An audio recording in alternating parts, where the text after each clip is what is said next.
Pilot will wait for your confirmation of thrust before releasing the ROV. Roger.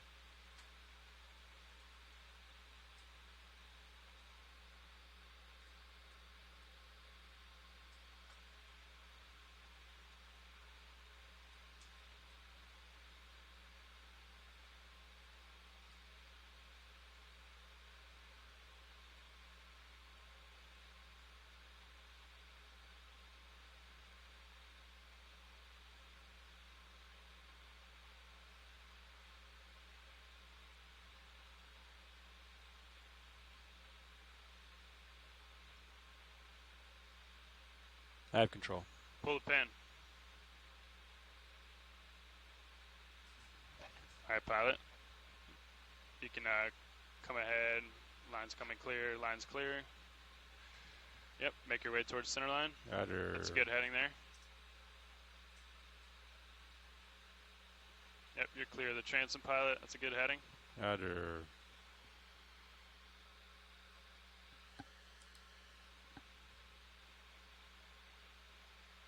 Just about to center line. I see that. Turning starboard. Looking good, pilot. When you get there, let's go ahead and lock in auto head inverse the ship. Roger. Auto heading engaged. Inverse the ship.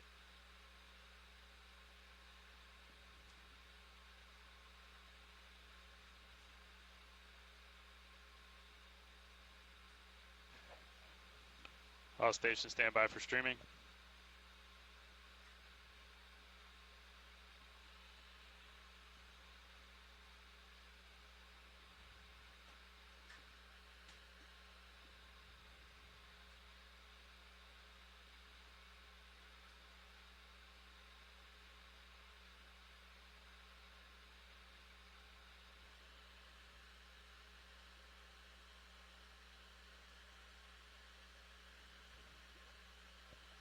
All right, deck.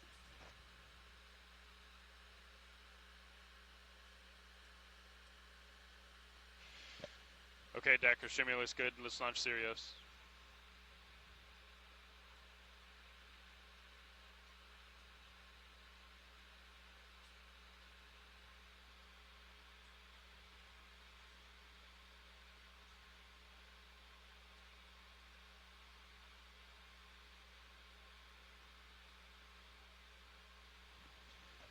Deck, we got one or two more big rollers coming in. Copy that.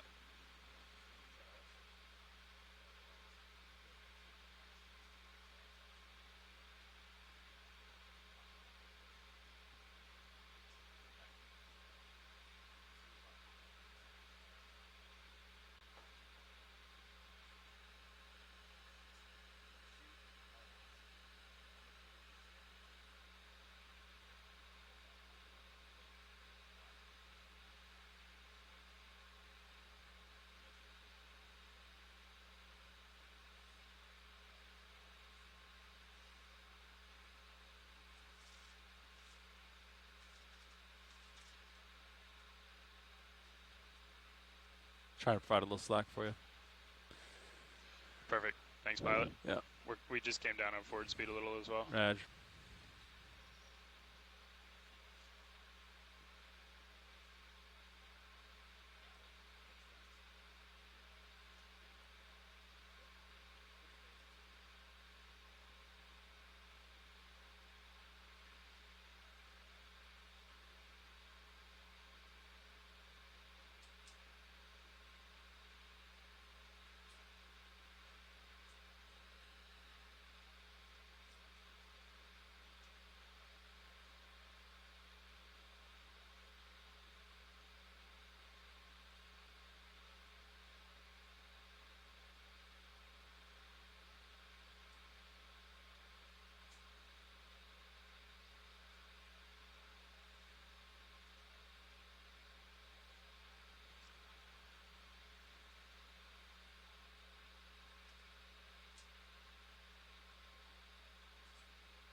Looking good, pilot. Roger.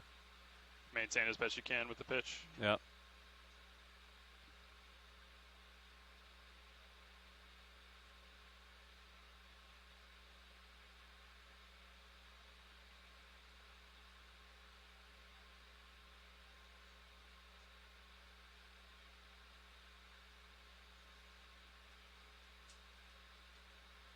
I'm off stick at the moment. Looking good. Roger.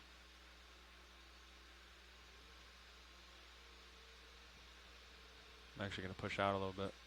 You're good. I think okay. hold off on that. All right.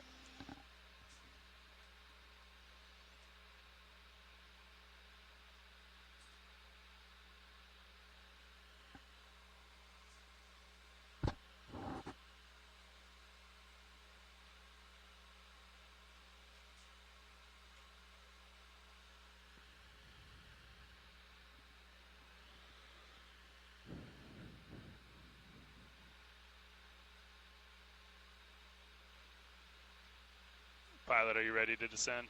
Yeah, we're 0. Roger. Yeah, let's go ahead and 0 the wraps. Winch 0 the counter, please. 0. Roger. All right, pilot. Let's go down to 50 meters and hold at 15 meters a minute. Winch will do the same. Understood. Deck disable A-frame when you get a chance, please. Thank you. A-frame has been disabled. Thank you, deck.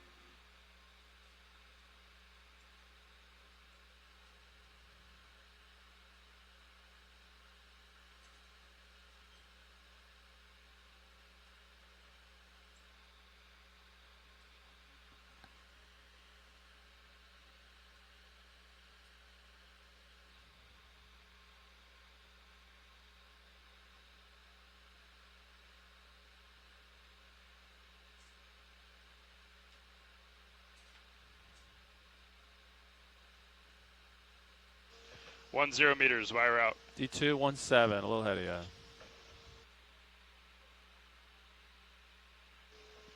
Pilot, we had eyes on a whale not too far off the port quarter. So if you want to tilt camera up as you're going down, might be a cool shot if you see it. Roger, look at the surface.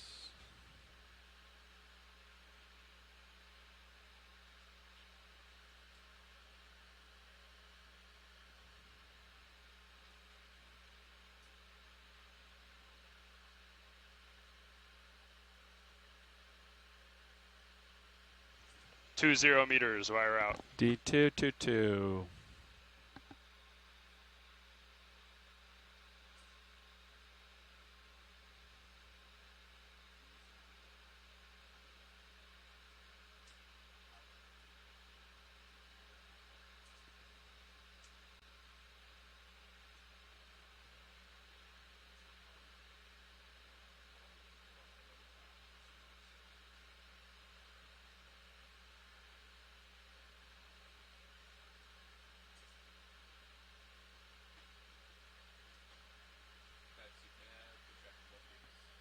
I can't hear you.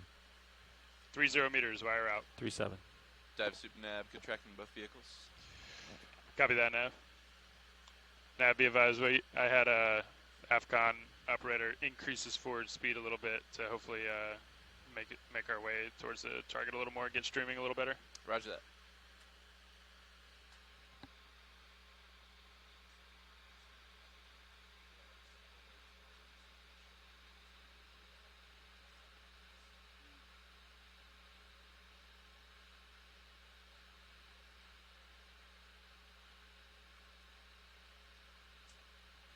Four 0 meters, wire out. D247. 47 I, pilot.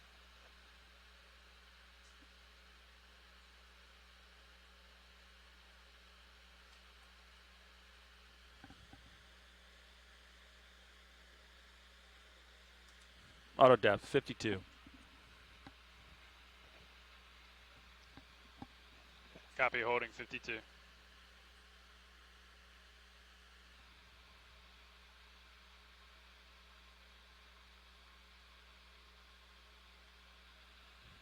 Winch all stop, 50 meters. Winch, dive super. Winch. Hey, can we pass control to the control room, please? Done. Control room confirms winch control. Copy, co-pilot. Nav, how is our approach to bottom? We're a little bit westerly, west-southwest of the target that we want to be at. Okay. But we can put in a ship move after you pass control up the bridge. I think that'll be fine. Okay, yeah. I think we'll pass up as is. You can get a good feel for if our position or our movement over ground is heading in the right direction. Roger that. You know, if you just want to keep it what we're doing. But, okay, we'll work with the bridge and pass control back up as we have it now. Copy that. Thanks, Dive Suit. Nice lunch. Great.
Nav, dive super.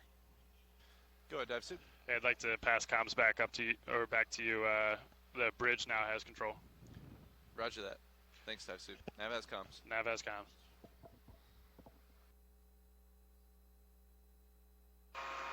Nav, winch. Go winch. Okay, everything looks fine down in the winch room.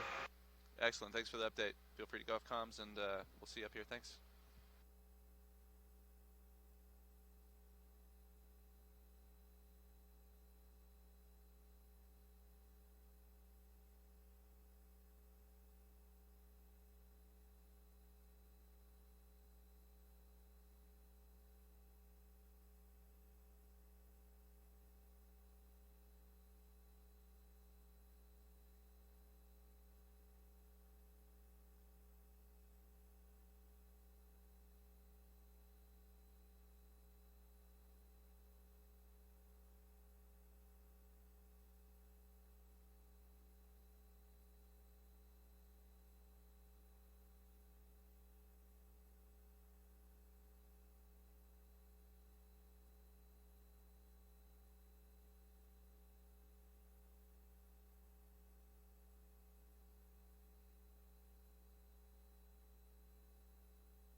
ROV nav.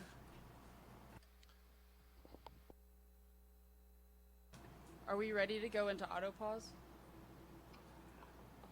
Yeah, we were just continuing the drift here because it's actually moving us closer to where we want to be.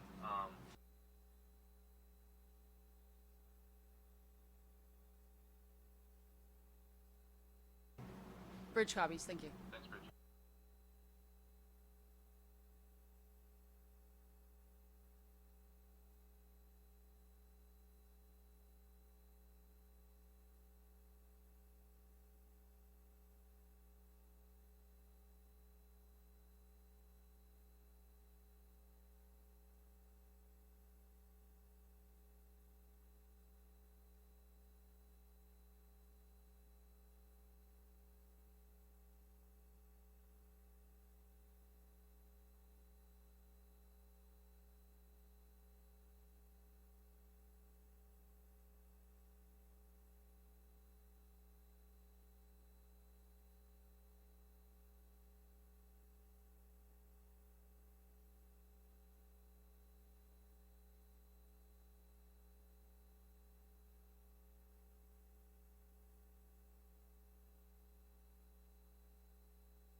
Good morning, Shoreside, from the Okeanos Explorer. Anybody with us on the dive planning call?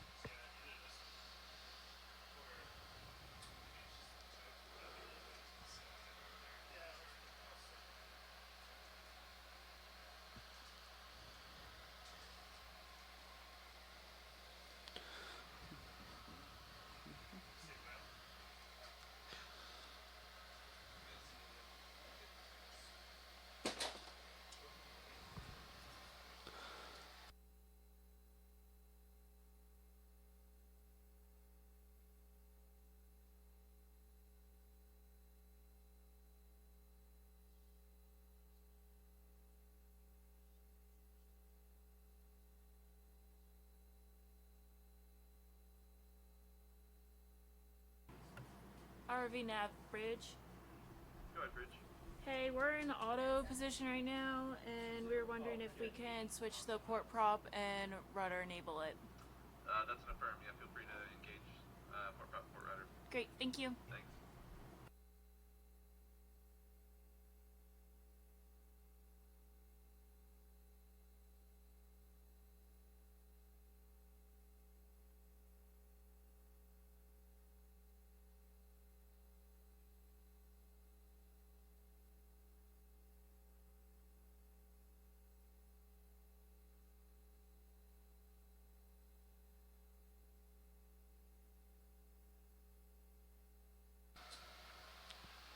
Hey, Shoreside from the Okeanos. Is anyone on the conference call line? I've not heard anyone connect yet.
Good morning from the Okeanos.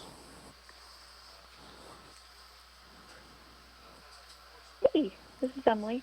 Hi, I'm Emily. joining the conference call. I haven't done this before, so. Awesome. Thanks for joining us. We're also waiting on Thomas Morrow because I think he's planning on joining as well, but is running a little late. So we might give it a few more minutes to see if he can connect for the dive planning call for Dive 2. Okay, sounds good. Awesome. I heard 2 beeps. Did someone else join? Hi, good morning. This is Lauren. Sorry, who? Lauren Schultz. Oh, good morning. Good morning. So we're going to hold just another moment and see if Thomas can join us because he was the one who originally proposed this dive site.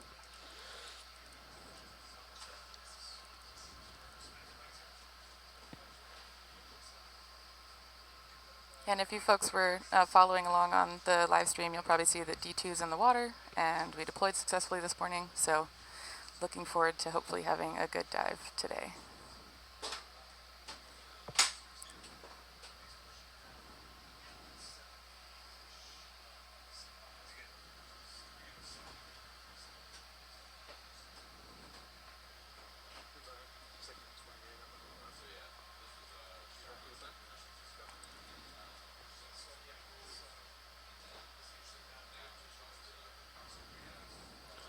All right, well, why don't we go ahead and get everyone oriented to this dive site, and if Thomas can join us, great. If not, we'll follow up with him later. So the plan, I'm Brian Kennedy. I'm one of the science leads. Sarah's with me. Hello.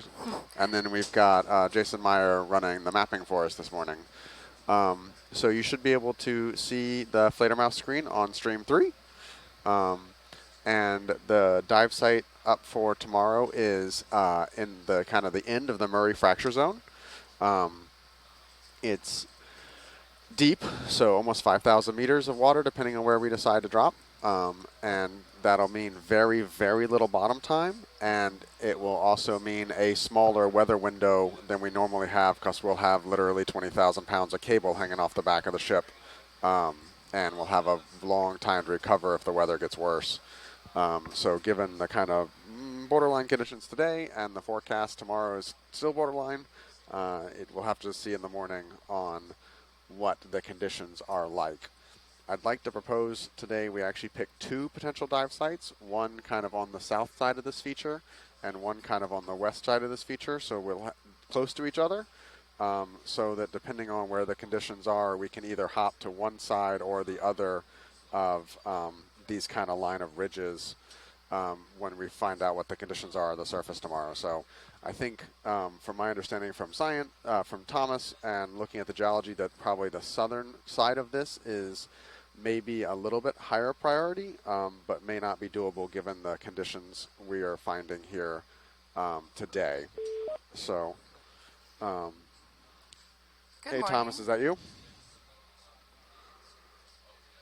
Hey, Brian. Yeah, sorry, I got caught in the rain. I'm trying to pull up the stream right now. No worries. So tomorrow, obviously, it's the fracture zone dive, and the big question is, I'd like to propose we pick 2 potential spots, one kind of on the southern facing in the kind of rift zone proper, and then one maybe on the west or north side as a weather backup. I think we're going to have a little bit of a struggle with the DP system having everything on the south because the exit is to the west right now, given the surface conditions.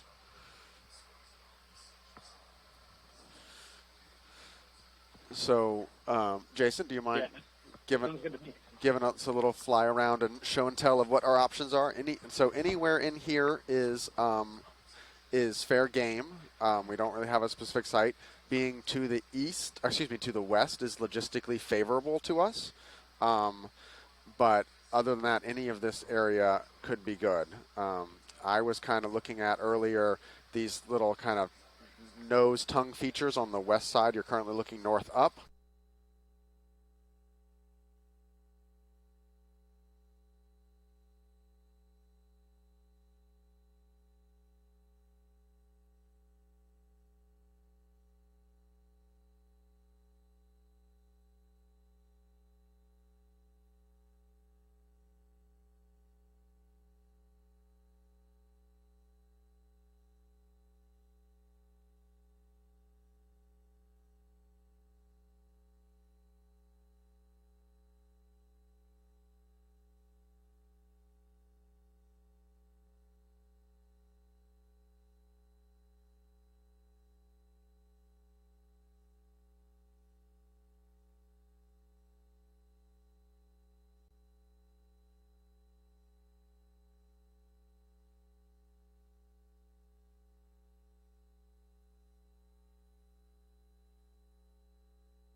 This is Okeanos video engineer Roland, just letting everyone know we're currently descending to the bottom as we begin our first dive of the EX2503.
Doing an audio test.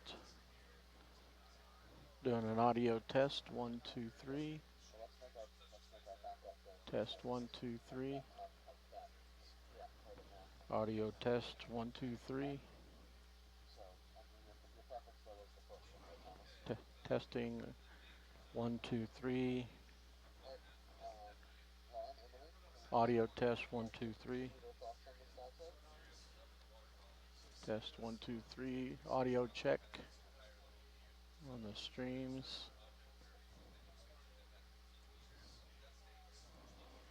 Check 1, 2, 3. Check 1, 2, 3. Okay. Copy that.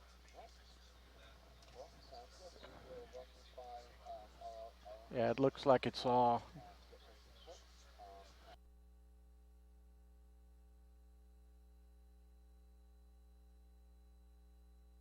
Okay, checking 1, 2, 3. Audio check. Testing. Okay. What about check out tele utility? Check tel 1. Yeah, start off on the first one. Check 1, 2, 3, 4, 5. Check 2. Check 1, 2, 3. And check 3. Check 1, 2, 3. Go ahead, survey. Copy. Okay, so it's only that third one that goes over to your box, and that, or the fourth one. That's the one we had the issue with the other day. Okay. I'm still talking on the same channels. Yep. Check 1, 2, 3. 1, 2, 3. Check 1, 2, 3. Check 1, 2, 3. Check 1, 2, 3. Okay, well, at least people will be able to hear it on 1, 2, and 3. All right, we need to investigate that later to see why.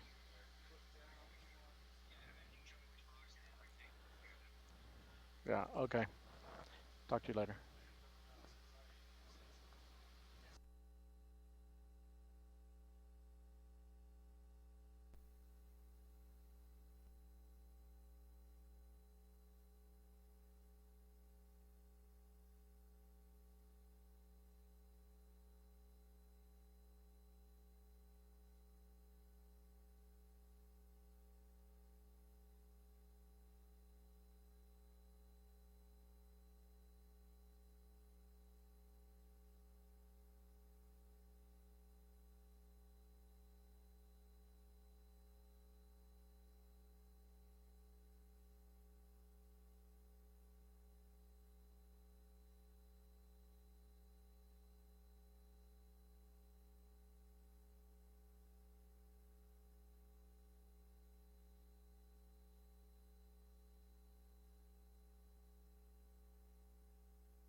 Go ahead, video.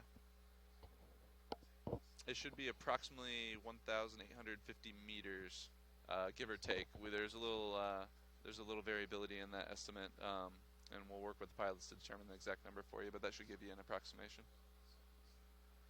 Correct. Not a problem.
Go ahead, Bridge.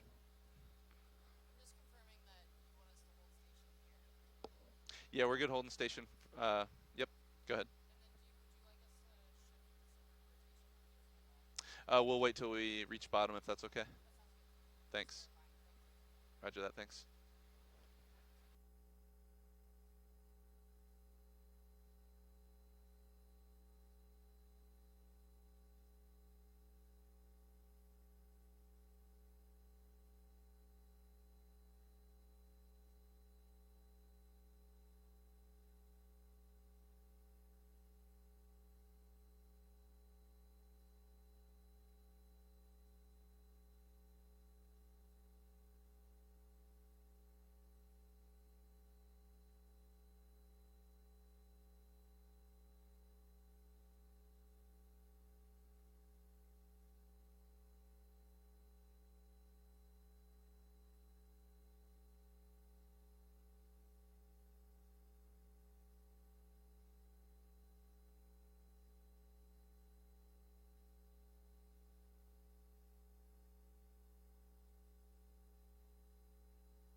Yeah, that sounds good to me. I have your sonars out to 50 meters. Do you want them out? Bumped out a little more to 80?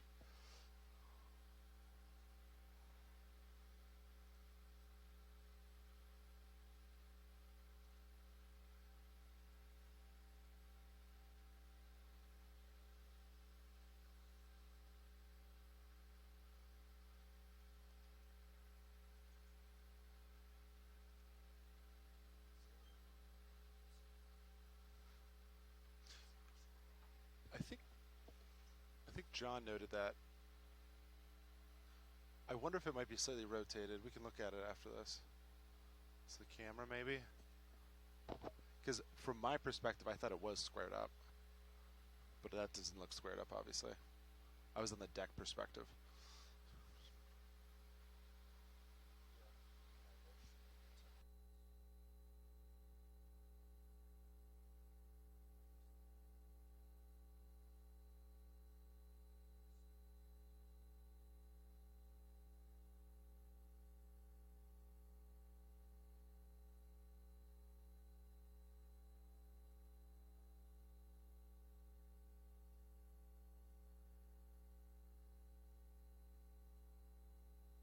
You want to wait till the white balance till the bottom, or do you want to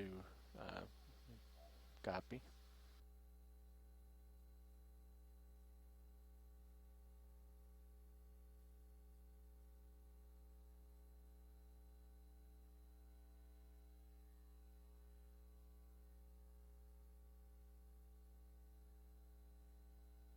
In that case, this is a good time for the general announcement.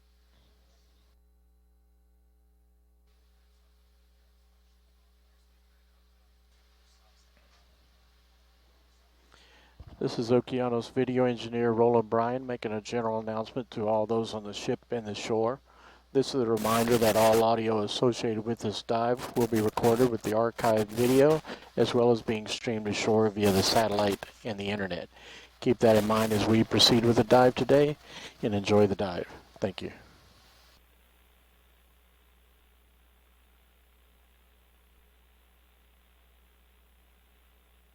Well, welcome shoreside. I don't think we have anyone on the conference call line yet, but we'll go ahead and, as we're approaching the sea floor here, talk a little bit about our upcoming dive. So we're heading down to an unnamed seamount, just a little bit south and east of the Murray Fracture Zone, kind of, and closest to the northern border of Papanamakuakea. It's going to be a more or less conical shaped seamount, kind of. It and one other smaller seamount right next to it are kind of out by themselves. We're going to be landing on the northwest side and kind of just approaching a little transect coming up from that side, hopefully to get to the summit. Probably only have 300 or 400 meters of seafloor covered on the dive today. We're a little bit behind schedule because we had some weather and some beginning of the cruise kind of hiccups to iron out. But we are currently at 1,400 meters, and our bottom target should be a little bit deeper in about 1,700 meters. So Sara and I will be on the conference call line until we get to the bottom, and once we get down there, we'll probably look for a rock first, do some formal introductions, and then get started with our exploration today.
You'll only hear the pilots when they're talking on EXRV.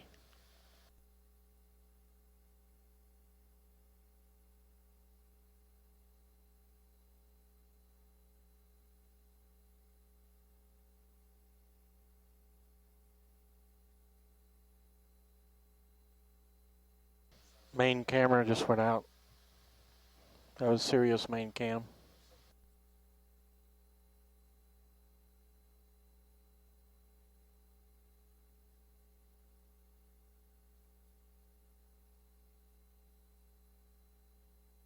Want to record that time?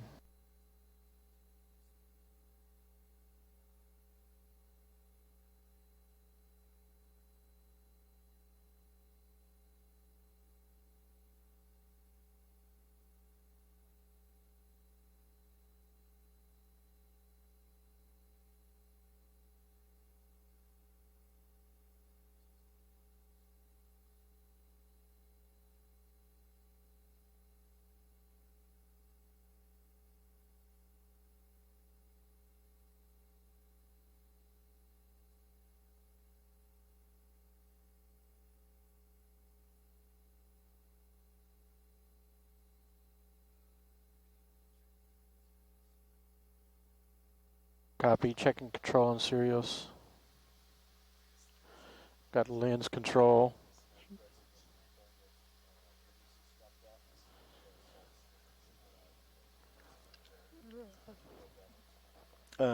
Clipper's about to communicate with you now.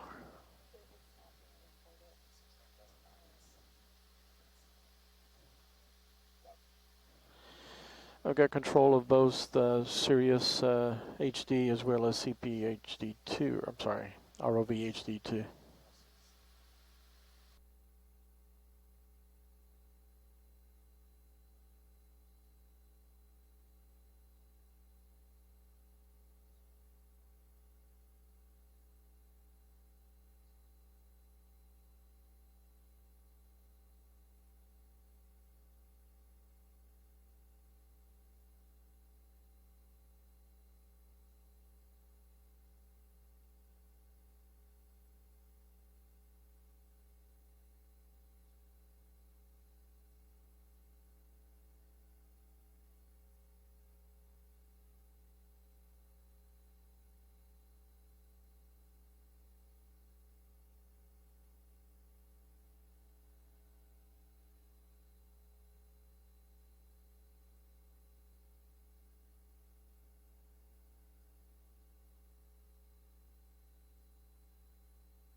Roger.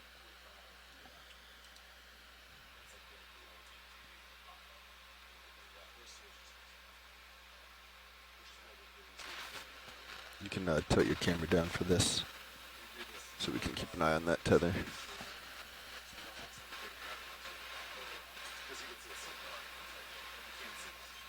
I'll back up a little bit.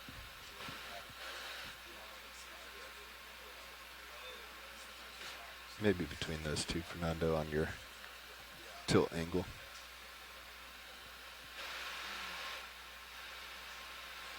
Yeah, that's good. Delta 25, I'm slowing down a little.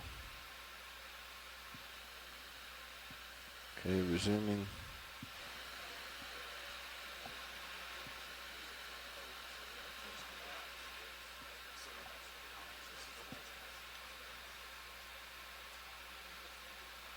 Yep, pushing out. If you feel you need to stop at any point, just go ahead.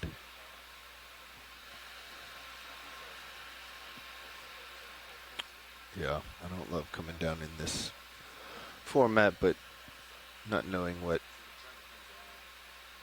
we're coming down on today.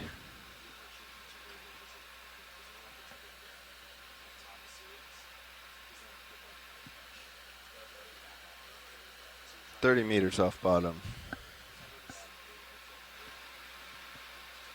There we go, there's bottom in sight.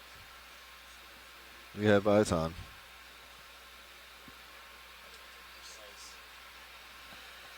Slowing down a little bit because we're getting a little tight.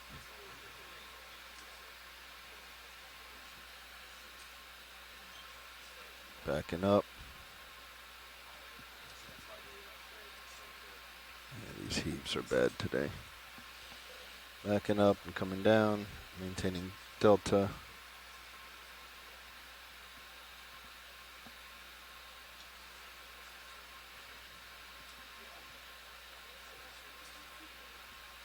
Yep, nice and slow.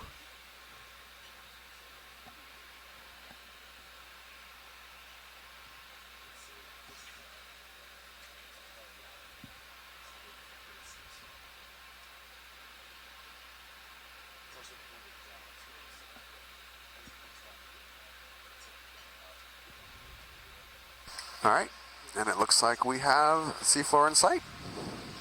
Wee-hee. Oh my gosh, this is so cool. All right, Fernando, I'm going to hold here. Well, for those of you watching at home, And, we'll be another minute or two getting set up and doing some vehicle health checks and checking the white balance and stuff on the camera. But while we're waiting on that, we can go ahead and introduce ourselves. Good morning, good afternoon, or depending on what time zone you're in. I'm Brian Kennedy. I'm the Chief Scientist of the Ocean Discovery League and one of the co-science leads here on board Okeanos Explorer today. Aloha mai kākou. I'm Sadaka Hanamoku-Meyer. I'm an assistant researcher at the University of Hawaii at Manoa and the other science lead on this cruise. Let's come up. So we are exploring a previously unexplored and unnamed seamount. These big heaves. Just kind of southeast of the Murray Fracture Zone, and also near the northern boundary of Papahanaumokuakea. We're currently at a depth of just a little over 1,800 meters, making contact with the seafloor for the first time. We're diving on a roughly conical-shaped seamount here, and we're just kind of landed just off the summit, and we'll make our way up to the summit, looking for potentially some rock samples and trying to get a better sense of the distribution and biodiversity of the life here on this seamount. Awesome. And can you remind me, Brian, is this seamount considered Cretaceous in age, or is it Hawaiian? We don't know. Okay. I'm only 10 because I was floating. The best guess is Cretaceous, but we are unsure of that. Awesome. Well, this will be fun.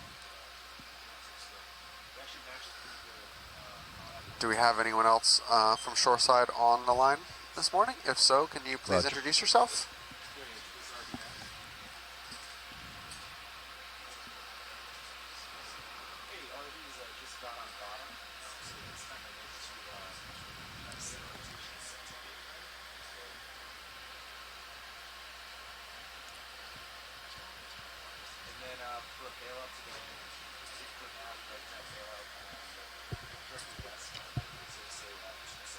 We need to.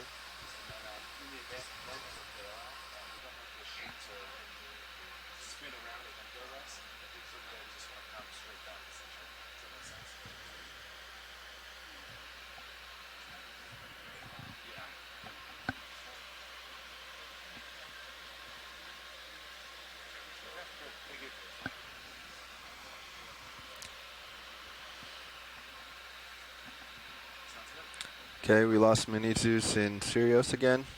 Can we confirm? Lost both of them? Okay.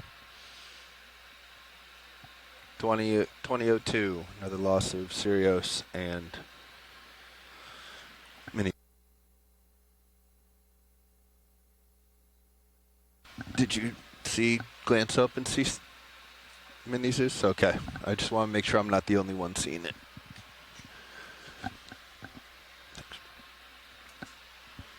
Oh, we can use this 360 behind me to replay.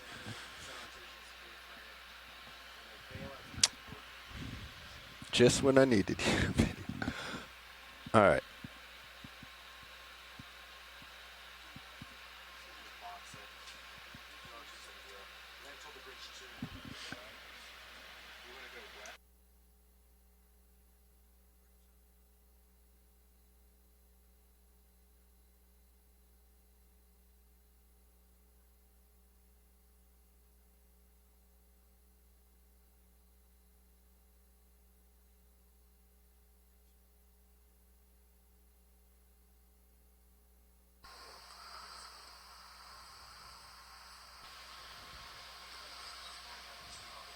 So as we're sitting here, it looks like we've got pretty heavy manganese encrusted rocks with some sediment drape on it as well. And there's one little, some kind of some incrustation there in the center of the screen. Wow. But can't really see it that well. That's very cool. So we were a little delayed this morning getting in the water as the weather was a little bit borderline and just kind of knocking some cobwebs off as our first dive of the expedition. But we are here at the bottom, and the seas are supposed to stay the same or even get a little bit better throughout the day. So. And the deployment was beautiful. There was a whale that spouted off of the fantail of our boat, and there were 2 or 3 albatross or moli that were circling D2 as she was descending. So good signs all around from Papahanaumokuakea as we make our first dive today.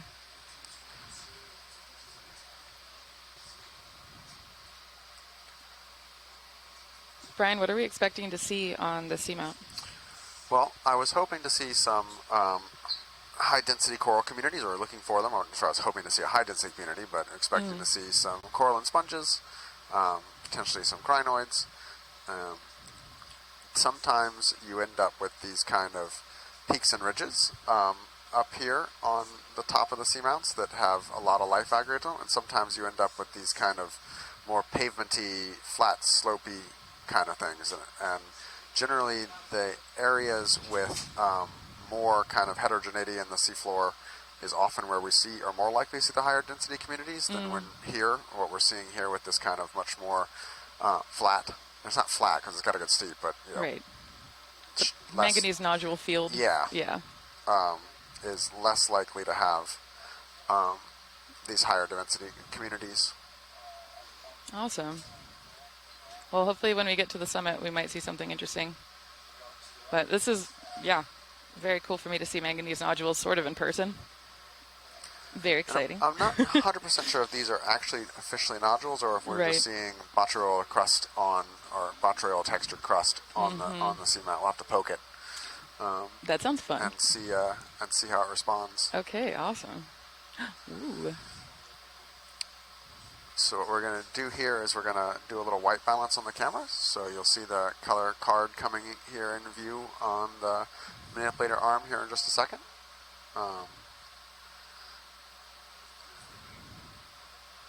And then, so we'll calibrate the cameras.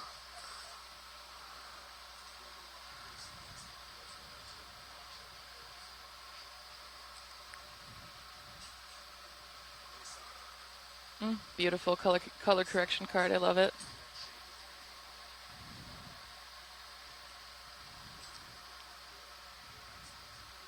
When I was an undergrad, I imaged 12,000 limpets, but I didn't color correct the images, and now I can't do any color analyses on that data set. So that's how I learned my lesson, that I need to color correct the hard way. That's annoying. Yeah. Still could use them for morphology, but... created chip chart that GFOE created specifically that matches this arm and the distance that we have for the arm in order to match this camera lens.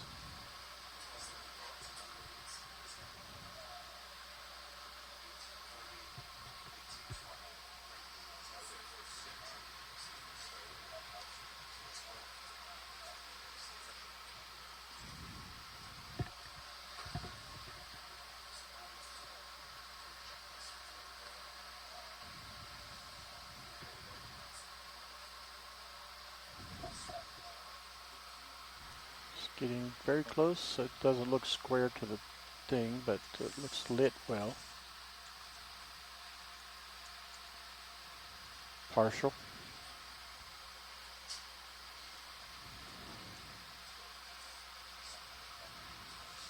That's perfect.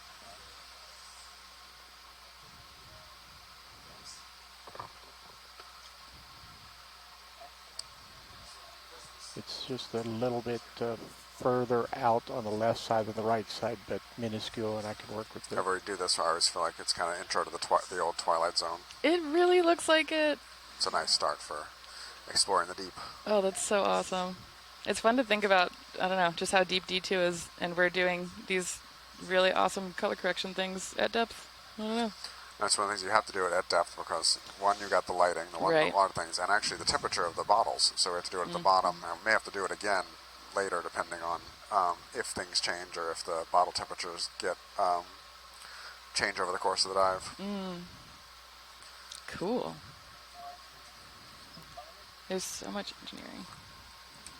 Go ahead, Cobalt.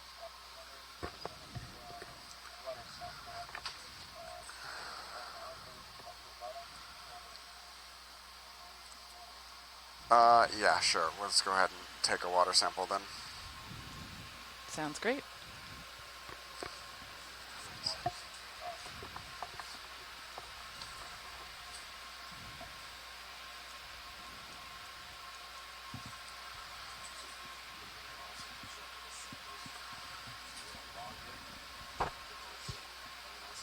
Co-pilot, I assume they fire in order. This will be Niskin 1. Thanks.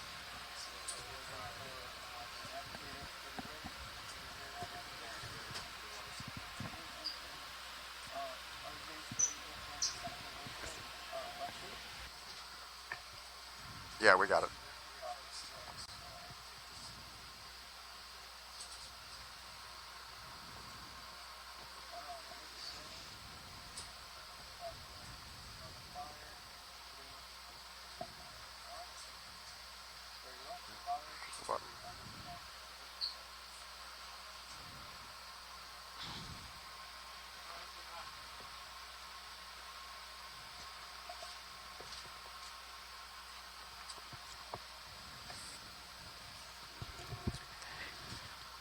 So we just went ahead and took a water collection for eDNA analysis of the site.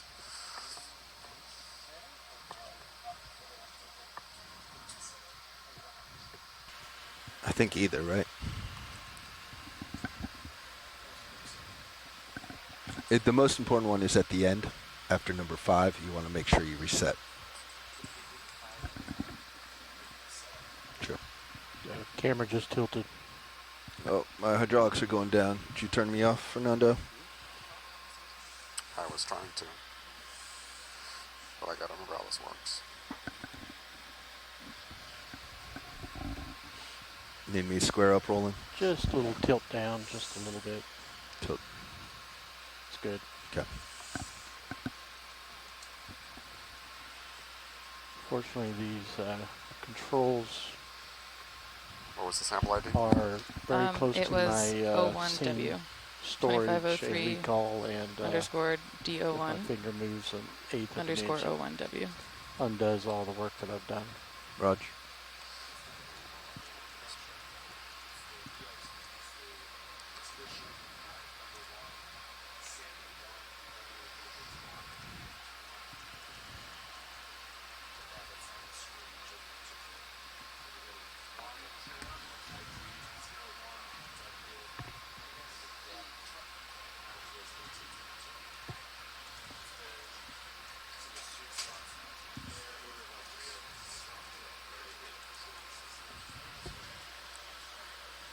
So for the folk shoreside, we just collected a water sample at around 1,820 meters depth, and we're doing our due diligence on this side to make sure that that water sample is in our sample database, and we're logging it on C-Tube, so we can come back and see that later. And we're still color correcting, it looks like.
HD1 is good, ready for HD2.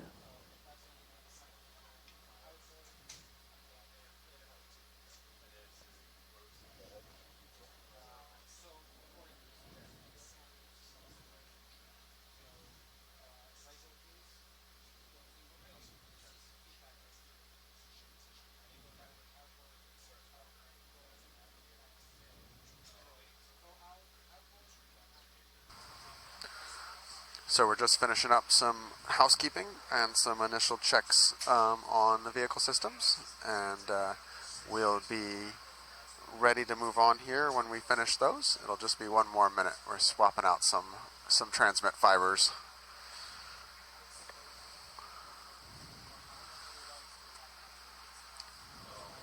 You know, Okay, the HD2 engineering is is clear. so cool here when you think about all the different ways that the data is HD2 encoded did and not moves flicker around when here, Sirius from did that electrical time. signals to fiber optics, back to electrical signals, back to fiber Yep. optics. It's an amazingly complex system that allows us to be able to explore at these depths and looking at what is it's such an incredibly hostile environment. You think about dropping a very large electrically powered vehicle into an inherently corrosive fluid and electrically conductive, and at 10,000 pounds per square inch or something of pressure. Yeah, and I know the ROV folks are a little bit busy now, but hopefully at some point we can ask them about the engineering, because this is my first time seeing an ROV, and it's magical to just see all the work that goes into making this happen.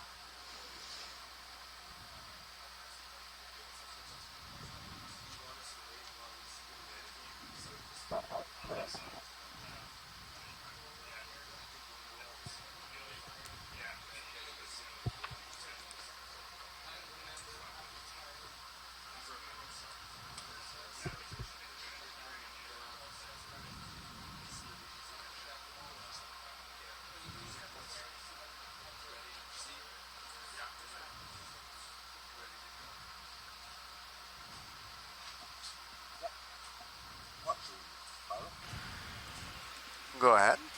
Hey, appreciate your patience for the last 10 minutes or so here while we've gotten things together. As you saw, we conducted our white balance. We were also having a few issues with a couple of our cameras, but I think we're getting that sorted out by moving some fibers around in the rack room. But we are now ready to proceed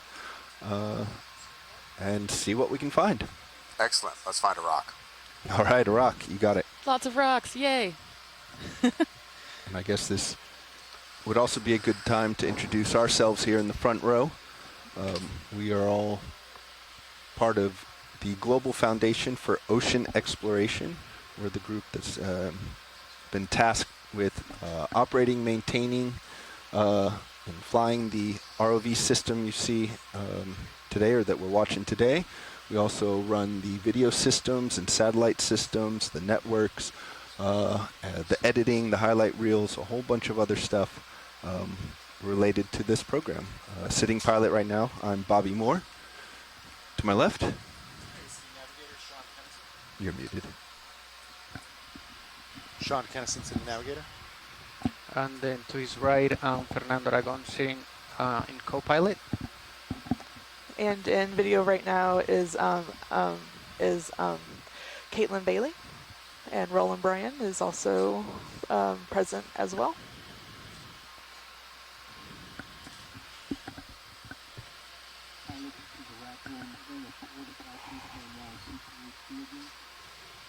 Roger, Rack Room.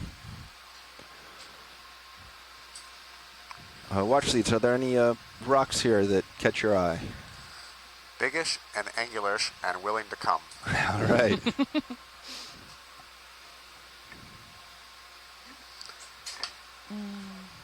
I wouldn't be surprised if a lot of these are sedimented, so we might have to sit down and poke and see if what's loose. Nothing's, I agree, nothing's quite jumping out at me as loose at the moment. Here's an angular one below this coral.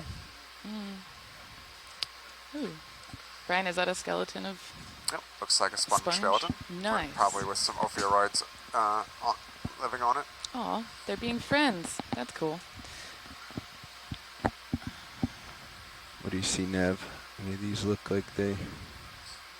Wow, look at those nodules. That's awesome.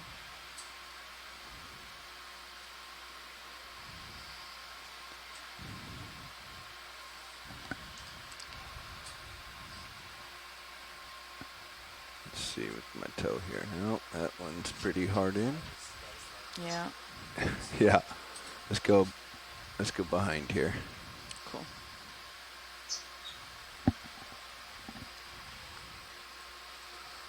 I'm not seeing anything with obvious fractures. This one, maybe?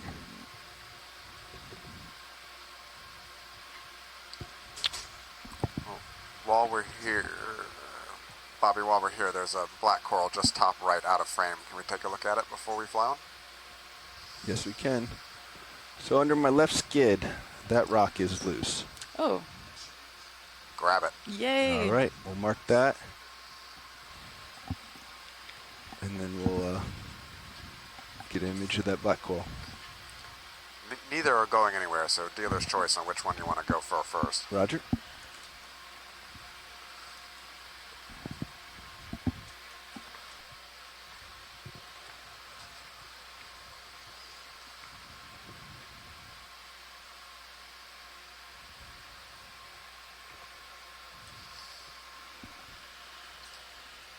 Can I get hydraulics up, please?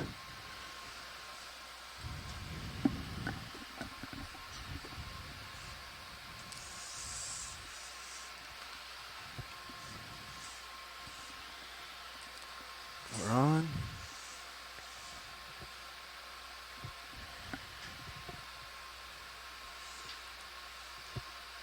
Oh my gosh, this is so cool.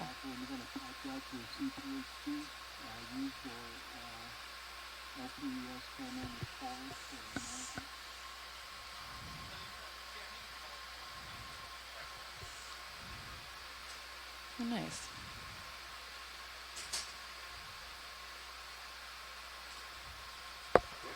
It's a little bit hard to tell from the video, but it looks like that rock had a piece of it that fractured off, which gives us a nice view of the inside of it.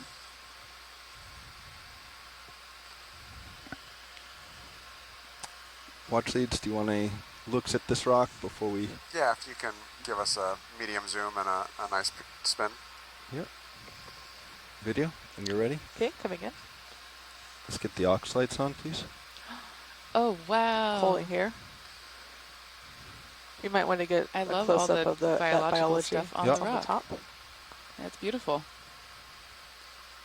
Yeah, it looks like we have a little whip coral, and actually not sure what we're looking at yet on the shelled creatures, but looks like we got a lot of the shelled creatures on here.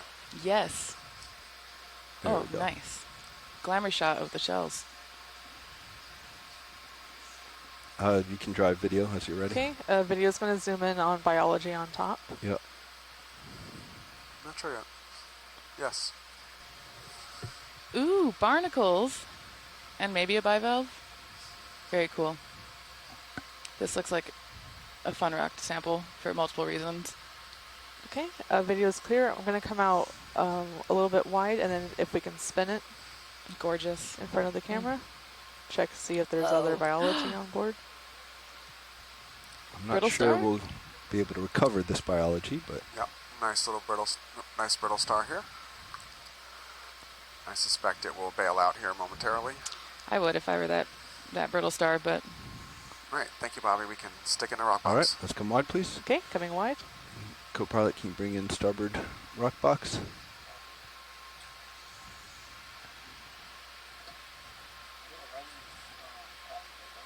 Starboard. Without the lid.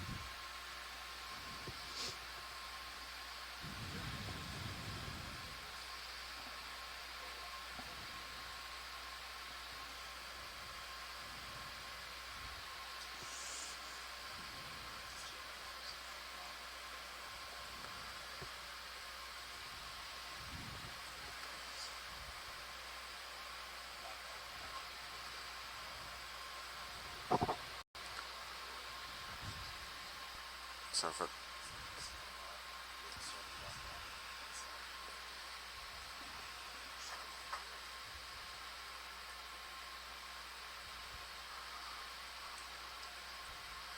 all right, rock in a box. All right, so that's dive 1, sample 2, geology Clear. in the starboard rock box. All right. Collecting. Perfect.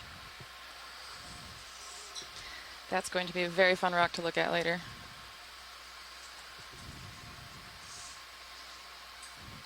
So given what we saw on, in terms of the biological community on that rock, do you think these white specks that are in the frame on the rocks are probably also barnacles? That would be my first guess, yep. Beautiful.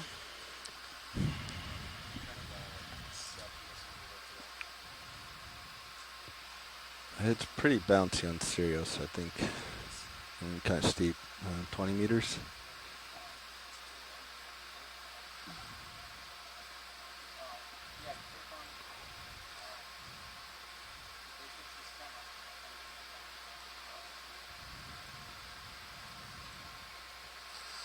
So we've got a black coral video. whip here.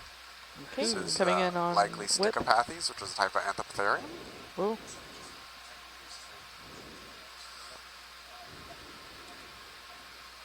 Got a couple other smaller whips there below it. Wow. Are they all in the same, like, genus? I can't tell you on the littler ones yet. It's very possible, but okay. You can go in further. I don't know video. much about Okay, whip corals, coming so in.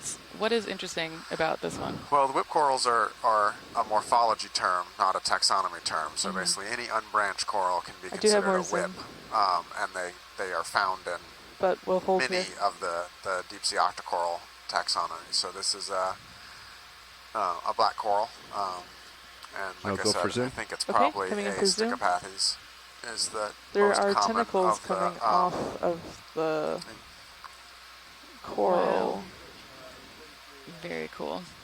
You can see these are a fairly mucousy coral, and you can see some of that mucus kind of there. Maybe it's caught This is something max else. zoom. Yep. That looks like the tentacles look maybe unrelated. Yep. or they're just mucus strands coming off of the coral. Kind of see the. Very cool. And is this the kind of coral that positions the polyps facing away from the prevailing current direction? I'm not sure on this one. These move around enough that. All right, I think science is happy. Thank you. Roger. Moving on. Coming out. Roger, 10 meters. That's full wide. Beautiful. Ooh. Can we check C star in the center left? Center left. Let's get a snap. Snapping. On star. So we got an urchin there on the right, as well as a brittle star You can here. bring those down, yeah. Still seeing a lot of these barnacles. It's a little unusual to see so many barnacles at this depth. That's fascinating. You can, whatever you want it on. That's good for now, thanks. Okay. Okay, coming That's an ID. wide on, okay. There's some That's nice full looking, wide. what I assume is calcite in the sediment. Yep. Or, I don't know, some sort of carbonate thing. Big chunks of white stuff. Looks beautiful. Can we look at coral in the You got bigger rock?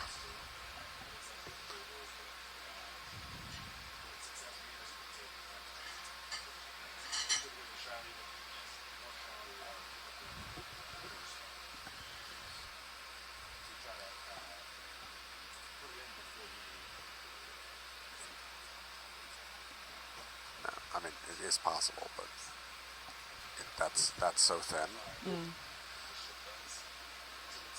Go ahead, video. Okay, coming in. Oh my gosh. Brittle star party. Yeah. Whoa. This Holding is beautiful. here. We do have more zoom. What kind of coral is this? This Gold? No. So you actually got a couple things going on here. So you've got the host coral, and then you've got a zoanthid overgrowing Take your it, video if you want it. and then you've got a brittle Holding star it. living on it. And now zooming in. So this is probably an astroschema brittle star. Thank you, Chris Ma, who's in our chat, is helping with the echinoderm identifications. So I'm relatively sure this is a paragorgia Okay. that's being secondarily colonized Tilting by up. the zoanthid. Wow.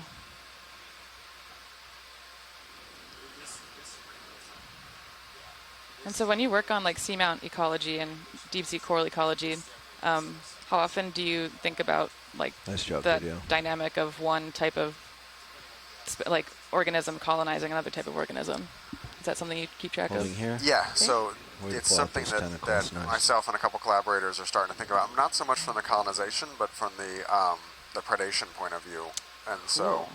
trying to was see what that the move at? corallivores are and where we are. Corallivores. I've never heard that word and I love it. Can we slowly tilt down Tilting down. in one movement to the So for the face? rock jocks in the room like me, which one is the wanna come- paragorgia and which one is the The zoanthid? pink is the paragorgia, If you and the feel zoanthid is the comfortable, more Fernando, anemone if you looking can things. Come Awesome. down a little bit. And you were talking about this with me a couple days ago, that oftentimes you find associates like brittle stars, I'm pretty far out there. things like that.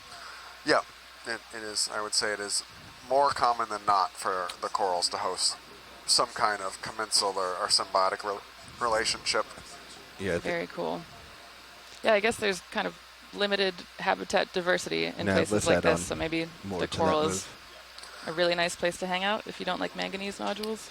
Yeah, I mean, these are really, the corals and sponges here are the fundamental ecosystem engineers down here, and they are providing the habitat. You will definitely see things growing elsewhere, but the centers of life are around these structure-forming sessile organisms like the corals and sponges. Mm-hmm. That's so cool. It's cool to see how something that we think about a lot in shallow water, where corals are like the Sorry, architects of video, I know islands, also Not happens in deep maintaining water. constant tilt. They're habitat builders, Okay. and they make the space for other animals to come and live there. Yep. Very cool. All right, science is happy with this one. Great. Thank What you, video pilot. is? Roger that. Okay, coming wide.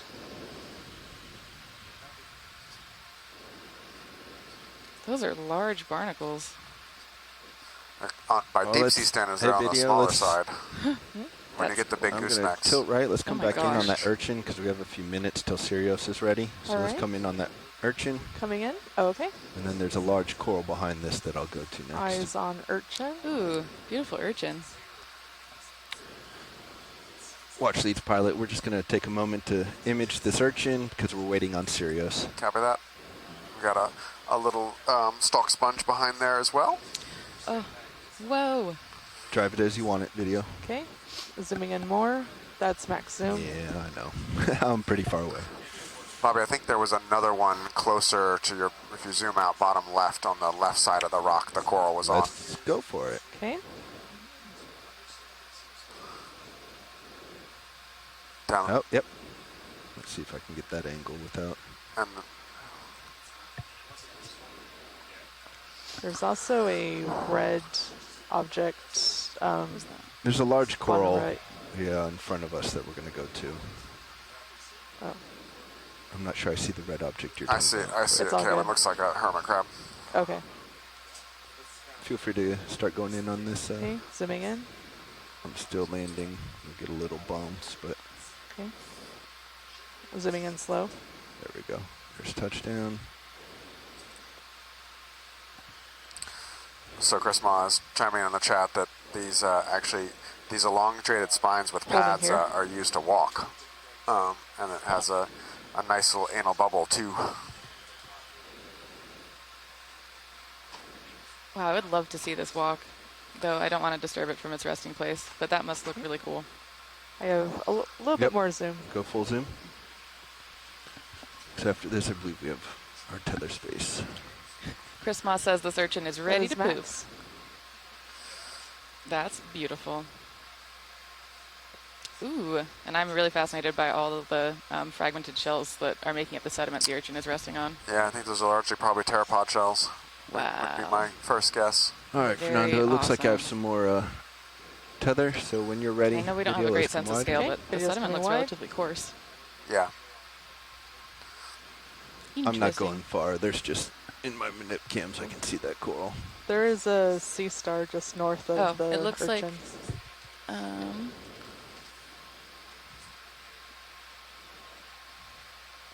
Chris think Kelly we'll says Try that imaging this. that urchin is Aspiodiadema hawaiiense. Thank you. Ah, this is your favorite coral? It's one of mine. It's in the family. I'm so excited to see this. Can you tell us about this coral? I'm actually not sure it is what you think it is. Oh, okay. Stand by. Shoreside folks are going to laugh at how often I misidentify things because I'm a geologist. Trying to get you and an I work on angle video, paleontology, but so we don't often get these kinds of too fossils big. in the fossil record. Best I can do. So I'm learning All a lot good. from Brian about deep sea Alright. corals and sponges. Well, I'm an ecologist and not a taxonomist, so the free to zoom? taxonomists, I'm sure, are going to be telling me I'm wrong all the time with exactly what we're seeing. Which is fantastic. I love being told that there's more for me to learn. So actually, we'll see here. But I actually think you're right. Okay, go I ahead. think it is. Okay, Really? Yeah. Oh my goodness. The color threw me for half a second, but no. Gonna hold here. Oh, that's for so a full beautiful. So this is specimen. Metallogorgia. It's in the family Chrysogorgiidae, and it's got its astroschema, sea star associate, brittle star And I'm associate, gonna zoom my in gosh. on sea star. and these are one of my favorites. So pretty. So wanna dainty. try The this little with the, polyps fog are so lights video? dainty.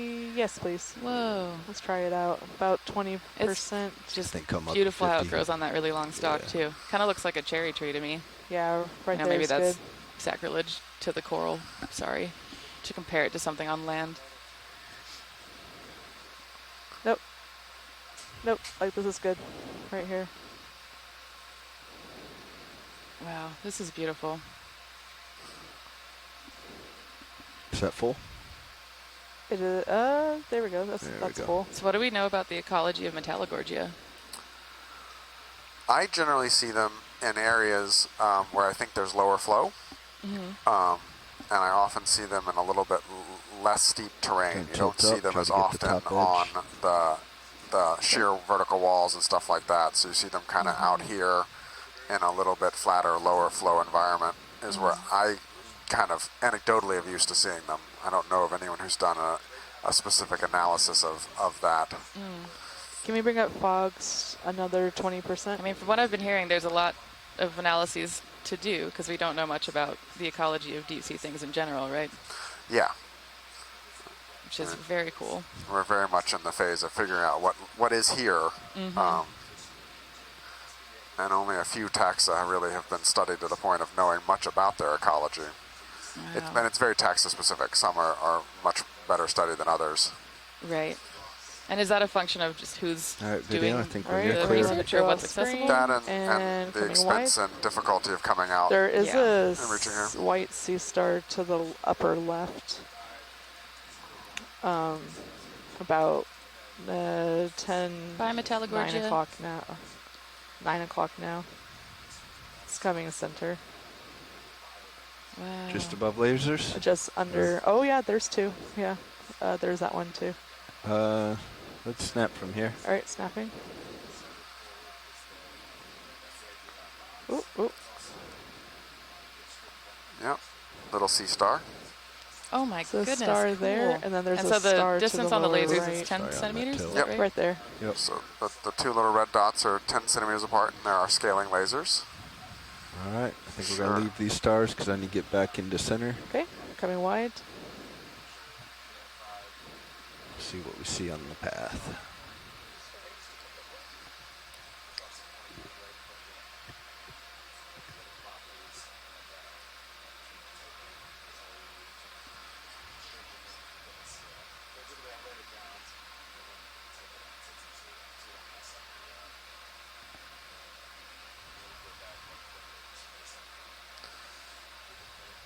Can you tell anything in the geological history by the shape of the underlying shape of the basalt here, or? I wish. I don't think I can, but I was just thinking about the fact that the morphology or the shape of this seamount might suggest that it was. Snap here. Okay. I mean, you suggested, right, that it was maybe created in, or produced in the Cretaceous, but never came above the water, and that's part of the reason why it's so pointy at the top. Oh. It's a different, totally different type of sea star. Sea urchin. Big one. More than 10 centimeters apart. Oh, and it looks like Chris Ma just identified the sea stars we were looking at earlier as goniasterids, potentially. And I have more zoom we'll wait to pilot. see if we can Yeah, get go an for it. ID Okay, on this coming one. Oh, this is an Okeanothurid. Thank you, Chris.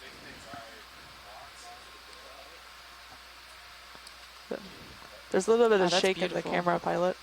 Yeah, you can see the remnants of the pentaradial Yeah, I symmetry think we're here getting quite that a bit of are cross current, and that's me. Copy. are Flying definitive or off stick. diagnostic for echinoderms, where you got these 5 different bands here. I'm not sure what across. that shake is. And they move their That's not spines me. and arms 'Cause we're using seeing it right like now. hydraulics, right? A water vascular system. Very Right, cool. I'm going to come wide. All right, science is happy. No, this is a small Chris says shake. that we were just Can you looking go at the back in, apical system where Yeah. the anus and the madreporiate Yeah, there's a little are bit of a located. shake. Now we're looking at these really awesome bivalves on the I can nodules. see it in the. Oh, barnacles. Oh yeah, sorry, barnacles. Ooh, a shrimp.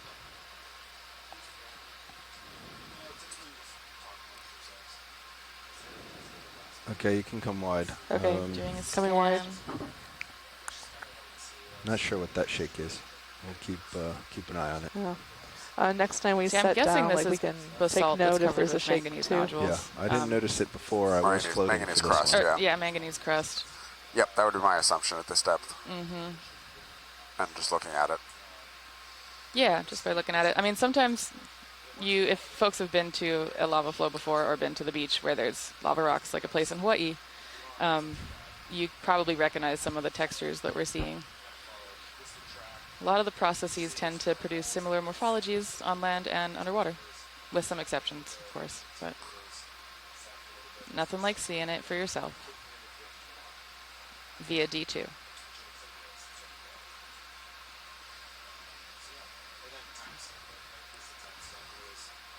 So for those of you just joining us, we are exploring a never-before-explored seamount at 1,810 meters. We're about almost 190 nautical miles from Gardner Pinnacles in Papanamakuakea, kind of just generally close to the northern boundary of Papahanaumokuakea near the Murray Fracture Zone.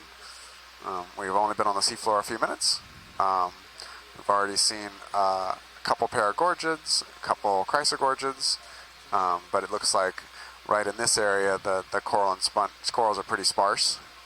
And as we approach up the seamount, our goal is to get up to the summit by the end of our dive, which will be about here, co-pilot. 15:30 ship time. So we've got another, what is that, 5-ish hours on the bottom.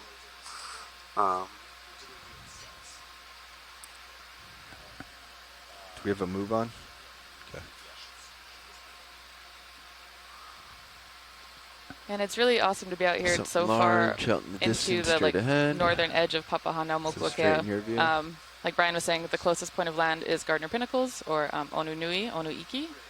But these underwater seamounts and underwater features are also a part of that island chain, right? They just maybe have not emerged from the ocean yet. So when we think about Papahanaumokuakea and the Hawaiian Islands in general, we think about these islands as being older than the ones that we live on today in the main Hawaiian Islands, and in that way they are considered ancestor islands for many of us from Hawaii.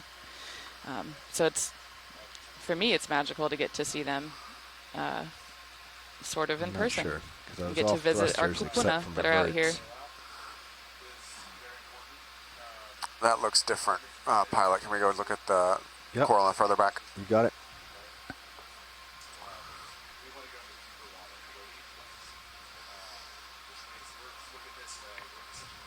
Ooh. We're going to grab this fish first. Let's get an ID on the fish, please. Okay, fish. Coming in on fish. I'm going to hold here. Yep, hold here.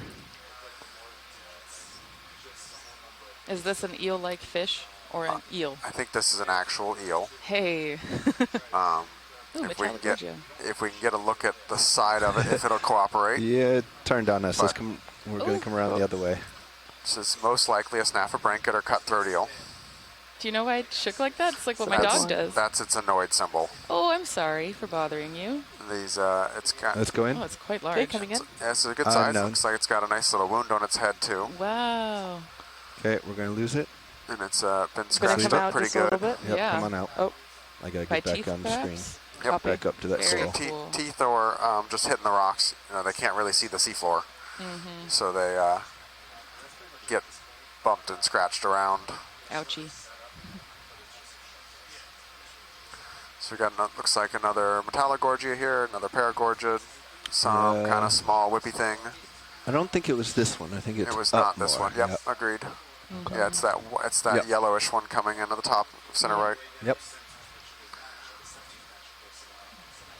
Wow. Looks like there's a lot of associates on it. All right. Go ahead, video. Okay, coming in. So set down. Gonna hold we just here. got an ID on the fish.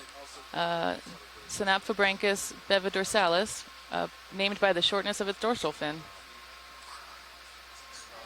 Thank you, Chris I have Perkins. more. Go ahead. I'm coming in. I kicked up some dust while going for the fish.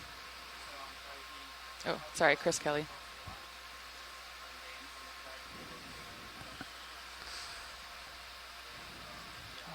So what kind of coral is this one? Not sure yet. This falls in the category of small yellow planar corals that I really struggle to tell apart. If you struggle, it's going to be impossible for me. The polyps are beautiful, though. They seem kind of chunky and Do you short. have any more? Yeah. And then what kind of brittle stars are A these? few more seconds. Okay. This is probably some type of astroschema. And then zooming in. Chris Kelly That's says Maxo. Acanthogorgia, and Asako says Paramercid. And this is when I feel justified not going on record with these, when the two foremost experts in the world for this area can't agree. Taxonomy is really hard, especially when a lot of the Can we tilt diagnostic down, characteristics pilot? are microscopic. Yep, and that's a real Great. trick out here. Is a lot of these deep sea corals, you really need to look at them under a microscope, get look at their fogs on sclerites. 30%? Fogs are at 50 right now. Oh, they are at 50. Yeah, and so for folks who don't know what a sclerite is, because I didn't know until last year, sclerites are basically the skeletal matrix that the coral uses to form its skeleton, and they're Roger. silica Okay. What would you even call them? Like silica shards, I guess? Yeah, star core. The interlock to form the skeleton. And they have diagnostic shapes and textures. But they're very small, so you have to look at them under a microscope. Holding right there. Chris Kelly says, go with Asako. She's the expert on these. It's a paramercid. And Asako says, paramercids are now family Acanthogorgid. All right, video. I think when you have it, it's time to move on. Hold on just a second. We're just talking about sampling it. Holding. We you are can come at wide, max zoom but at the moment. before you pull off. I am going to come wide just to get full specimen. Yep. And let's get lasers are on. Wow. That's full specimen. Coming down with lasers.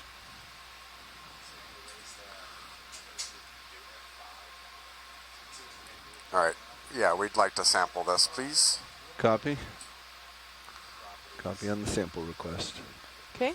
So sampling these. Coming wide. I can try to get lasers on. There we go. That's full wide. Sampling these paramercids is particularly interesting because of how hard they are to tell apart. So it's something that we need to take a couple branches in order to be able to effectively identify these, and there's a lot of what we'll call cryptic speciation amongst this group because it's so hard to tell apart from just the morphology alone.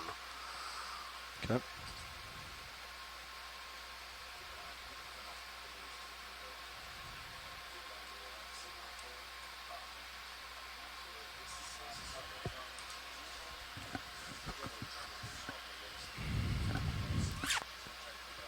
Let's go in partial, please. I'm not sure I'm set up best for this. Okay, coming in partial. Yeah, you can go real fast. Is the plan just to take some of the branches and not the brittle star? Correct. Cool.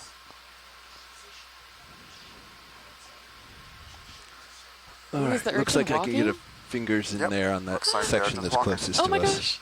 I was hoping we'd get to see them walk. This If you is want so to go cool. on urchin while it's walking, you may. Okay. Go ahead. Coming in on urchin. Sorry to disturb you, urchin. Wow, and is it collecting stuff to wear on it, or is that just a side effect of being, that is, different. On the seafloor where sediment and other things dump on top of you? Also might be poop. It could be poop. We love that.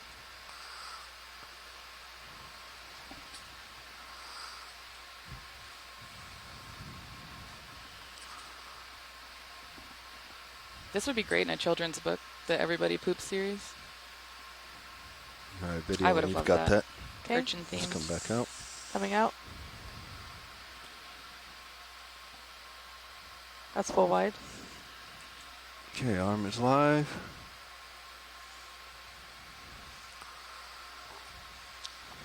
Okay.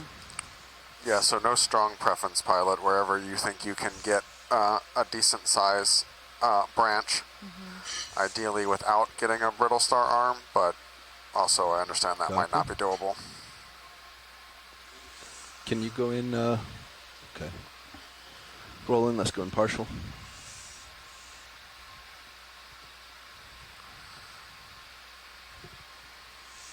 Partial.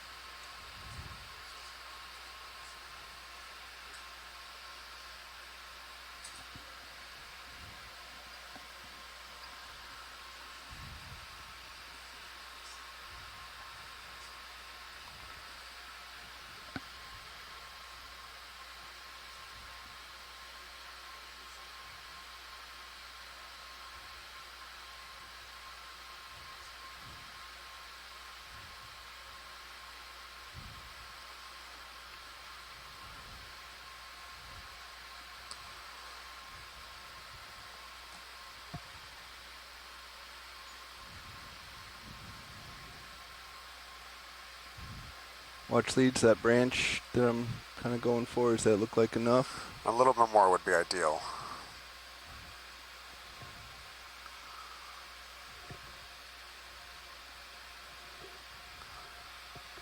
Like that? Yeah.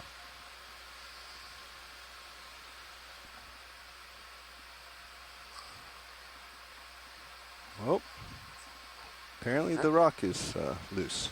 Wow. What, do we want to collect the whole specimen at this point? Yeah, Or? yeah. At this point, if you want to put the whole thing into the your largest bio box. Yeah. Either that, or we can try to shake loose at the cut. No, it might fall. The whole thing might fall over and be out of the water column, which would probably be a death sentence to the coral anyways. Yeah. So I would say we take the whole thing. Roger. Thanks, pilots. Nav. So we do try to keep our sampling to a minimum while we're out here in Papahanaumokuakea, trying to disturb as little as possible while also getting enough material to do good science. But sometimes, I guess, nature decides for you how much you're going to be able to take. My toe is down. And it comes with a rock, so now we'll have multiple rock samples for the geologist to look through. Yep. I can come up. Yep. All right, let me come up.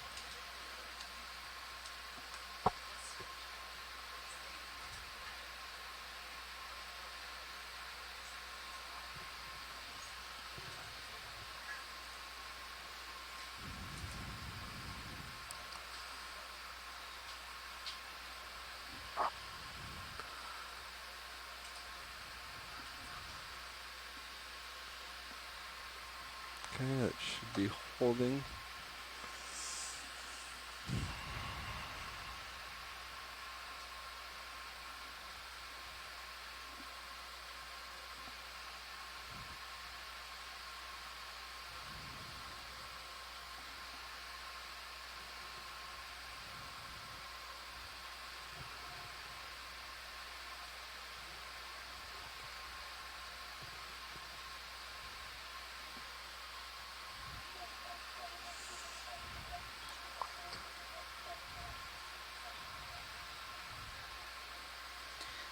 So while we're here watching one of the streams, stream 3, there's other views of the sampling process if you'd like to see how we put the samples into the boxes on the ROV. I think that was stream 4. 3, never mind. Stream 3 has got the quad view right now. Stream 3 has the quad view. Awesome. All right.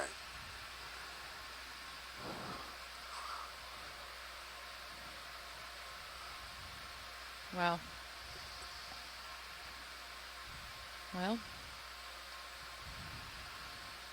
Right, so that's sample 3 biology in port inner bio box. Port inner bio box. And it's a paramericid with astroschema, sea stars, Yeah, orbital star I'm not sure associate, what's going to happen here as we close. And rock. And rock.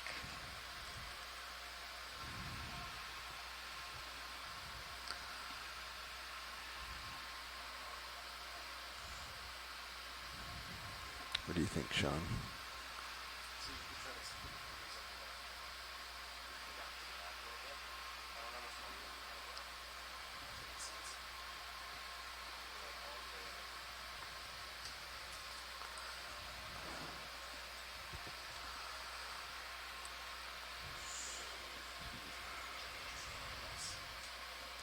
Yeah, that's what I'm trying to do. Wow. It still blows my mind how the ROV samples things. It's so cool. And requires such technical work to get the samples in the places that we want them to go. Well, one of the other things that's really underappreciated about this type of operation is that, you know, humans are very used to having stereo vision, and so you're having 2 eyes automatically gives you a depth of field. We don't have that Let's here. try closing it. So the pilots have to use different cameras at different angles to replicate that stereo vision, because you don't have the precise depth of field. Wow. Okay. Okay. All right. Confirm the box is closed. Box is closed. Okie dokie.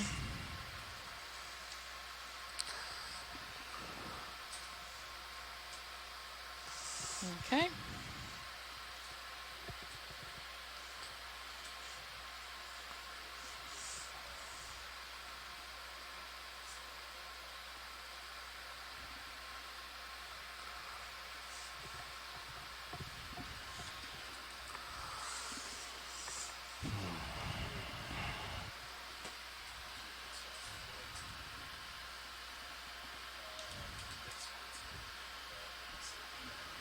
Okay. Okay, we're continuing our trek up the Seamount. Ooh. Can we take a look at the white one, please? Yep. Video, go ahead.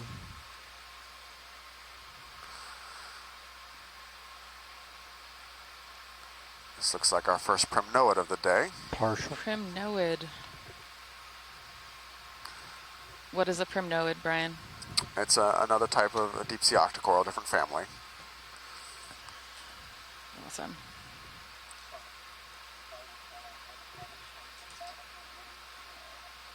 Go ahead. I'm not sure yet. Go ahead, video. So we got a couple Okeacanthid brittle stars here on the Turn on the primnoid. lights, please. Yeah, they're up. And then in the background we got another paramericid with zoanthid overgrowing it. Yep, that's better.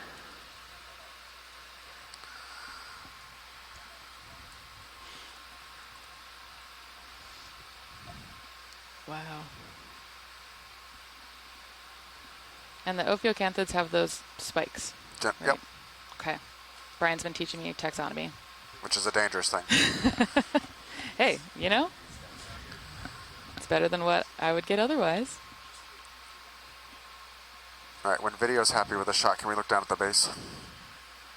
Video's clear.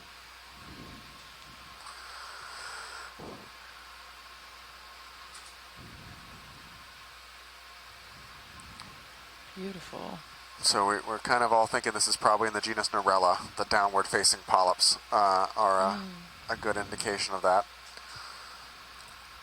Oh, wow, look at that arm. Yep.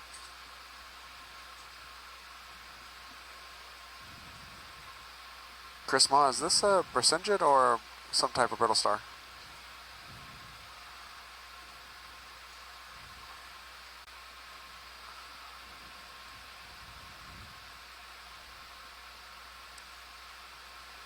You want to tilt over to the brittle star on the lower right?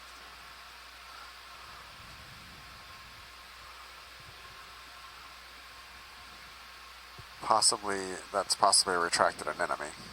Oh, very cool. So the green circular organism on the left part of the screen is potentially an anemone without its little tentacles sticking out. And to the left of the circular disc they're describing, there's a little stalk.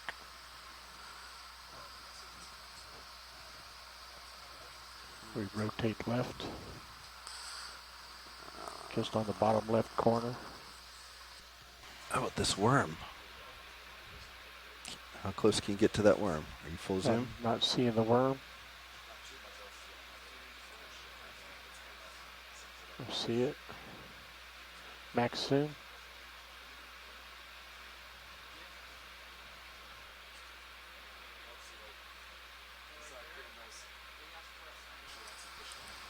That max zoom? Yes, that's max.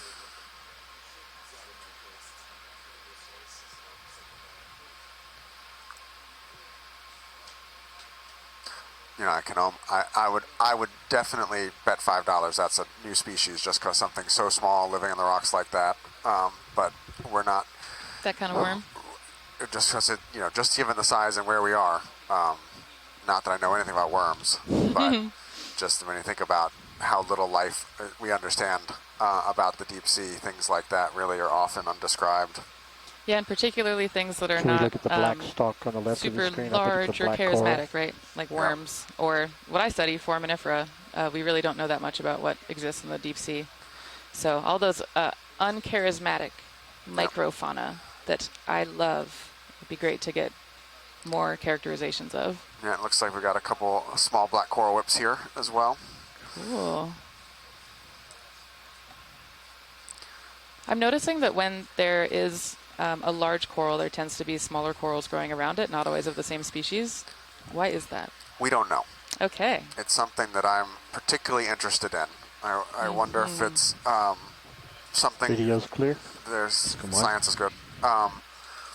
Yeah, there's a theory called allele effects, where you can have certain animals kind of making their own ecosystem around them, and they rely on each other. and it's really hard to kind of prove. Yep. Experimental design standpoint, but it is something I've been wondering about for a while now. On when you see them clustered, they do appear to show up in clusters, and we know they're ecosystems engineers, right? They modify the flow, they allow organisms to get up in the water column. Yeah, as you guys rotate reach more of back those goodies that are coming down think, before they upslope hit the is? bottom. Yeah, Yep. and so 60 still looks pretty good to me. To You guys wanna keep moving what that direction? extent the corals support other corals living nearby is really anybody's guess at this point. Whether they're competing for Big space to sponge get coming into in. the ideal current environments, or whether they are collaborating in some form or fashion. Wow. That is a very, is that a sponge? That is a sponge. Yes. Oh, such a cool sponge. Can you tell us about the sponge? No. Oh. I don't. It's going to take me a second to figure out what type of sponge Yeah, this is. I know unless- we went over this the other day. It's definitely a hexagonal glass sponge. Okay. Beautiful. And it'll take me a moment to dive into the guides to figure Co-pilot, out there's what it been is a beyond request that. from video This is so cool. to do some So glass sponges are called glass sponges imaging. because their skeleton is Yeah, made out of really not moving at this delicate time, so- silica. Yep, Right? correct. Yep. Spicules. And I love the bulbs on This it. would be a nice Is one that with how it dynamic takes in lighting water? if we have the time. Yeah, so basically release the water it? flows. The water flows in from the outside and then comes out that kind of center opening. Okay.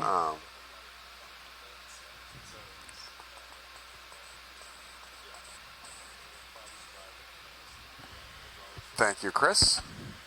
So we'll tilt down to feel the screen. And ready to zoom into the top. So we maybe got an Go ID ahead. in the chat. Yep. Corbitellinae, genus in the family Euplectellidae. Euplectellidae. Yep. Gotcha. Oh my Yeah, goodness. you're doing it. This is beautiful. And it looks like it's got an associate living in it there. Kind of the top right, Whoa. top right corner of the image, some kind of probably polychaete worm or something living inside the skeleton. Oh, that's probably the coolest house to have Working in the on it. entire world. That's so cool. And so why do the polychaetes or other associates live inside the sponge barrel? Is it for protection or for accessing I mean, the current? I think both are Feeding? very good potential guesses. Ooh, great view of the skeletal structure. Oh my gosh. I find a lot of sponge spicules in my fossil cores, and so it's very cool to It's pretty secure. think about how maybe this organism in, I don't know, 50 million years or so might still be preserved via the remains of its skeleton. But it's also cool to see the skeleton put together because I don't usually get that. Oh, come on. My foot's going away. Oh my gosh. So watch leads, we've had a request to do some imaging of this. So we're going to hang out here just for a moment. Go for it. Okay. With that. So I think they want to try to go on the far side. So reach the arm as far out as you can. Okay, so for folks shoreside, we're taking a moment to do some imaging of this sponge, which makes sense. It's beautiful. And so you'll get to see Main lights are exactly down, how all the fog's video coming tech set down. up the lights and get those really lovely pictures that I think ocean exploration is known So for. your wrist is way up, Fernando. And Brian just went out on a mini break to go eat. So we have our sample data manager and training, Jordan, here with us. Do you think you could tell us, Jordan, what we do with the data once we collect it? Yeah, so What's happening with Sirius? What was that? Just a big once we heat? collect all these little Yeah, specimens, we're going to preserve them, and we're going to photograph them, catalog them, and then eventually they're going to be sent to the Smithsonian for preservation. Very cool. And this is the first time I've ever been on a cruise where there is so much like beautifully structured data management and curation on the ship. So thank you, Jordan and Anna, In a for making moment. our lives so much easier. Yeah, this is my first time too. So, So you want to use learning forearm, lots. And then all the rock forearm samples are going to be roll sent to only. the Oregon State University Geologic Repository. Awesome. Then on this one, we're also taking some samples for environmental data DNA. So that is also a new thing that we are doing on this cruise. And what do we do with those? I don't know yet. Nice. Cool. Yeah, I mean, typically when I think about eDNA samples, we usually filter them and then sequence them and Maybe come up a little store bit, get more the of the top edge. data on the sequences in a public repository. Is that right? Yeah, so we're taking eDNA from this biologic samples. So we'll take a little piece of this for genetic sequencing, Coming down. and then we'll also be taking water samples, which, yeah, we run through a filter and then sequence down a those. little more. But those are different. Yeah, and if folks aren't familiar with eDNA, I think it's kind of like doing magic because you basically get, I mean, you know, it's hard to understand exactly how what we find in water, for example, corresponds to the abundance or the size of organisms that are around. But eDNA does give us a snapshot, like a qualitative snapshot of what types of organisms live in this environment. So it can be a great way to characterize biodiversity when you're in a place that has low density of organisms, or maybe we just don't know a lot about it yet. So it's something that's relatively new in science, maybe. I mean, like 10 years ago, I don't remember ever talking about eDNA, and now it's on every single cruise I've been on. It's a really great way to catalog biodiversity in the ocean. But there is that problem where we don't know the shedding rates of organisms and how that contributes to, like, you know, what estimating abundance from eDNA. So that's why we call it qualitative instead of quantitative. All right, what was that request? Because it's basically like presence or absence. Yeah. Wow, this is a beautiful shot.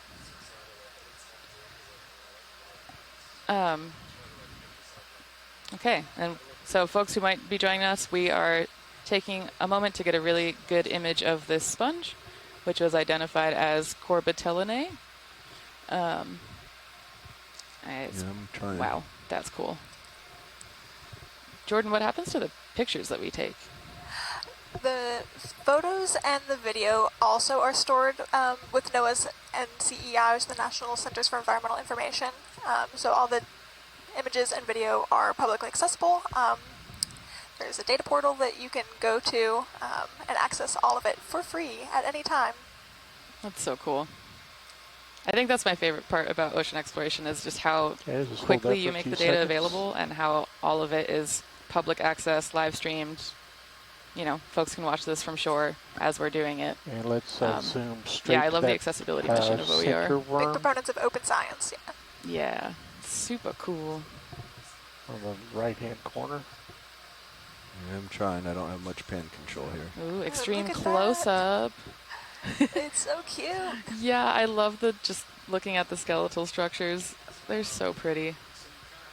And so Brian was saying that's another little worm living inside of it? Yes, I think he might have said it was. That's a good. Did he give me a name for it? But it is a worm potentially living inside of the sponge. And I asked him why they do that, and he said it's potentially because of it being a good habitat where they're protected, or it's a place where, because the sponge is sucking in a bunch of water to filter heat, they can benefit from that by standing in the current that the sponge makes, or sitting in the current, I guess.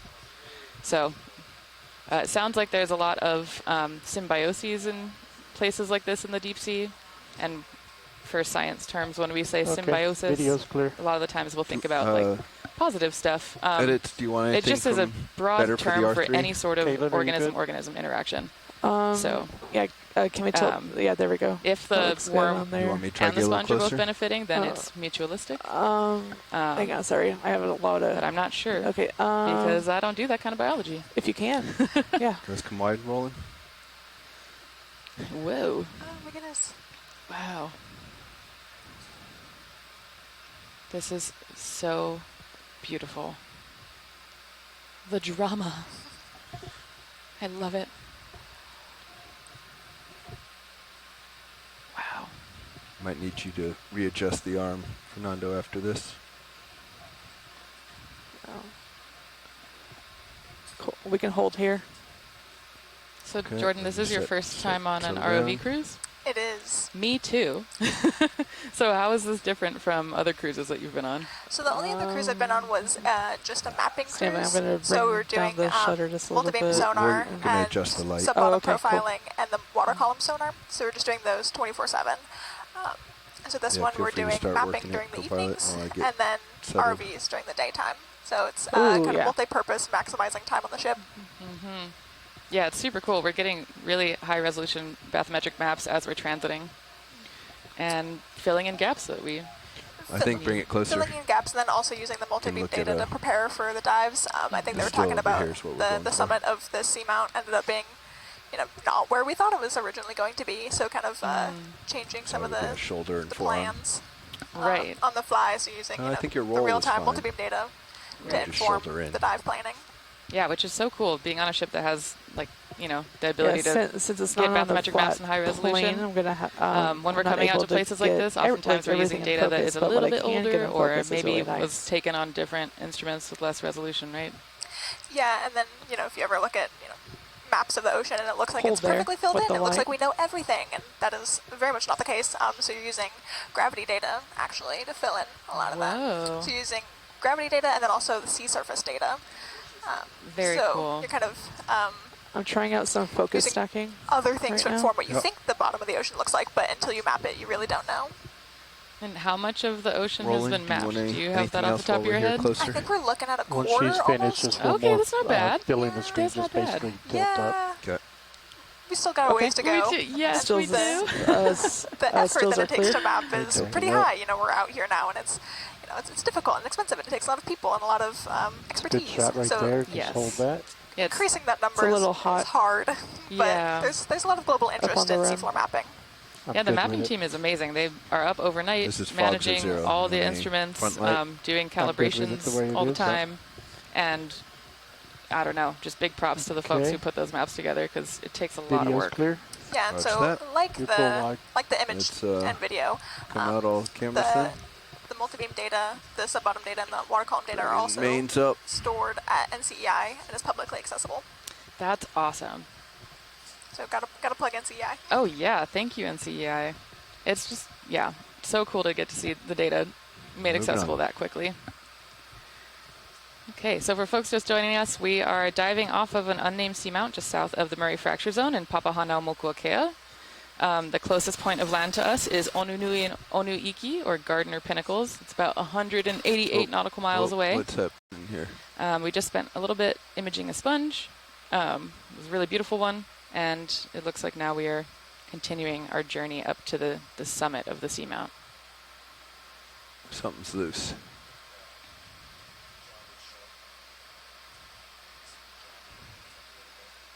Hey pilots, could we zoom in on that coral that's in the middle of the screen?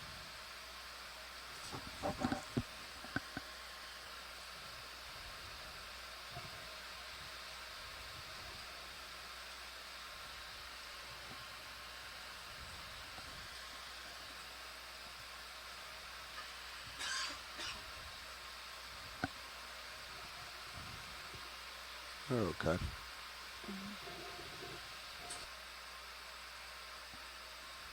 Pilot science asked to look at that our coral we just went over. Backing up. It's all right. Watch lead.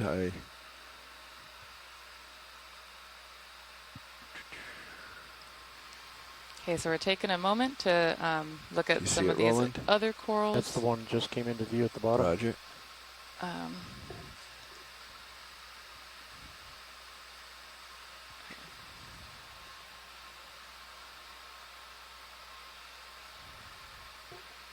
I wish Brian were here to tell me what that is, but I don't know. I think I saw Metallogorgia to the left of D2. That Yeah, let's might be get a interesting snap to here. check out.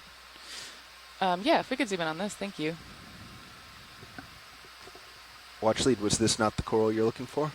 No, but that's okay. This is also beautiful. Okay. Thanks.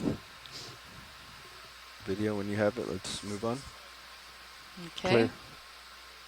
Looks like there's a bunch of brittle stars. Good to go. Thank you.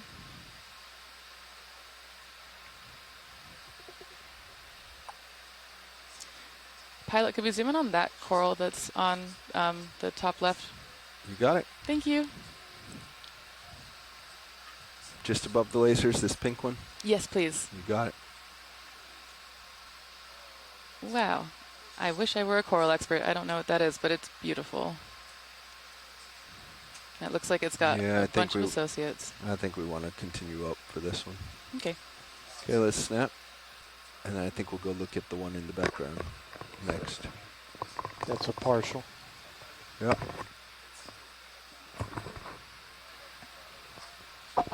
Okay. I think let's move on. Thank you, pilots. Thank you. Looks like a feathered crinoid. Crinoid. Thank you. A crinoid. Oh, that's so Stock cool. crinoid. Let's get a We'll partial. see. Not a crinoid. Not a Oh. crinoid. No. What is this? This is probably something like an Umbellapathes. What is that? It is a black. It's the one I was telling you about the other day. Yes. That looks the other thing that looks very similar to Metallogorgia, Right. but is actually a black coral. So cool. And it's called a black coral because its skeleton is dark? Yes. Nice. So the Anthopitherians for black corals are Okay. have Looks like we can move black on. proteinaceous skeletons. Awesome. Yep, Chris agrees it's an Umbellapathes. And the one we looked at earlier was Paragorgia. Thank you, Chris, for the ID. All right. Need to come back to center. Did we figure out what was going on with our dynamic light?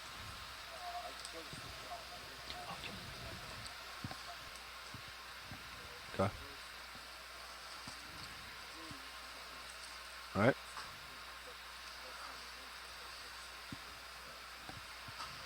Okay.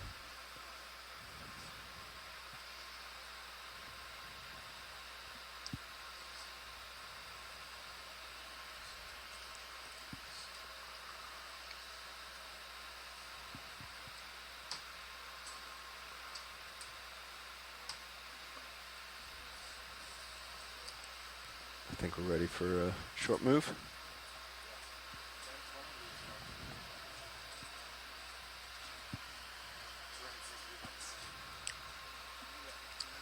Looks like we got another Paragorgia here, another Metallogorgia.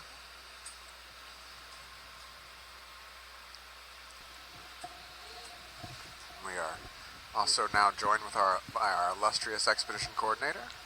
Sam, do you want to introduce yourself? Sure. Hello, everyone. My name is Sam Koyar. I am the expedition coordinator for our journey here into Papahanaumokuakea.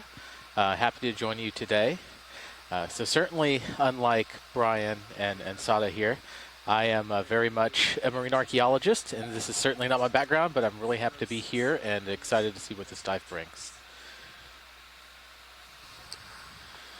Can we look at yellow coral in the kind of fracture zone there? Roger. So Brian, you've had a very long history with this program and with this ship. Do you mind telling us a little bit just about how you got to the seat you're in now, maybe in an abbreviated format of where you started and where you are now? Yeah, so it's been an interesting adventure. All right, that looks pretty much like we sampled earlier, thanks. So I actually started as a NOAA Corps officer, Let's move on.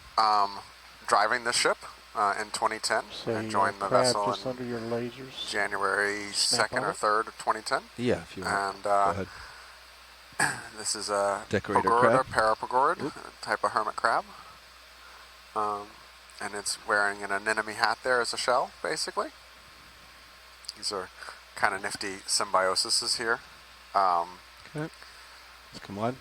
And too far out over there. so over the course of my career, I kind of moved from driving the ship to then running some of the sonars, and then I convinced the So you got GFW some team nice to let me stuff in sit the- in the navigator's chair for a while. Worked my way through a couple different stations in here, and then got into Come back to expedition those. coordinating. See Worked what's in closer. Sam's job for a Glass while. sponge. And then I decided I wanted to really get into science, and so I left ocean exploration for a while, and I got my PhD. And then poof, they convinced me to come back. So it certainly seems you've seen the operations here on board Okeanos Explorer and here with No Ocean Exploration with a few different perspectives. Yep. Pilot, can we get to sponge in the center top? Yeah, I think we might have to come back to that one. Watch lead. I'm pretty far out at my tether at the moment. Copy that. I'll make another pass further on in just a moment. Yeah, I have definitely. I think the only chair in this control room I have not sat a watch in is the pilot chair. It's good for us that we have such trained pilots and engineers that help us exploring this deep part of the ocean. Here from the Global Foundation for Ocean Exploration.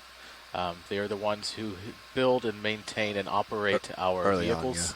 And they do such a wonderful job to get us here on the seafloor to see such wonderful things here in this environment. Yeah, I'm way too far out. I'm going to back up.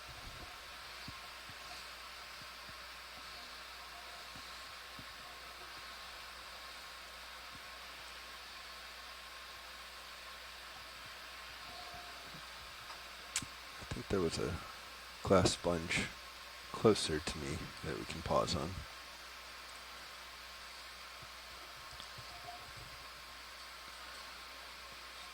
There it is.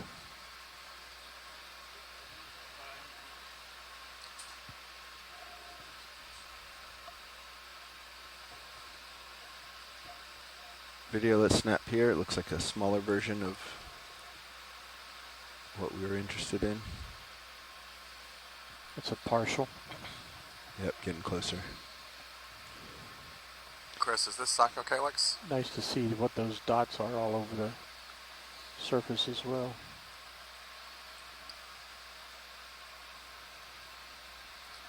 I'm creeping in closer and closer. Yeah, the density of barnacles on this dive is pretty interesting. I've seen this once or twice, but it's rare. It seems like almost every rock has at least a couple of hosts. Yeah, hosting it a does. couple. Yeah, so this is a type of euplectellid sponge called Psychocalyx is the genus. Very pretty sponges, but I think we're good, pilot. Thank you. Roger. Let's do a tight. It looks like Chris on the chat is agreeing. Chris Kelly is agreeing with you here in the chat. Yeah, these look like the same barnacles we probably on the rock sample we collected at the beginning of the dive. You can kind of see some of them have their feeding tentacles or cirri out there. Those little fuzzy things that are kind of hard to resolve. Sorry, Roland. Sticking out Trying there. to stabilize. Can we kick on? It looks like they're looking for any kind of lights? hard substrate to be able to adhere 90%. themselves to sit and feed as the current goes by. Yep. Co-pilot, can we get the fog lights at 90%? Are any of the species that we've kind of observed so far on this dive, 90. are they indicative of a certain type of environment here on the seamount, as far as a higher flow, as far as currents, or a lower flow? Okay, video's clear. Or is it hard to tell kind of with the species that we've observed? We really Fog haven't lights are done clear. a lot of Just finally got stable. hard research on that where I can say definitively, but in my own kind of mental classification system, this looks like a pretty low flow environment. You see the metallogorgias, the umbellulopathes, the things with the big stalks that have the broad areas that kind of move around. The bigger one? There it is. And then you can see I'm not seeing any bed forms in the sediment, even though it's still, even the kind of higher rocks have a little bit of a sediment drape on them. This all feels pretty consistent with a lower flow environment to me. And would you expect, say, if you were in a higher flow environment and you saw those telltale signs, would you expect there to be much change in the speciation of those areas? Again, we don't really know definitively yet. It's something I'm kind of curious about. The hard part is we have such poor measurements of deep sea corals, corals and currents. So like we don't have an effective way to measure current from a vehicle like Deep Discoverer. Okay, go ahead. And so the little bit we know are you know, from mooring stations and stuff like that, but the expense and complications of deploying an acoustic Doppler current profiler or even some of the newer tilt current meter designs really limit our ability to kind of do the hard science to make sure that we know these growth forms are or are not current specialist. Thank you, Bobby. That's all I think we need for science. Video, you clear? Clear. Yep. So that's something that I think that's a real growth area for the field of deep sea, you know, habitat characterization and biogeography is better understanding the current flow and having cheaper and easier ways to measure current flow in the deep sea is, I think it's a critical thing we got to do better of. There are two larger things here. I see them. Serious view. Yeah, it seems it also leans to a point to where, you know, it's more exploration, it's more scientific sensors to be able to make a better characterization of the habitat and what lives there at that a certain place in time.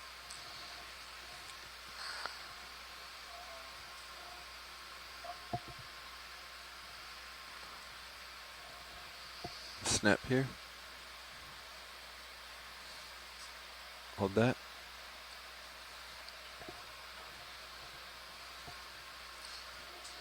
Got another glass sponge here with several different brittle stars Look at living on the those. outside.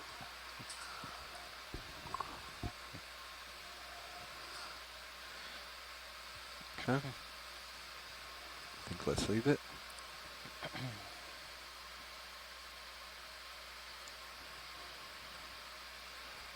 It's amazing. It's just the different types of structures a lot of these glass sponges can have. Yeah. The variety that they can carry. That was some type of rosalid. Can we look at the white spindlier one on the right? Yeah. So it looks like it drops off there. Were we on a local high at 060? Is it time to... It may be time to turn more east.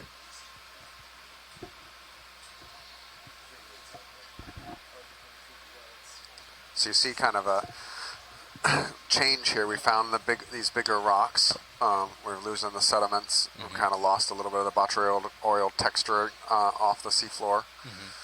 So we might see a kind of shift here in the community as we transition to this local high. Go ahead, Roland.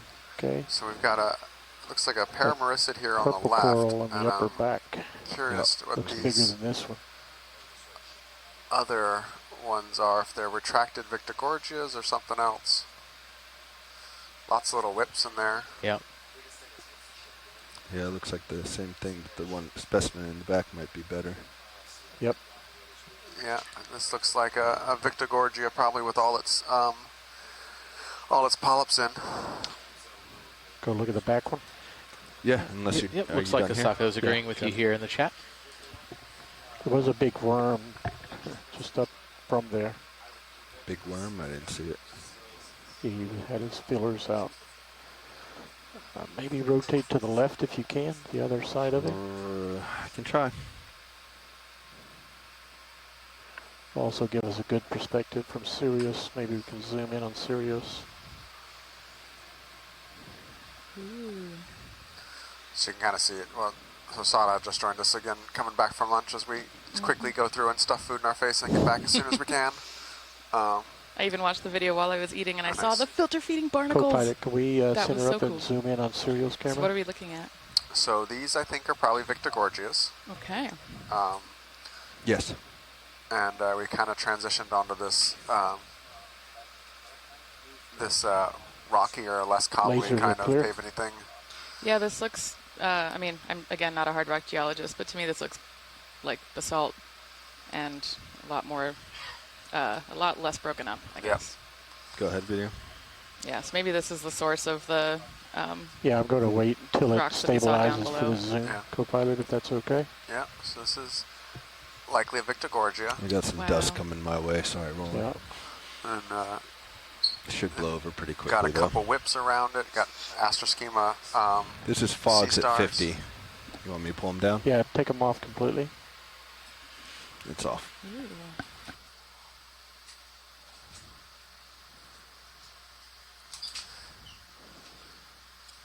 Is the astroschema sea star moving because Zooming it's in on annoyed at Sirius. D2's current that it's producing? Or it could just be doing its thing.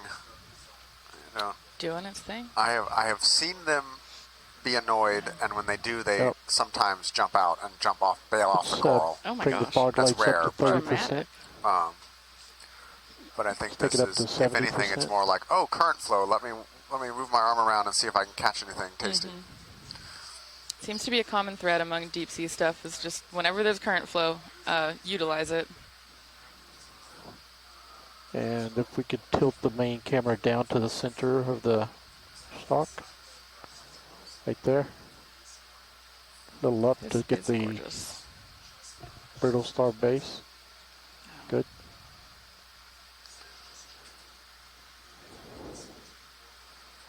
I just love getting a close view of the polyps. This would be another good shot with the dynamic lighting, if we have the time.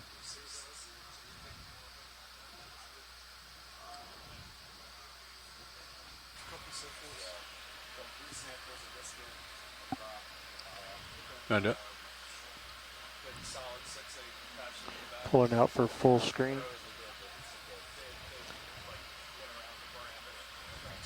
Beautiful.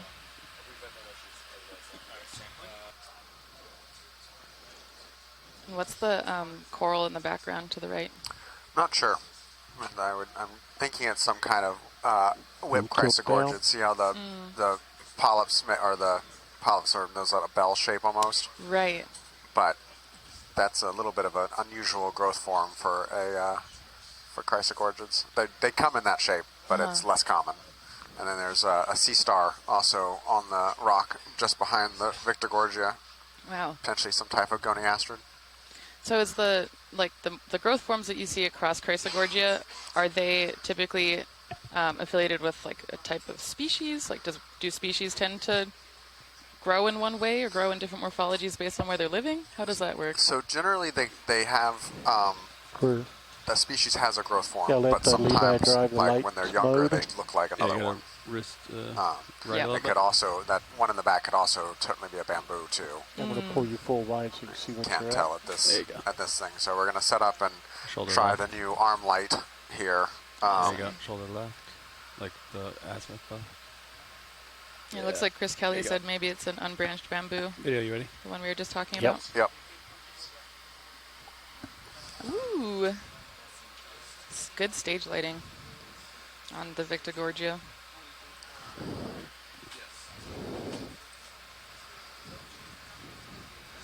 How you doing, video?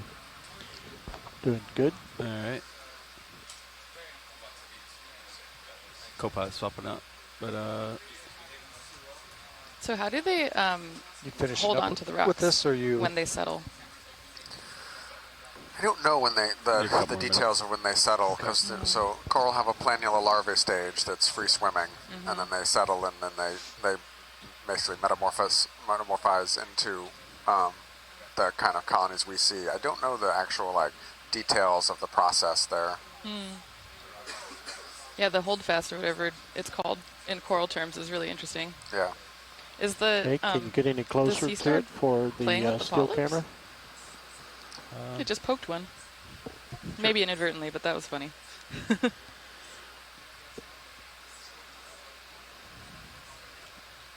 Wow. Normal lights back, rolling. Yeah, bring up the fog lights at 50%. All right, there you go. That's a lot of associates. Maybe not. Okay, I'd call that good for video. You may want to move closer if you can. Wait till you see one that's loaded. Oh, no way. For the still camera? Have you ever seen one so loaded it's like bending over? They're pretty neutrally buoyant, so bending it over, but I have definitely seen ones that you were surprised it wasn't. Yeah. And do they get in the way of the polyps being able to filter feed? Again, that's an interesting question that we don't have a really definitive answer for. Science is happy when video's happy. Roger. So sometimes you will see where their arms hold on, there are less or no polyps left. But there has been some really interesting work from the Gulf of Mexico where all right, so I was told that you turned your head, corals John, associated that had brittle star associates fared better in the Deepwater Horizon oil but spill. you were originally looking at 060. Hardest evidence we have in if you want to call any shots for the still camera. Some sort of mutualism? Yeah, some kind of mutualism versus just a commensal relationship. Very cool. But I don't know. I think there's a real scale here because you totally can see sometimes where there's fewer polyps where the brittle star holds on. But we know from those studies that at least in certain conditions, the brittle stars do provide benefit to the corals as well. Auxiliary light? Correct. Let's bring the fogs completely off. Give and take. That's one of those really interesting things about, there's a lot of really fascinating research coming out of shallow water corals, looking at the relationship between shallow water corals and their photosymbionts. Historically, we've been called zooxanthellae, and the whole range of symbiotic relationships that can occur with the same two partners in different conditions can range from parasitism through commensalism through mutualism, and understanding the nuance, the control of those things is a really interesting emerging kind of field of research right now. Really beautiful shot here looking at the different on the right. At the different polyps here. You can see the really distinct octocoral polyp shape here very clearly. that secondary kind of little lines you see coming off the individual tentacles is a diagnostic criteria for octocorals. And you can tell them from the difference from the black corals and the hexacorals by the presence of those kind of secondary features. Wow. Oh, there's one of those fish again. Is that the same that we saw before? A different one? This is a type of cusk eel. Oh, cusk eel. Okay. You can get the arm stud if you want. And are they often associated with these types of corals? I don't know about the individual corals, but these type of environments, they are very common. Very, very common family to see at these depths in these kind of near bottom conditions. Very cool. Lasers on.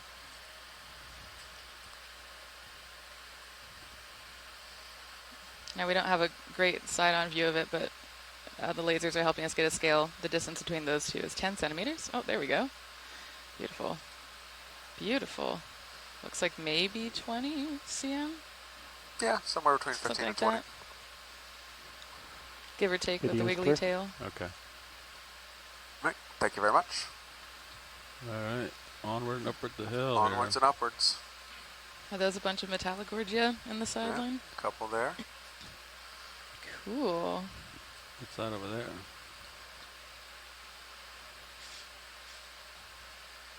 It's beautiful to think about this as being an underwater Actually, probably volcano. before we leave, the one that's just coming off the left side of the screen.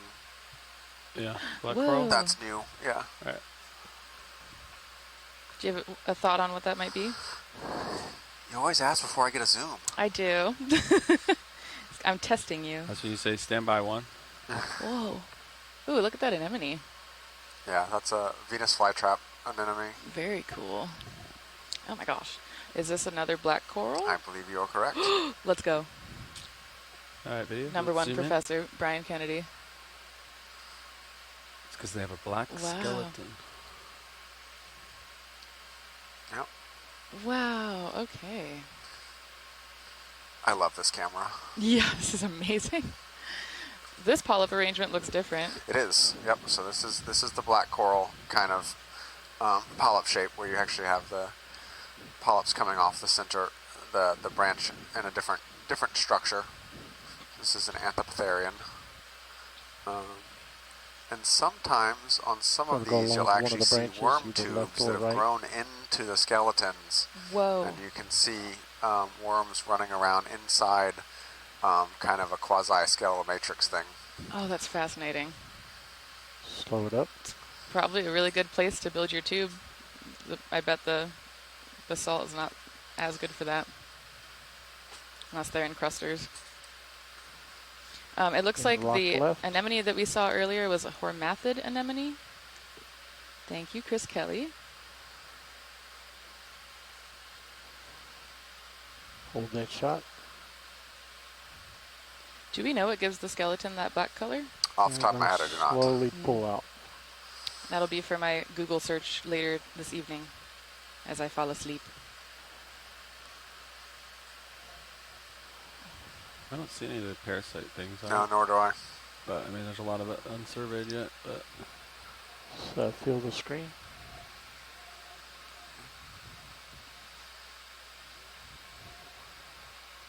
That's those barnacles again, and maybe in the lower left corner some sort of overgrowth? Maybe. I don't know. Can we look at the whiter spots bottom left on in the rock? Barnacles. Ready when you are? Yeah. Yeah, that. They're all closed. Oh, is that sediment? Up there's some open bottom right. Not sure. Yeah. Might have been where some kind of like some mucus net or something landed, like a larvacean or something, and has just attracted a finer grain sediment or something. And all right, thanks. Next video.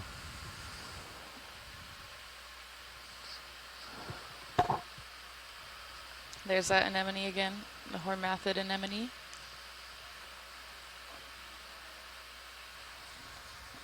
Badger. Yeah. I saw on the way down in the delta. Wow, this is really starting to look like a volcano. Video, you snap on this. I'm curious what this is. Very cool. Yeah, what's that? What? Oh, it's an old sponge.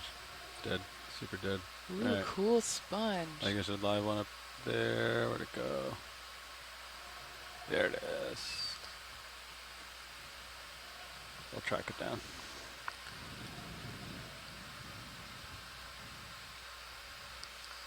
So we're continuing our journey up the Seamount.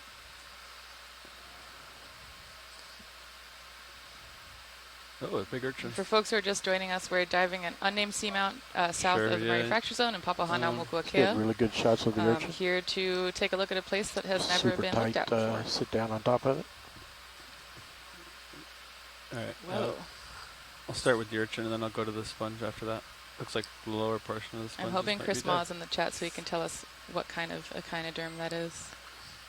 Unless you know, Brian. It's a pancake urchin. I don't remember the Latin. Pancake. Beautiful. I like their little socks on their feet. Some of them have them, yeah. The one we saw earlier did not. All right, video. Let's come in.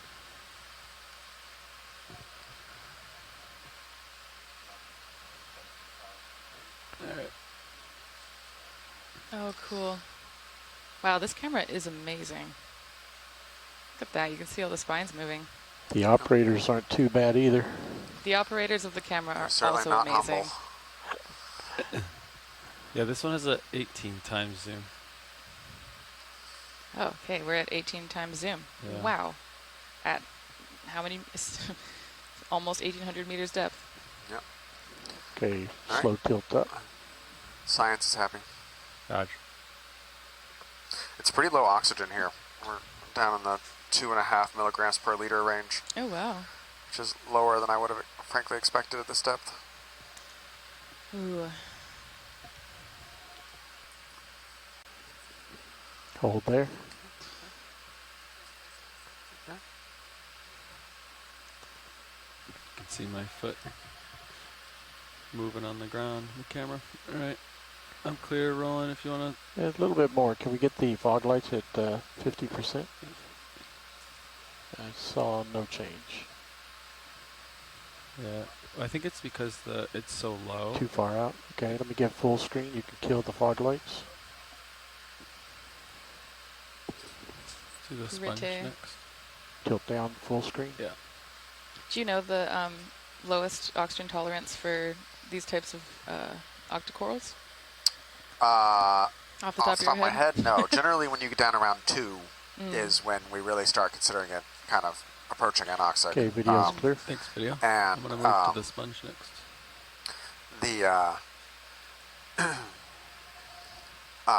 So the octocorals are less oxygen dependent. It's the colonial sclerotinians, which we're too deep here anyways, but they're the ones that are really, you can see the oxygen minimum zone on the seafloor. Like you see them, and then you hit the oxygen minimum zone, and they vanish, and then you see them again when you get above it.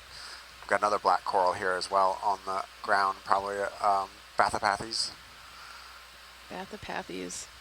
And I'm not sure what sponge this is. Very interesting. It looks looks similar like to what we saw before. It is. It is somewhat similar. It looks kind of mangled. Yeah. Would that happen? Do you think something tried to eat it? Smashed into it? It's kind of wild. Not sure. Reminds me of like a spider web all webbed up. I mean, it gives us a Alright, nice view of the video. internal I'm structure, parked, but probably I wasn't think. fun to be that You wanna sponge zoom in a on little whatever bit? day Yeah, we'll go to the center. this happened. See what's living inside. Hold that for a second. Let's just look around for a second. Looks like it's got a fair number of residents. All the little pink spots Gonna want that are pink one on probably the just some type of upper worm right of or center. crustacean living in there. Going in tight. Huh. There's like little anemones. Oh, wow. Go right. Looks like they're anemones. Oh my goodness. Anemones.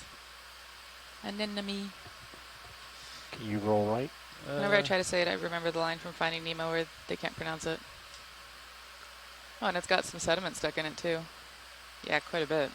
I'm going to try to find a different one, Ron. Yeah, we're losing the one I was after. Yeah, when I turn right, There we go.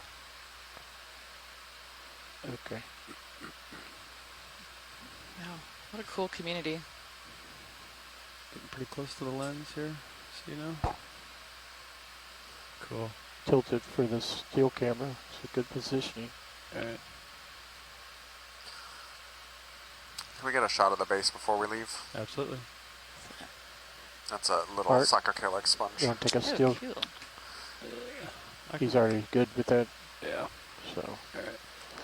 We're trying to figure out if this is what this is. It's in the family Euplectellidae, we're pretty sure, but not sure the genus yet. All right, zoom in on the Chris, base. I don't think it's stalked. I think it's just dying. Looks like it was sponge all the way to the bottom. It doesn't look like a distinct stalk. So JD, it looks like in your sonar that features a little bit Yeah. more to your starboard. Just covered in So sediment. maybe our next move will probably do, I don't know, Alright, zero. science is We having were things. doing 060, so Video's maybe good. like 075, 080. We'll follow that. You on board with that? Ooh. All right, zoom out. Another Pergorid. Yeah, with just its a little bit anemone. to your right. I still can't believe that that's the thing. So the pergorids wear anemones as shells, right? More or less, small yep. 10s That's and so 15s. wild. Yeah. You want to line up? There's with another that? one of those hormathid anemones in the background, maybe? Yep. Okay, we're learning. We're learning. Picking it up quick. I try. Thank you. Good teachers all around. Oh, that's a good start. It's really cool to see this because Is that bang on? oftentimes when we talk about Okay. the oceans from a paleo perspective, we typically don't talk about seamounts because there's not very many fossil records from seamounts exposed on land. And the few records that we have come from coring expeditions where they cored into Bridge, are the we down? carbonate cap on top of guyos. Hey, Bridge, things like like to request that. a ship move, please. Um, Range 10 meters, but it doesn't mean bearing that 075 degrees. there's not speed fossils in these 0.2 environments. We knots. just haven't been able to access them before. Good size Brisingid sea star coming up here. Wow. Good copy. Thank you, Bridge. You want to look down inside the Brisingid, or we need to move? What is the common name for Brisingid? We just call it move in. Basket? No? No, they're not basket stars. Oh, because the baskets have that really cool fractal. We'll get a Correct. snap video Okay. and then we'll keep going. I don't know if there's a common name, honestly. Oh, that's Hold all right. that. It can be a Brisingid.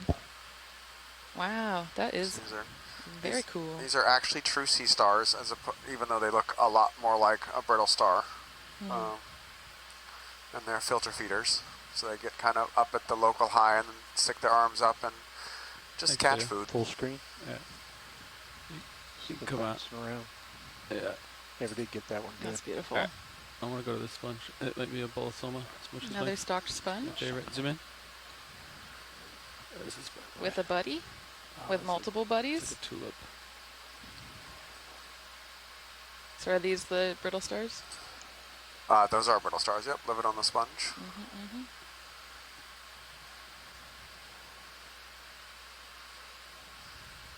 And I think the front row called it. I believe this is a bolosoma. Yeah, that's my favorite.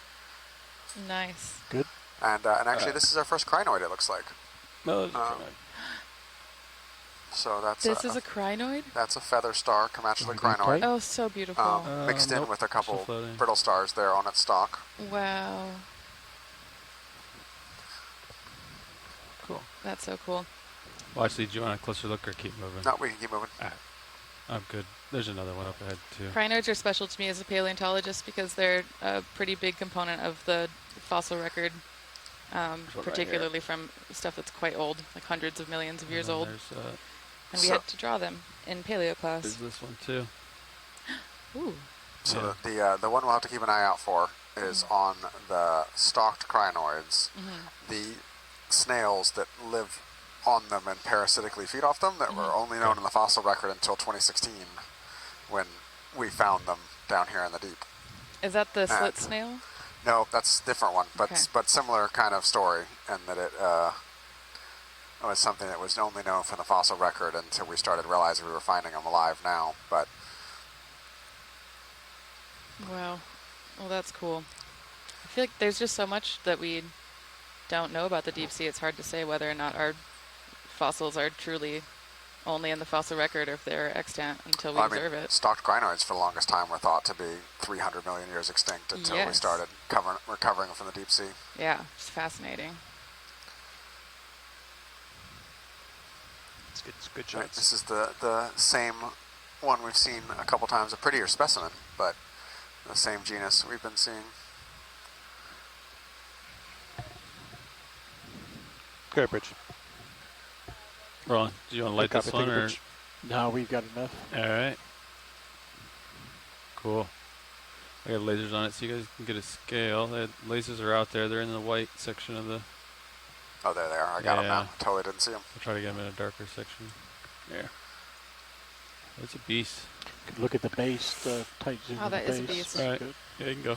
Oh my gosh. I'm on the ground. So for folks tuning in from shore, those lasers are 10 centimeters Bigfoot. apart. This is quite big. Sorry, Roland. Sliding around you. Zoom out Oh, a and little some filter feeding barnacles next to it.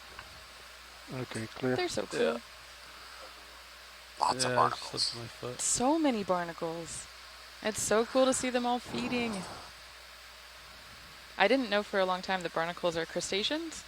And they're basically, if you look inside the shell, you'd see something that looks like a shrimp, but it's on its back sticking its filter feeders out. I come back in partial. Very cool. Try to get the base. I'll try to stay here. Hopefully my foot's in a better spot. And hold that, hold that, hold that. There you go. Wow.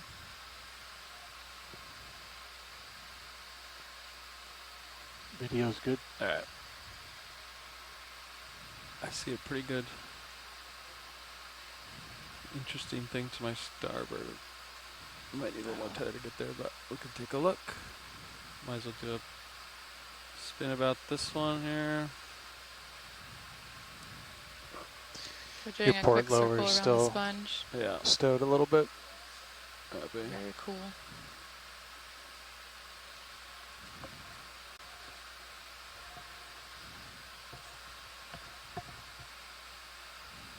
Thought I saw like a bowling ball out there. Oh, it's just off. There it is. Oh, yeah. Spira. Wow. I'm going for it. Yep, go for it. Is that the firework coral? It is. Oh my gosh. Okay. Wow. I know that you can't see my face right now, but I am so excited to look at this. Spirogorgia? What are they called? Or is it? Or This is there is a lot of Iridogorgia. Iridogorgia. Potentially Iridogorgia magnispiralis.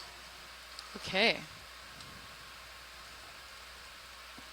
Iridogorgia. You think we need more tether, This John? one's got a very tight spiral. John, or Can you tell what the coral yeah. next to it is? Not yet. You want to give me? Find out. You want me to know 10, Chris? Yes, sir. I'm gonna get some more tether. Notch lead. Understood. Bridge, are we now? It's a beautiful specimen, though. You don't have This is dynamic beautiful. Hey, Bridge. like I'd this like to one. request another ship move, please. Alright. Same as last. John. Range 10 meters. Can you get it bearing ready? 075 degrees. Speed 0.2 knots. The light, if I get the light. You can yeah. See how sneaky you can be. Shut that in the background, too. So can you tell me about firework corals? Not sure we're really going to make that the common name or not, but Oh, okay. What would you prefer the common name be? I don't know. But so these are in the family Chrysogorgiidae. Mhm. They are, I think, one of the prettiest out there. Most people seem to think that they can get really big. This is a relatively small one.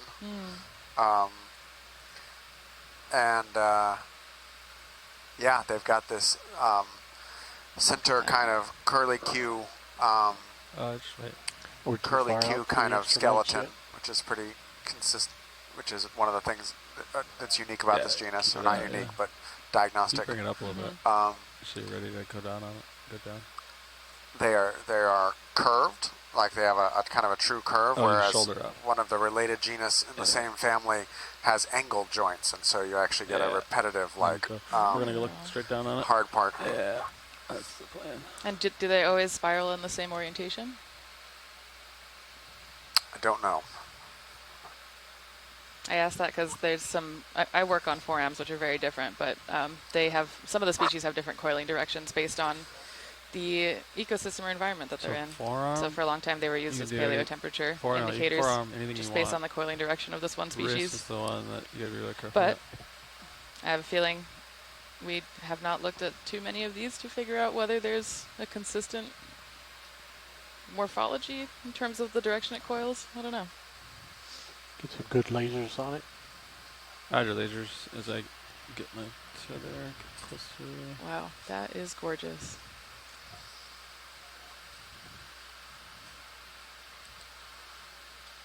I want to see if I can get low and get a nice side profile of it. Like that. Try to kill the lasers for a second. Wow. There you go, Art. Go ahead, Rich. This is on the smaller side. Yep, Good there's copy. another Thank you, one. Rich. There's another one back in the black in the top right too. Wow. If you want to set up and do some beauty work on this, that's fine with us. Okay. Yeah, this is a beautiful specimen. Do these tend to have sort a of get the preferred camera depth right up zonation inside of it. that's distinctly different? Just short of touching the lens. Than what we saw previously? So yeah, there definitely has a depth. It's a pretty broad generalist. It does have depth ranges. I don't know off the top of my head what they are, but it's a pretty wide range. That's cool. Generally, once you get below about 1,000 meters, the depth ranges are pretty wide. Once you get dynamic lighting between the surface and 1,000 meters, you have a tighter depth zonation. So you see a lot more specialization in the mesophotic once you start having that very clear vertical gradation of how much light's available and how much the vertical migrators and stuff concentration. Once you get below that 1,000 meters, it really kind of broadens out on. You get depth ranges in many hundreds to thousands of meters. That makes sense. Can we think of these as maybe, I guess the way that I think about animals that have large depth ranges is that they are opportunistic, or they're maybe able to better survive in extreme environments than the stuff we might see at shallower depths. Say that again? Oh no, go ahead. I was just wondering if these corals have any adaptations that help them survive at these deep depths that might be different from what we see at shallower depths in corals that are in a similar. They have some, but it's really actually interesting temperature. So it's less the pressure here with the temperature. So oddly, I call them deep water corals, but I'd go straight down. Or deep sea corals, but a lot of times I think the more correct terminology is cold water corals. Because you can see some like paragorgids and stuff up into the, Mini-Zeus has a good view here. 40, 50 meter range sometimes in cold water environments like fjords in Alaska and stuff like that. So it's much more of a temperature thing. Like if we bring them up to the lab, they do really well if we keep them at 2 or 3 degrees Celsius. If we warm them up, they start not behaving so well. Wow, that's fascinating. I'm going to pull you out. Speaking of temperature, we're at 2.2 degrees down here right now. Nice and brisk. Yeah. So we need to rotate the I'm light. glad D2 has her insulation on. Of the bush. Roger. How's the R3 doing that low light? What's the dissolved oxygen? I think you said it earlier. Still hanging around 2.5. Does it look good, Lord? Not yet. Which is on the low side. Shoulder right more, I think. And then we'll twist it left once you get over it. Right there. Now let's tilt up a little bit. I'm zooming in. Back to the stalk. Oh, okay. See how it's hottest up there? Yep. Hold there. Okay. Oh. It's going still oh, it's moving. The whole specimen is Oh, that's beautiful.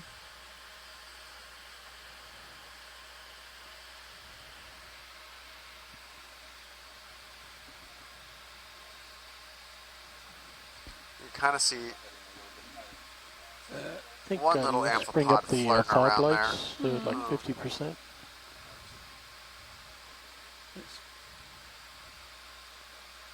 Often the longer you look at these tiny corals, the more you find. Just a reminder, pilots, that Yeah, they top really are of the just mountain is our listing a whole priority. community So of other we need to be organisms. selective with our cinematic. That comes from the boss man up top. Copy. You good, Ron?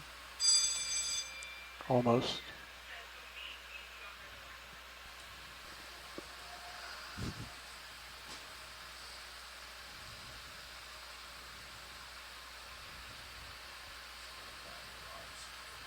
The amphipod is jumping around in the polyps. Oh wow, I love how the barnacles are lit up. Looks like stars. Nice. Wow.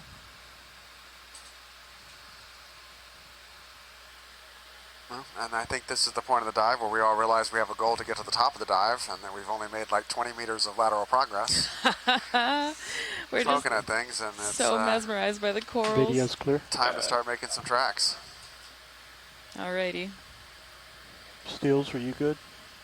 Bye, Good thumbs up Iridogorgia. from Mark. Onward and upward.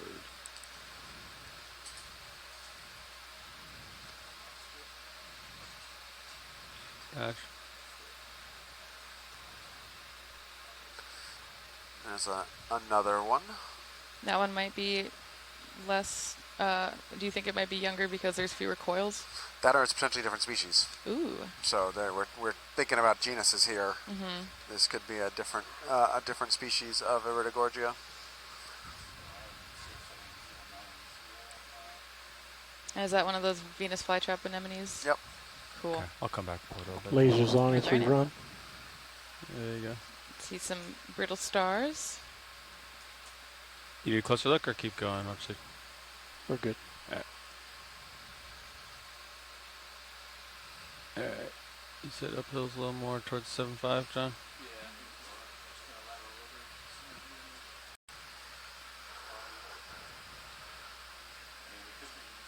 Yeah, I mean, it looks like you're, honestly, to your starboard even looks uphill.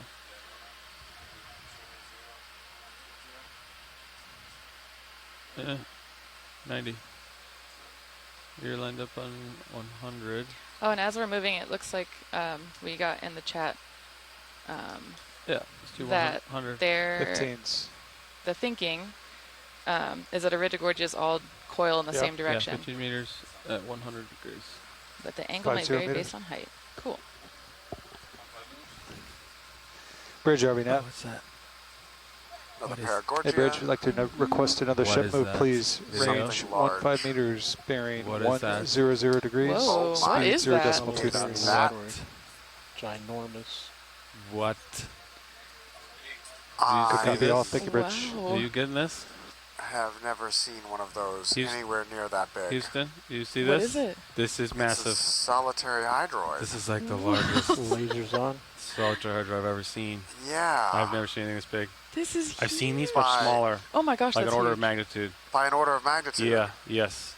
Wow. Normally these are like dark red. Lasers on the Okay, base. so those two lasers showing us 10 centimeters on the scale. And then every time I say let's make some tracks. Yeah, we find something so cool that you can't. But yeah, this is certainly Lasers on the base. substantially larger than any you got one of enough, these right? I've ever You seen ready to stop before. the ship? Wow. 15's Yeah. too far. Yeah, go You ahead and think? stop the ship. You're staring at him at Stop 3-0. the ship. Yeah. We want to look at the hydroid. Pirouette to round to the left side. Let the ship move a couple meters and then Yeah. stop it. This is unbelievable. I'm just going to throw that out there. I'm with you. I've never seen anything that comes near this size. I mean, these are not, Wow. solitary hydroids are not all that rare, but normally they're on the order of like 20 centimeters, Roger. Oh my gosh. not Can meters. you frame that or nice for meter. Art? All right, Art, I'm going to start with you. So can you tell us a little bit about hydroids? What are they? They're hydroids. Yeah. They're, they're We'll start with the They're side profile hydroids. for you, Art. Try to keep the base in field. Lasers clear. All right.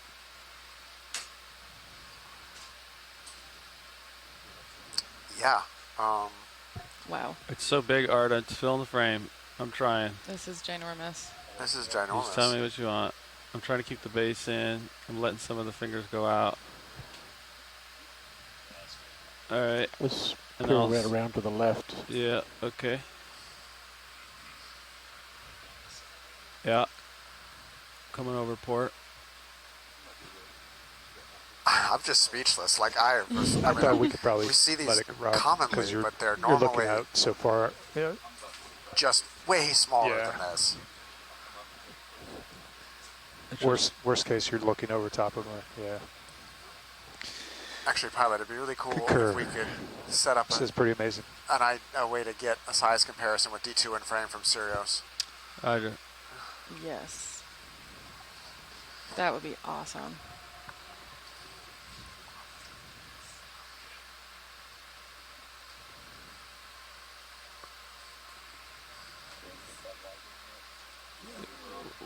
Yeah, we'll work it. And after this.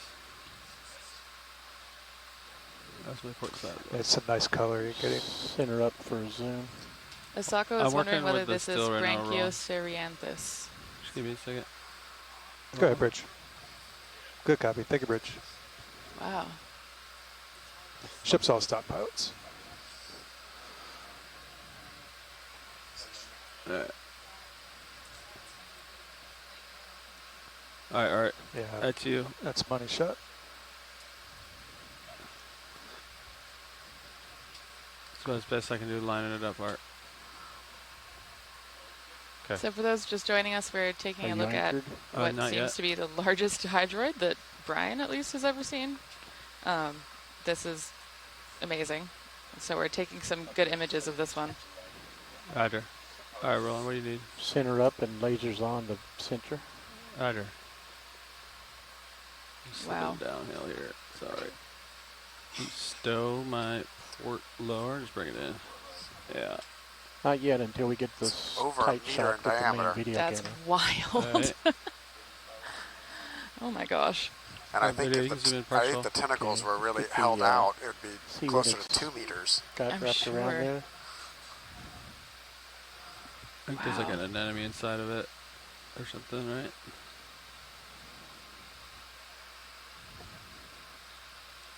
What is that? It's a scale worm. No. Very big scale worm. That's a scale worm living in it. I kill lasers. John, kill him. That's so cool. That's also a pretty That's a huge scale big worm. scale worm. Yeah. You steady? Oh my goodness. Oh, there's multiple. Or is it the same one curled all the way around? Oh yeah, maybe. Sure. Oh my gosh. Oh, that's huge. That scale worm's You can got to be sneak arm 20 out. centimeters Just long sneak if it. it's the Yeah. same one. I think you're right. I think it is curled around it. Oh my gosh, that's massive. Alright. Is the ship done moving? Yes, we have been Sirius- for a few minutes. Sirius is done moving? It's probably This is so just cool. about, I'd say, in the next 60 seconds. Yes. Basically everything out here that's standing up off of the bottom is potential habitat for Yeah, everything absolutely. else, right? I mean, totally. Okay, ready for dynamic lighting? So cool. Wow. This is beautiful. I'm going to try to stay right here, John. You do your magic. I can get your mains if you guys need. You'll need to rotate left. Yeah. So Asako just put in the chat that one of the largest solitary hydrozoans is Branchiocerianthus. You see the worm that's on the tentacle imperator, that and you're it's heading described near from Japan. now? Typically a meter to a meter and a half in height. Yeah, so about that size. Yeah.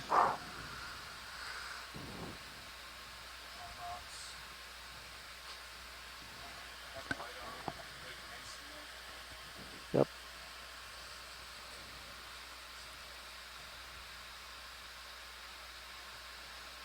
The main camera's got a lot of gain, doesn't it? That's all iris right now. Oh, iris. Ooh. I guess that specimen of, or that species of hydrozoan was collected by the Challenger expedition, which was in the late 1800s. It's always amazing to me how many things they did describe. We found, I was on Nautilus in Palau late last year, and we found this crazy thing we could not figure out what it was. Took us months to figure out what it was, and then we found out it was a species of tunicate that had been described by the Challenger expedition. Of course. And only seen like 10 times since video, then. zoom in, but- or what do you want? Wow. The light is Yeah, a little I hot think on the some top. of the ID like guides that I Art's use opinion. for identifying Pacific foraminifera come directly from the Challenger. I think the light's a little hot on the Pretty top. wild. Wanted Art's opinion. And those specimens are, Or or their just bring samples the- you can bring the light down. access. I think they're in Percentage. the Natural History Museum in London in some Yeah. cases. I don't know.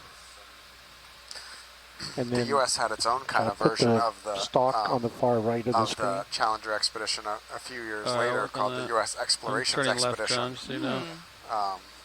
That was I for how think many you guys years? are It all was 3 or set now. 5 year round the world journey. We'll pull It out, did the first mapping fill of the San screen. Francisco Bay. It did some of the Actually, first I am mapping of full wide. Fiji. It's largely credited with discovering that Antarctica is a continent and not a set of islands Try to just light in the top the of ice. it. Yeah.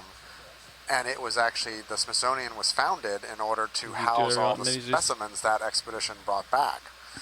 But it came back somewhat in scandal with all the officers court-martialing each other and claiming all kinds of things, so it's not largely talked more about right. in the U.S. history as much because it ended in a little bit of cloud of Yep, scandal and then turn from the light, behavior of the short, officers. forearm But it, the science forearm accomplishments of roll. it were truly amazing. Wow, yeah, I gotta say, I don't think I've heard of that. And There you go. Yeah, most people haven't. Yeah. And wow, those samples are still in the Smithsonian? I think largely, yeah. Back That's left, outboard. fascinating. Shoulder left, just a little You bit. zoom into that center tuft. That's good. Up until this program, NOAA Ocean Exploration was founded. That expedition was the largest dedicated ocean exploration project beforehand, eclipsed by this program, and it's You watching over Sirius, almost Chris? 20 year Yes. history now. Thank you. Wow. Yeah, it's just amazing to me how much we still have to learn about the deep sea. Yeah, I and don't I'm so glad think that the heaves are moving you guys a little Another bit. scale Whoa. worm out on the tentacle. scale worm party. Go for scale worm rolling. Yep. That's so cool. Is it tied a knot? Look, it actually looks like it's tied into a knot. No way. I guess. It might just be retracted, but Or does that happen when it whips around in the current too much? I don't know. What do we know about the strength of currents in this Okay, part just of the world rotate back and to this the right. depth? For the Generally, they're on the weaker side by Right. overall standards. Try But to looking rotate at the the vehicle. terrain here, I See, think the this tentacles feature are getting appears to be fairly pretty light close to current. the still Yeah. camera. Especially given look the at the what was that, tufty Metallogorgia? grayish Did you say it stuff. like slow flow? That's my hypothesis. Nice. Alright, I'm framing it for the still camera right now, if I'm being honest. Wow, Yeah. that scale worm is just vibing. Can shoulder your left, John, as I turned right, so you got to shoulder left now. Capiche?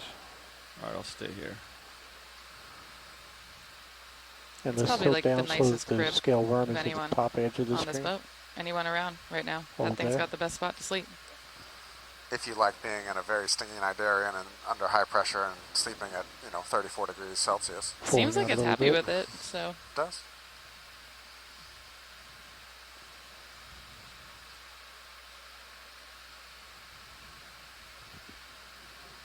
It's kind of hard to see, Ryan, but Sirius is looking down at D2, and you can see the subject right in front of D2 there. It's Okay. kind Ready of to zoom in Yeah, on I can Sirius? kind of make it out, but yeah, thank you. yeah. Ready to zoom in on Sirius? Yeah, Are you there we moving go. the light, Oh, John, wow. or am So oh, it's just we're getting a, moving. The subject is D2 flowing. for scale That's what's picture. going Yeah, on. if you look on stream 2, you'll be able to see the Oh, view that's kinda from cool. Sirius down to get a sense of how big this thing is in comparison to the It's just flowing with the large wind stuff. SUV-sized RV. Yeah. Oh, fish. Ooh, fish. You can move the light, John, if you want. Yeah. Just do what you think is right. All right, I think science is happy with the hydroid. Science is happy. Asako says Wow. thank you Tilt for the down to wonderful get the video base. record. That's a cool shot, John. Zoom in to lose the light, Ron. Lose the light. Just want you to tilt down so we got the whole image. So there we go. I like that. This is cool. Let's hold this for a second. Wow. Wow. Pulling Sirius out.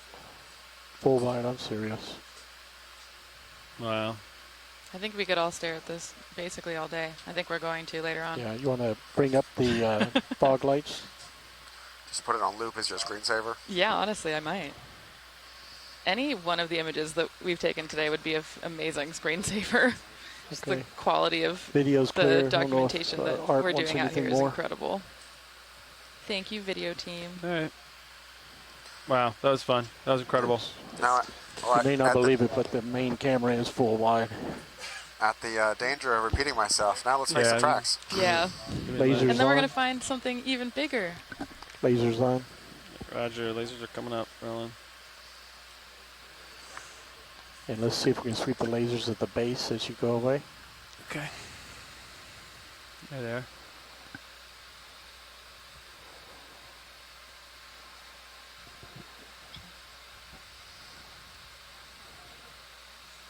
Wow. Just the holdfast at the bottom, or whatever it's called, is more than 10 Incredible. centimeters across. Yeah. That's wild. That's incredible. Put it on the bulb behind the tentacles, the lasers.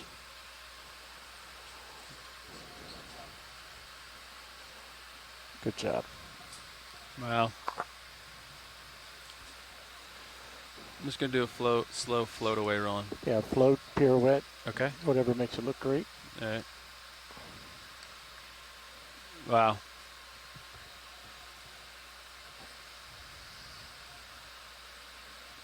That's a good shot right there.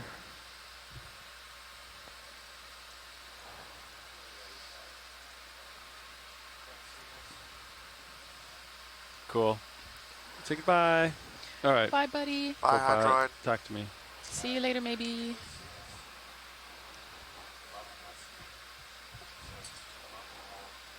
All right. Video, brighten me up a little bit. Yep.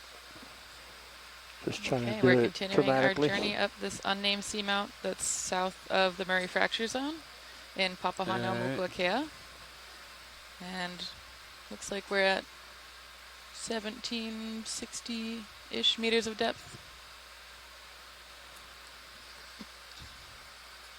Wow, that was really cool. Yeah, that was cool. Very cool.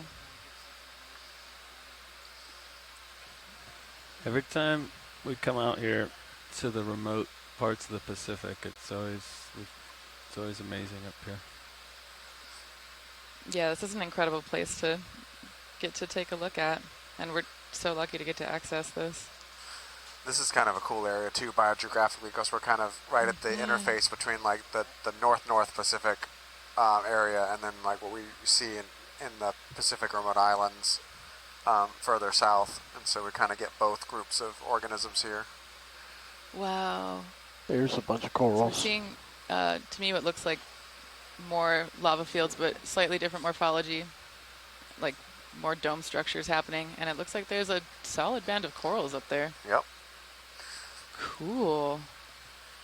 And herein lies one of my fundamental Do a research side by questions. side of or side to side. why right here? Why right here? Hello. And they're so happy. Look at that. There's another. Is that Iridogorgia? No, wait. Iridogorgia is Snap the on the firework wall. one. Yeah. Metallogorgia. Yes. Okay, we got it. I'm getting closer. I'm learning. Sounds like they Yeah, got we it got looks like two identified already. metallogorgias right here close to each other. Oh my gosh. A couple sea stars. Say walking brittle star right next Stocked to that sponge in the background? left coral. Yep, potentially sock sponge. Looks like some crinoids. Got another paragorgia that's being overgrown with xeranthids. Got another You stegopathes. have Got to a wait for Sirius, that crinoid ophidiid feet would be cuskiel a there good in the view back. from Nice. the backside. You want the fish video? Yeah, if we can get a Corals aren't going anywhere. quick fish. Quick fish view. Fish cam. Hello. So cute. Looks pretty similar to the cuskiel we saw earlier. Mm-hmm. All It right. does not like us. We'll let it go. Goodbye. Lots more little whip corals here. So Wow. we've definitely hit a little patch of. Would you call this high density? I would not call this high density yet. No, There's the pink we're getting closer, but It's strawberry beautiful, though, to see coral. all the different morphologies. Watch it. I'm going Of this the way corals. towards the fish. Just one right next to each other. Did you need anything over here? yeah, let's take a. I don't. What's your direction of travel? Trying to go towards the uphill. fish. I don't think you're going to catch up to the fish. You're going to run out of tether, so I wouldn't worry Yeah, about no, that. but that's the direction that Where the fish was is where we're Oh, trying got it. to go. So you want to go 100? Yeah. If you could just fly over that on your way out, that'll be fine. All right. I can't get too I much. just watched 2 brittle stars What I can do? jump off of this gold coral down there. Yep, that'll happen sometimes. Fully abandoned ship. I'll try to get you as close as I can to these on my way by. Perfect, thank you. We'll drive by. Yep. All right. Yeah. Good shot of those Comanche legs on the crinoid there. crinoid. See the couple of yellow crinoids stand using the corals to get up in the flow. Bridge, RB nav. Wow. Sacrocalyx. Hey, Bridge, we'd like to request sponge over another ship there. move, please. It's going to be same as last. Watch 15 this on the meters, private channel. bearings Can you check with the 100 chat to make degrees, sure they can speed still hear us on 0.2 the conference knots. call? Sorry, Roland, repeat. Too many voices in my head. I was just asking, this is the private, can you check in the chat that they're still hearing us on the conference call? I haven't heard anybody's voices. That's a new coral coming center. Rock pin, I think. Yep. 5 points for Roland. It's a rock pen. Alright, so let's zoom in from here until I get tether. Go for zoom.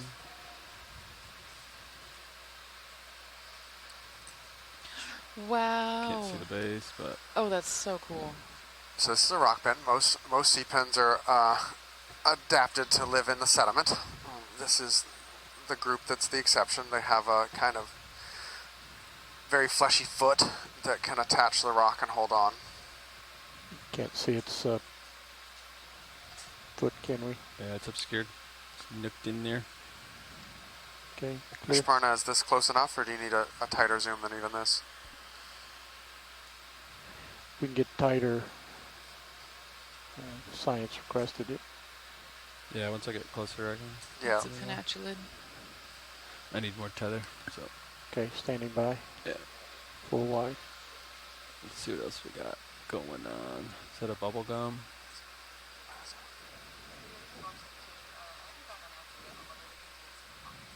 I don't think anyone's on.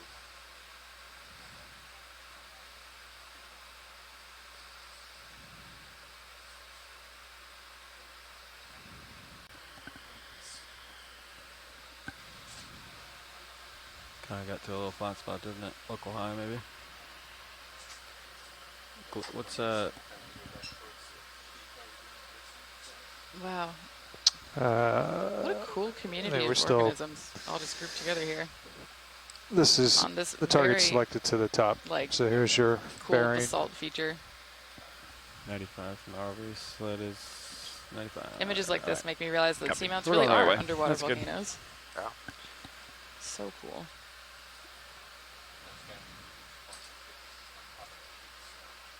Yeah, it's, get us on top somewhere.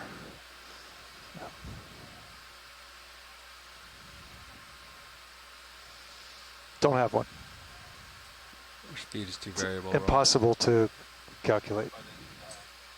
Hopefully. Something is bright and red on that white coral. Beautiful. Just right of center, lower. Can you snap it?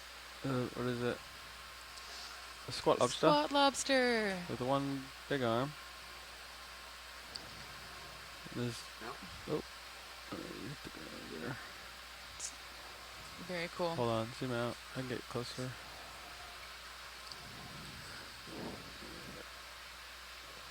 Wow. All the brittle stars just cruising on the ground now.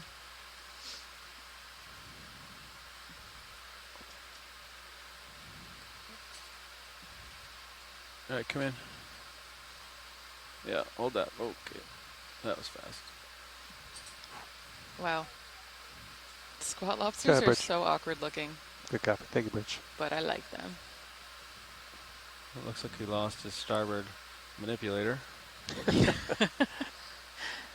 He did lose his starboard manipulator. Okay, clear. Alright.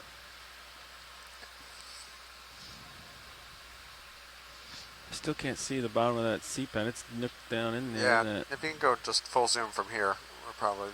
Could try to bring it around here.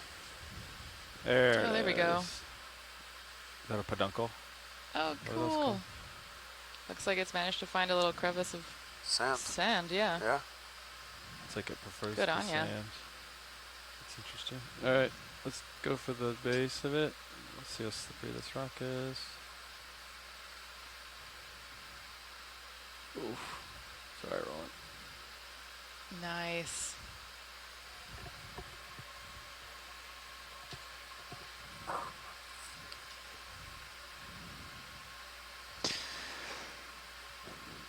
I'll give you a hot second.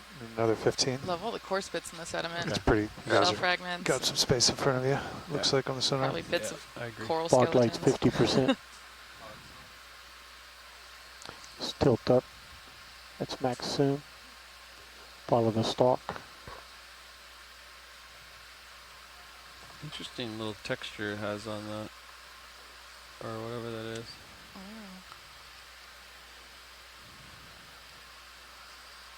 Yeah, it's really pretty. And then Do you continue to know what rock are those left. bumps See on the the tentacles. backside of it? I don't know. It's good. And pulling out. Hey, Enemy. what's that? No, that's one of those. Oh, it's the urchin with the anal sac thing. What was that Yeah. one called? Pilot, I think Tilt we'd like down. to collect the pen, please. Oh, you want this big pen? Affirmative. Just tilt into the tentacles since you got it things. Yeah. Alright, how are we gonna get this whole thing? I don't think you want. The whole thing? You can probably grab the peduncle. Yeah, whole thing. Alright.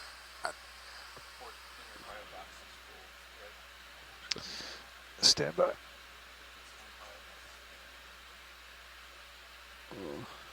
Correct. Port outer.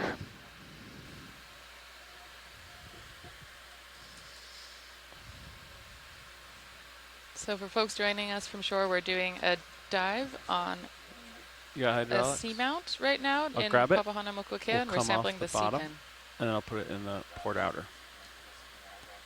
Alright.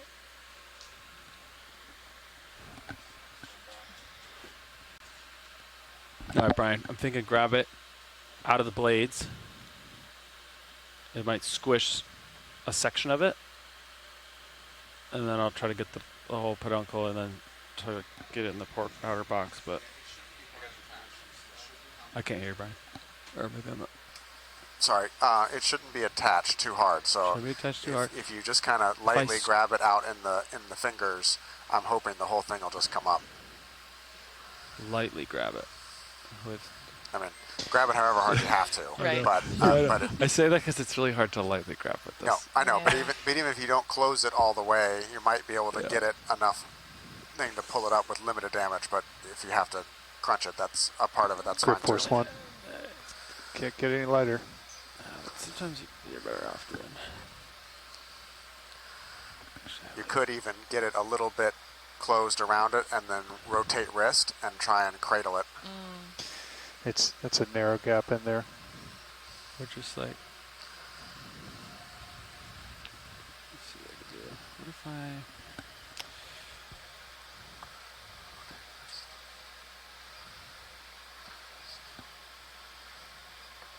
There we go.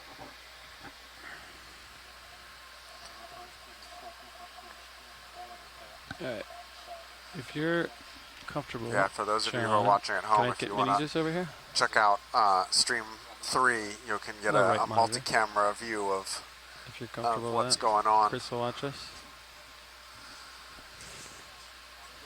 And as we get ready to sample, just video. wanting to highlight Maybe give me a little how zoom here. hard Which it camera? is to Both of them sample a little bit, things I like guess. this Both with of an them? ROV. So Copy. the pilots are See what it's amazing. And the importance to science of these kind of voucher specimens to help us understand Not sure you can get your the biodiversity jaws in there. and the Yeah. organisms out It's here. a narrow Yeah, crack. there's really not that Let's much see what that it's made we of. know of in terms of the biology of these places. So every time we What if collect we just, something, we're like, doing it because it's crush critically part of important it, to you the know? science that we're doing.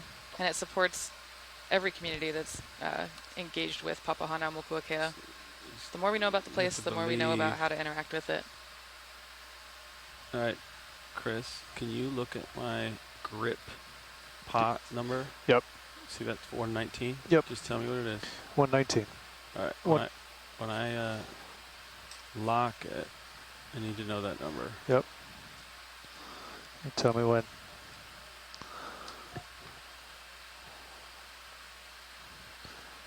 That's 120 there. Wow, how's that peduncle that kept it in the sediment? Look at the peduncle. Let's just get it. Let's just get it in the box. You're full wide on main camera. Okay. Full wide on HD2. Okay. All right, I'm gonna float up. I'm gonna get serious there. Yep. All right, you ready for me to float up, John?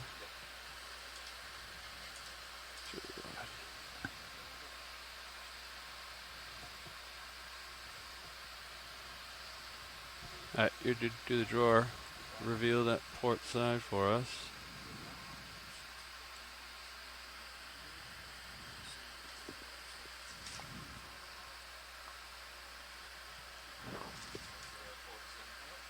All right, great.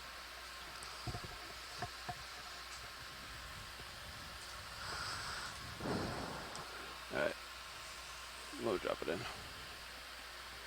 All right, Chris, let's see what I can do here. Said 120? 120. Actually, I'm just gonna like rock it open.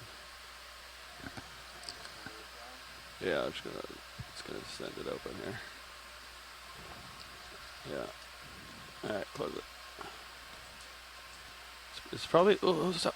Yeah, get it. See if you can. Yeah. Otherwise, it's gonna.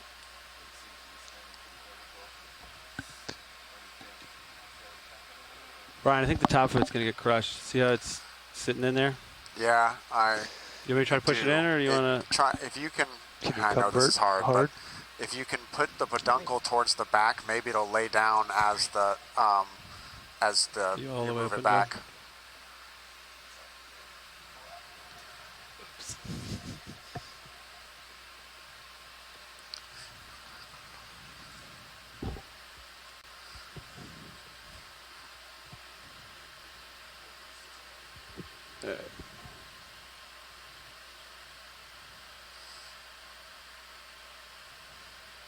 All right. Try closing it. See how it looks.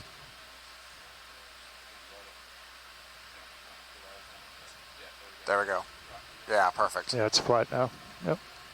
Excellent job, gentlemen. All right, so that was. You got waypoint. Everything. 4B in port outer.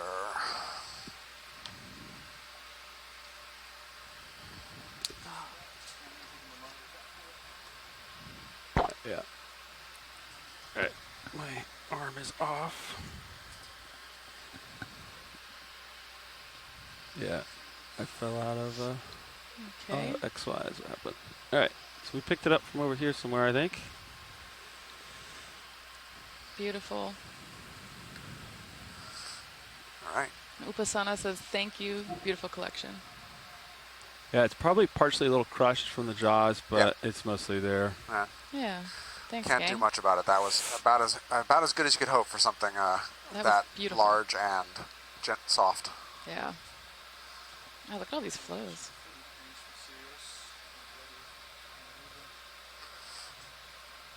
Roger.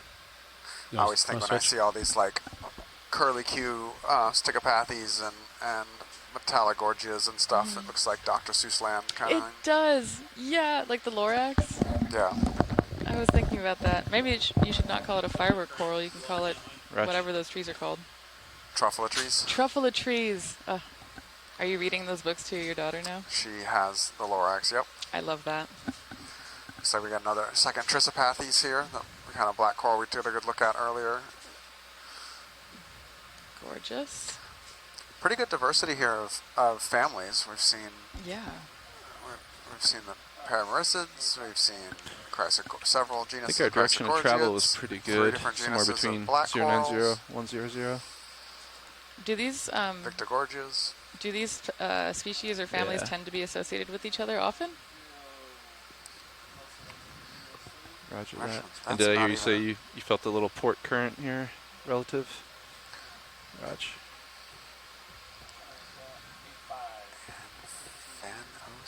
And Phanosticopathies? Yeah, standby 1. Cool.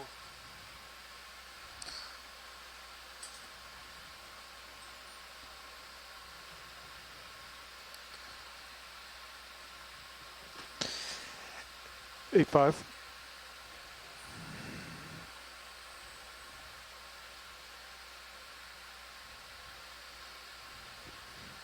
Bridge, RV nav. Hey, Bridge, we'd like to request another ship move, please. Range 15 meters, bearing 085 degrees, speed 0.2 knots. Good copy, all. Thank you, Bridge.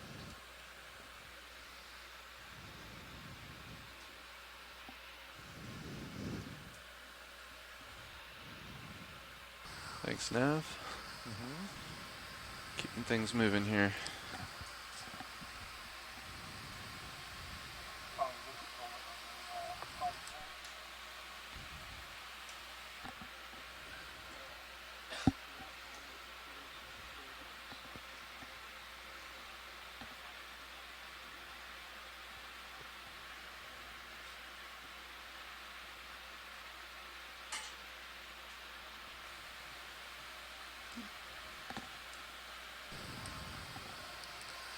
That was a big hydroid. Yes, huge. That was the biggest one I've ever seen. That was incredible. I didn't know they came that big. Yeah. I think we're going to be talking about that hydroid for the next week. What do hydroids eat? What do hydroids eat, Brian? Are they carnivorous? Yeah, I mean they're catching stuff out of the water column. Like fish? I don't know if they get that big, but like that one was huge. That had to have a lot of. It's got to eat a lot of stuff. Yeah. Yeah. I mean it's cold and their metabolisms are slow, but yeah, like I would assume things like the mysotrims and amphipods and stuff that we see swimming around here would be potential prey sources. Does it like grab them and then bring them into the big I've mouth never parts? seen one eat, but that would be my assumption. They would function somewhat like an anemone, but I don't actually know that. What was the range on that move, Nav? 15 meters. Copy, 15, thanks. Looks like a purple coral upper left with several crinoids sitting on it. Roger that. That's the relative direction we're moving. Yeah, looks like you're out of tether. Roger that. It's hitting my camera. Yeah, with that heap today, it's a little challenging. Yeah. We'll make the most of it. I can bring your swinger back out a little bit. You want that lower? I brought it in. Copy that. Just an easy, slow deploy. Oof, that's a touchy little. Are you done with hydraulics? You want to kill him? Sure. Yeah. I'll leave that to your discretion. A couple more metallic gorgers, Sirius another is lights paragorgia here. all on Yeah, we're now. still getting a lot of those barnacles be. too. Yeah. I think. Yeah, I think all those little white dots are barnacles. That's so cool.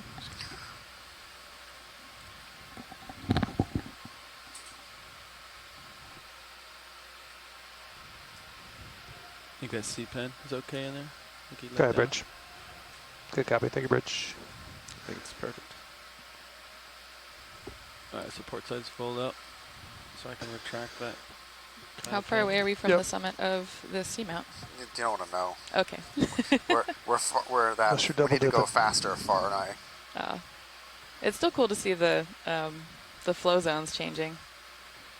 So seamounts are basically formed from lava coming out from the mantle, right? And that lava is extruded or piped upwards in stages, usually from a hot spot, something like that. So kind of like if you think about Big Island of Hawaii, the volcanoes there that are forming the island now. Same exact process, except this seamount never made it above the surface of the ocean, like the islands that we live on in the main Hawaiian Islands did. So for me, it's cool to look at just the different ways the flows are interlacing over one another. Don't know what it is. There. And it's unclear whether this is part of the main Hawaiian chain or if this is one of the other ones. So here we have our first holothurin of the dive. Whoa, this is so cool. Okay. Do you know what kind of holothurian it is? No. I'm going to look in the guide. Go look in the guide. Video Okay. clear unless you We're want doing more. a guide search. You can come out until we get a little closer if they want to better look at it and come to it. Hello, Dev Supervisor. How are you? Did you see the solitary hydroid thing? Have you seen anything that big? I feel like all of years them are of like this. this That's big. the Every biggest single one. one I've seen, they're all like this big. Like little, like a tulip, like a flower. And this one was like 10 times bigger than the rest. Just going to peer to our port side here, and then if you want, we can come back towards the sea cucumber. Something very fuzzy lower. Oh, never mind. Shadow of a rock. Looks like we're getting a little more tether here, right, co-pilot? Hopefully, yeah. Should be. Roger that. There's Doug on you, sorry. Big heave, got us. Going for a ride. It's quite the balancing act. Yeah. Seriously, it's like a Yeah. horse going up and down. For those of you watching, the reason we're kind of moving slowly here is we're waiting for a leash from the boat. So we've got the navigator's responsible for a three-body problem of having D2, Sirius, and the ship all connected to each other, and it's a delicate ballet of not getting too far ahead of the ship and running out of leash versus having the ship moving ahead of you and then getting pulled along. Are we stopped right now? It's a continuous Serious. issue of I think it was a making couple sure of all years ago, but three yeah. vehicles are 1915 playing nice and on the at, same page. This one you can do 090. It's really such a beautiful system and requires Yeah, 315. some solid precision to make it work well. So I it might looks set like up for a zoom on this guy, Roland, while we're waiting. Copy, standing by. So it looks like these Bathopathes we've been seeing are probably the species Pseudo-alternata.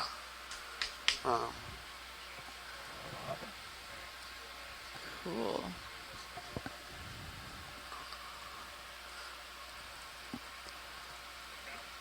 So this is a sea cucumber, a holothurian. They're deposit feeders.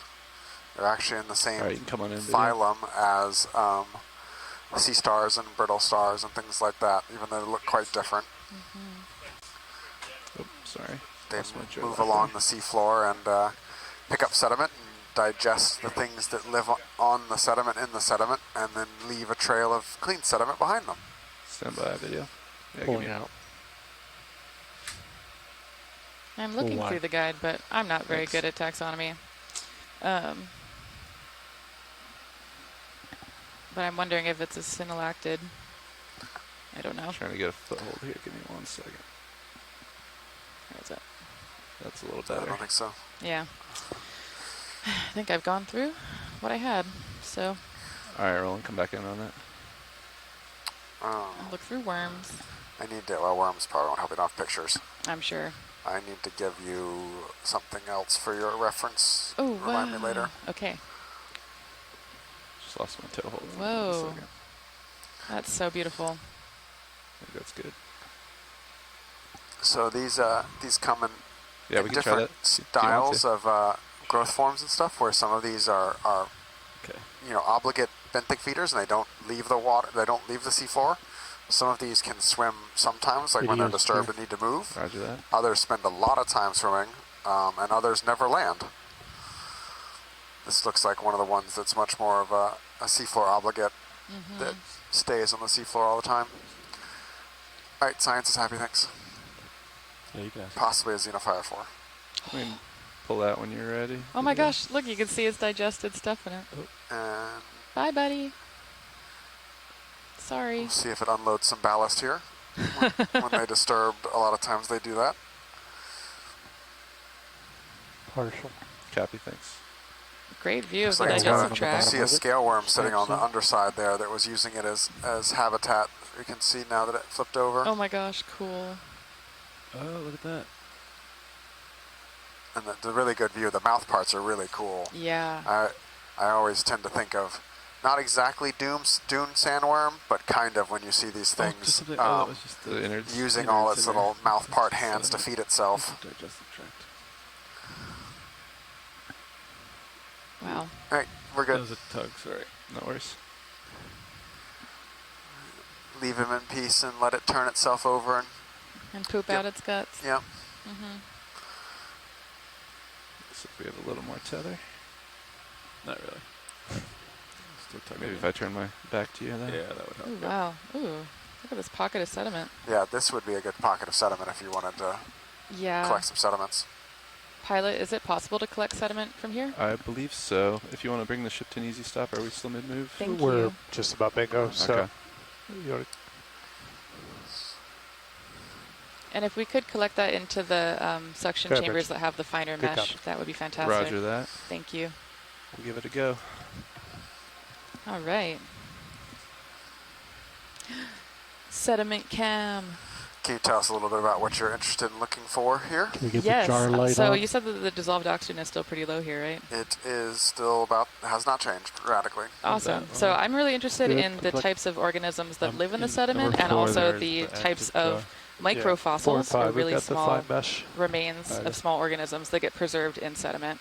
And it's because when you are able to look through all the different microfossils in a chunk of sand, it tells you something about the communities that have lived there over long periods of time, right? Because when we think about how sediment accumulates, it usually comes down I think we'll be able and to get settles the at a certain draw out here, rate co-pilot. per year. Maybe, yeah. And it gives us more than just like a single Let's steady snapshot, up a little bit. but sometimes you'll get We can't do many, it while many I'm years perched, represented so in that sand. give me 1 second. So I'm curious about the history of these seamount ecosystems, what types of things have been living here over longer time periods, and then also just in general, what kinds of foraminifera and other infaunal microorganisms might be living in the sediment. So you can learn a lot from sand. All right, hydraulics are up. Copy that. Let me see if the autos will hold here. I like landing on the bottom and just doing heading, and then dry lock, go 50% down. Roger that. Looks good for landing like that. And I'm pretty interested in understanding the I think we should be close enough to depth scoop up and the sand oxygen right here, huh? ranges of Pacific foraminifera, because there aren't that many studies that have looked at places like this. Most of our knowledge comes from coastal sediments, shallow stuff. Forams are calcareous shells, right? That right to a little Depends bit more. on the type of foram. So a lot of foraminifera have that calcareous left shells, rock but is some of gonna them keep you are from what we moving call out the drawer, though, huh? agglutinated. I could So they grab basically port take wing like inboard. particles and around them Maybe. and cement them into a shell. I just need to draw it a And little when we bit get below for the you to be able to carbonate grab it. compensation Right. depth, which we'll be doing on some of our deeper dives, I assume. Waiting for that So that's scoop like, to what, settle. 4,500 meters in the Pacific usually? Then we'll probably mostly only Punch see an auto heading. agglutinated forams. And then I don't know. I don't know what it's so like you out dry here. locked in, this you're UCB. downward, which is great. Yep. And then just, yeah, now it's just stay right here. Yeah, I have Alright, to look it up. I'd have to look it up too. I don't remember I'll what bring depth it this is here. here. Yeah. See if I mean, that'll get you easy out way at to find all. out. Get sediment, look at it. Yep. Yeah, that's also another nice thing about forams is that they tell you a lot about the environment that you're in just based on the morphology of the shells. So I'm interested in this because Nice. it's lower Can you grab that? oxygen, but not Yeah, I think the so. lowest Maybe a little oxygen more. levels Yeah, that a little more. forams are known to tolerate. Yeah. So I'm just curious That's about what kinds of doable. morphologies we get in addition to what kinds of You got my species we get. hydraulics? Yeah, they're up. Thanks. It's truly just, I don't think we know what happens on seamounts, really. Hydraulics coming on.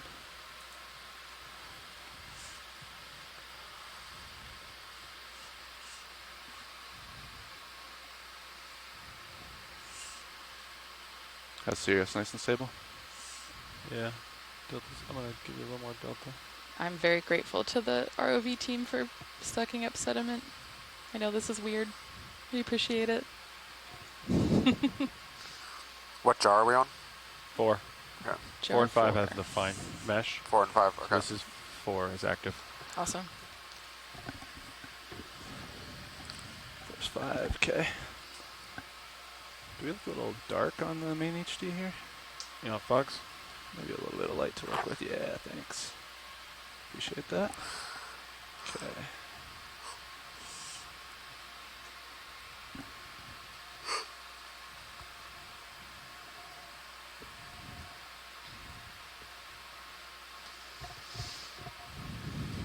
Wow. That looks pretty good to me. Yeah. What grip force you running? 5. Roger. Should be good. Coming up just a little bit. Okay, indexed out if you want to draw in for me. Roger. Jack the drawer. I can bring that wing out too on my way in.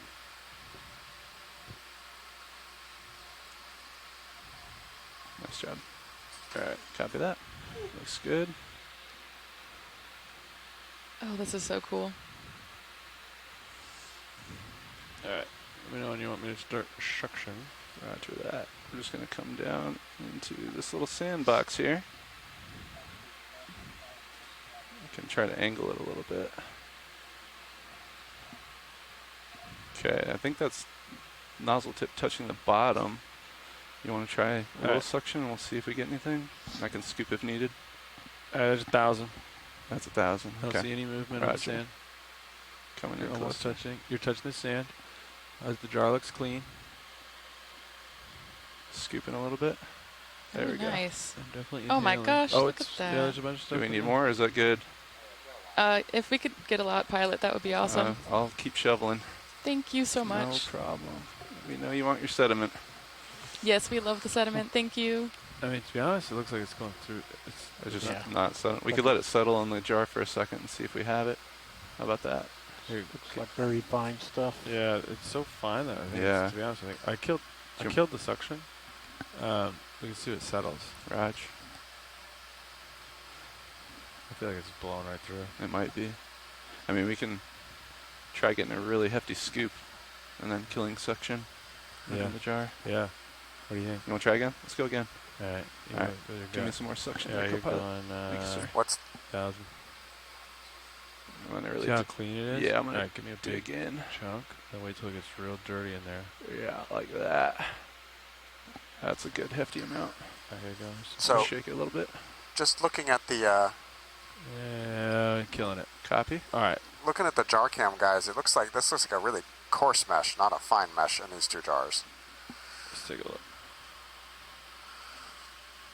All right, so that was 4. We stopped suction when we had the most amount of business in there. I'm gonna try to. Okay. I'm gonna try. That's 3. Oh, okay. I'll roll to through 5. Yeah, let's take a look at it as it settles. I think we Some got. of it might go into 5, but we can clear that. Yeah. And then I'm gonna go to. I'm trying to get to 6 to purge here. Right. And then we can look at 1. Let's see what 1 looks like. All right, so it's 6. I'm gonna purge here. Are you ready for me to blow a little bit? Ready. We'll clean that out, and then Yep. we'll look at 1 and see what kind of mesh we're talking about. If you're going to blow, you may want to tilt it so it doesn't blow your area away. It'll settle. Alright. Let's take a look at 1. Alright, so the sample was in 4, by the way. Correct.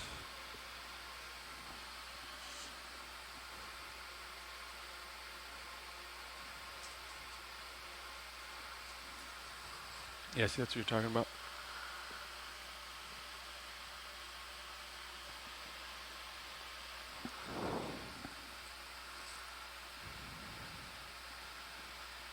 So 1, 2, 3 should be coarse. And then 4 and 5 are fine. Right. Right. No, it's backwards. Is it backwards? 1 and 2, I think, are coarse. 4 and 5. Wait, let's see. Yeah, that's definitely coarse or finer. Finer. 1 and 2 are finer. Yep. I'll just see what's in 5. I mean, if there's a decent amount in there, then no harm, no foul. Right. I mean, it's so cloudy. Alright, to me it looks like 1 and 2 are fine. Yes, And it then does. 3 starts looking square. Yep. See that? And then 4 is it's kind of what 4 I think looks 3, like. 4, and 5, yeah, might be the same. Right? I mean, we got a good amount in there. You see that layer at the bottom? Mm-hmm. Yeah, we've definitely got enough for this sample. We'll Yeah, just that's have to- beautiful. We'll, I think 1 and 2 are Yeah, fine. they are. I You think feel that was that? a miscomm, yeah. Right. Well, I'm gonna Just, yeah, I'll we still got, clean, I think we, yeah, if you can clean our jars, but I think we got some sediment in number yeah, 4. I know. I Yeah, think, I that think we're looks good great. for our first experiment. Yeah, I'm thank gonna you so clean 5. much. You ready for me to clean 5? Yeah. Yeah. Push the We button. can wait till we get off the floor, too, if you want. There you It's go. up to you. That's clean. Alright. You Okay. can pack up. Raj, Sample if you could follow me over with the collected. camera when you're ready. Yeah, just tell me what you need. You want me to draw out? Yeah, let me line it up a little bit, but I think that's pretty good to start bringing the drawer out. Alright. I'll hold there for a second. Yep. Nice and slow on the gate. Bring the drawer out. You should be able to just, that looks pretty good. Let it go and it should just snap right in it. Okay. Bringing it back. Yeah. Nav, watch lead. What's our range to the kind of top? You just let go. Should come right back in. Say again, watch it. What's our range to the top of the feature, please? Stand by one. Alright, there you go. Nice job done. Thank you for the assist. Kill the fox. HiPAC is showing that D2 is approximately 300 meters from where we dropped a target on the top of this seamount. Arm secure. Thank you. Great. Hydraulics off on the arm. Nice job. Thanks for the mud. Scanning with your blue view No straight problem, ahead actually. there. Pilot. Killing hydraulics. I think we're done with that. I'll go to 6. That's a cool Clean crevice that 6 we were out. just in. Maybe a collapsed lava tube? Yeah, potentially. You can take your camera back. Whenever too, I'm if you looking like. for sites to sample sediment from on like a really fine local scale, I look for features like that that are depressions in the topography that can pool sediment so you get thicker sediment layers. Well, look at that lava feature. That's very cool.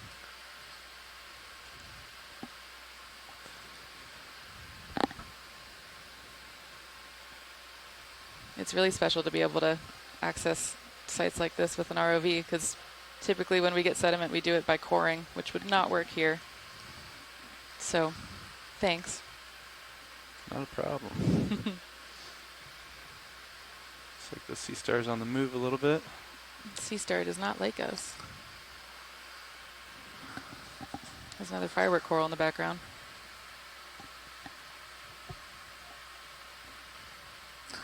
Looks like another Paragorgia here as well in the foreground.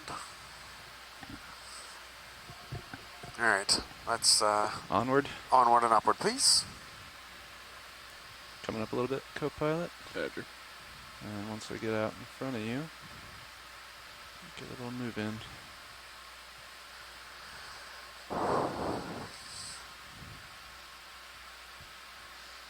Wow. So that's Iridogorgia? That is some type of Iridogorgia, yep. Okay. And then in the background, the blue one, is that Paragorgia? Or blue? Pink? Pink, yep. Wow, we're learning. Wait till we start finding the other pink ones, though. No. And, on this dive, you're really safe. Pink equals Paragorgia so far. I'm so safe. When we start finding the Swifties and the Hemicoralliums and stuff, that's when it gets annoying again. That's when everyone's going to just laugh every time I misidentify something. No one's going to laugh at you. We'll laugh with you. I love being laughed with. It's a joy to still have many things to learn in life. I learned a lot about sand, but not a lot about octocorals. So this is cool.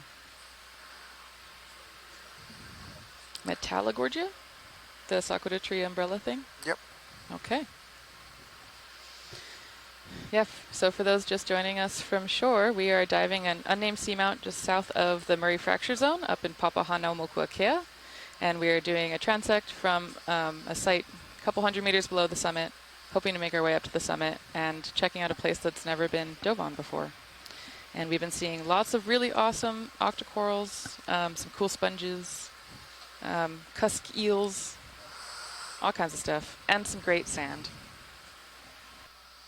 As the resident geologist, I love the sand.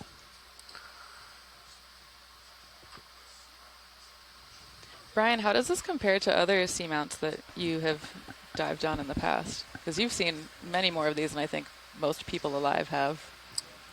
Yeah, I've seen a fair number.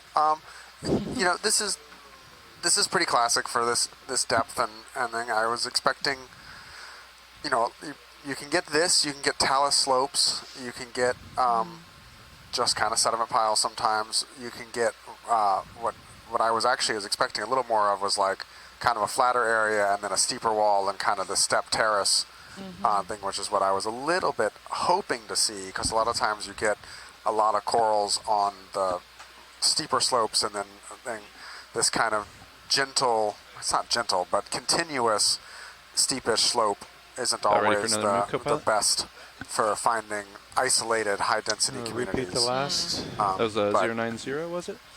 Levi, are you happy with that heading? But yeah, this Looks is good a on pretty sonar. classic kind of conical shaped seamount for this depth. 090, are you saying? Yeah. You want 15 or you want Very cool. 20? Another Paragorgia here. Okay.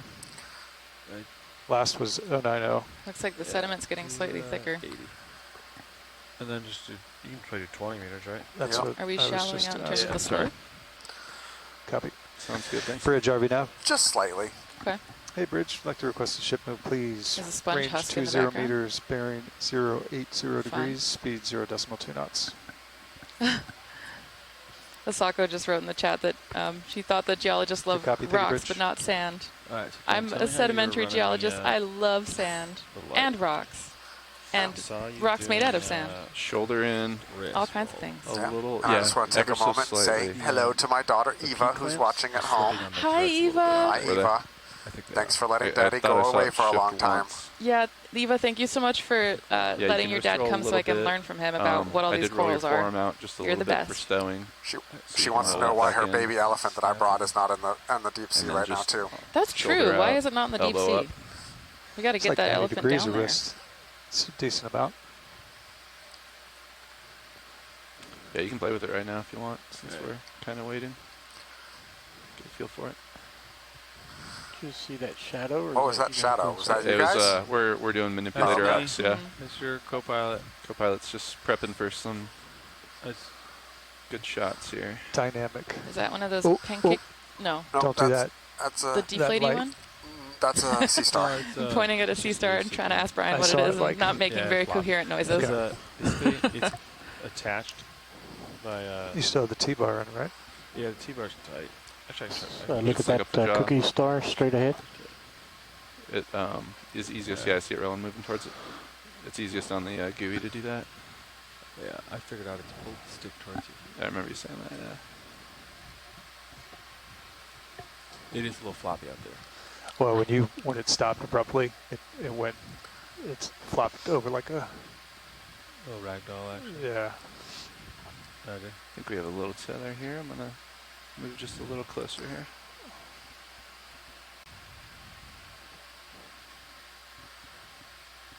So a sponge skeleton being smothered by brittle stars? I don't know if smothered is the term I would use. Certainly utilized. Utilized. Yes. Effective use of vertical habitat. All right, setting down here, and you can go ahead and take it slowly here. Wow. Like you get a good shot in the tight Lasers on either side of PTC. it. So I Lasers are believe off at at the the danger of moment. being No, corrected, on- this is a on type either of They cookie were. star. Okay. Cookie Tilt it star. down. Yeah, give me a second. There we go. Is it called that because it looks like a sugar cookie? That's always been my guess, but I don't Sorry, know but the that's story okay. for sure. I Give would this in bet. there. Just steadying up Okay, a bit. laser's clear. Copy. Oh, keep losing my foot here. Apologies. Alright, let's try that if you want to take more zoom. Ready?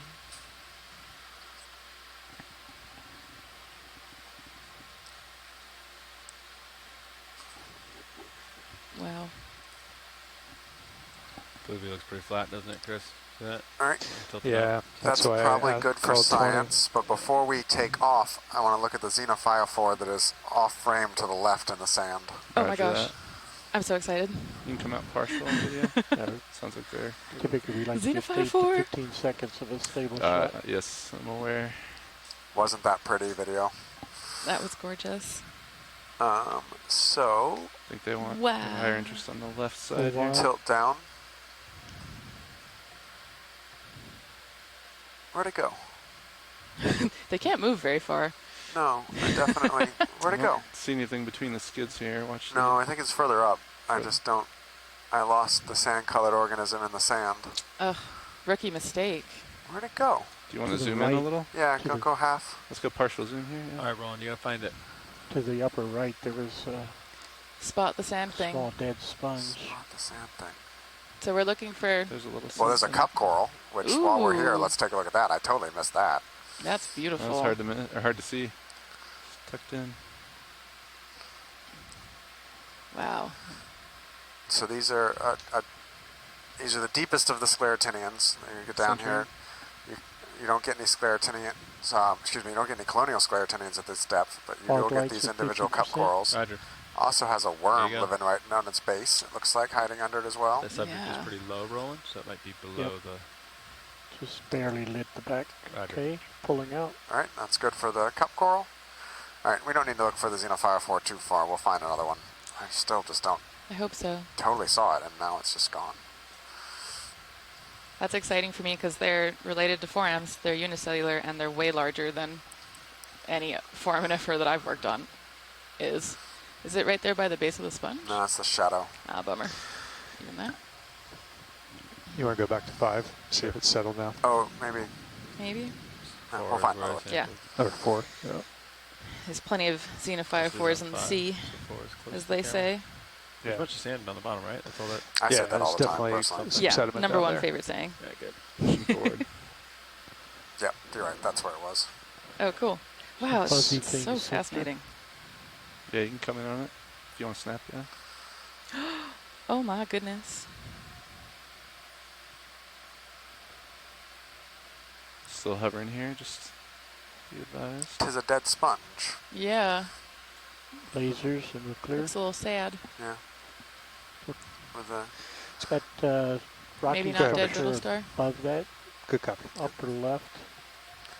Off screen.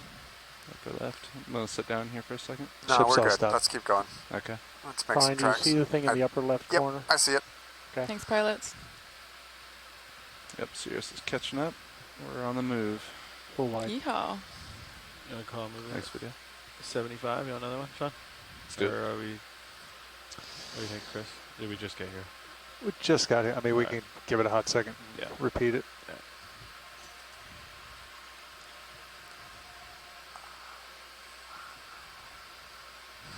Looks like we got another Paragorgia, another one of these Iphanosticopathes is what I'm being You want to come back a little fed bit from to shore. port? Is the red things that I was calling 7.5. sticopathes. Oh. Seems to line up nicely with the Yep. down there. Big percentage. Wow, that's huge.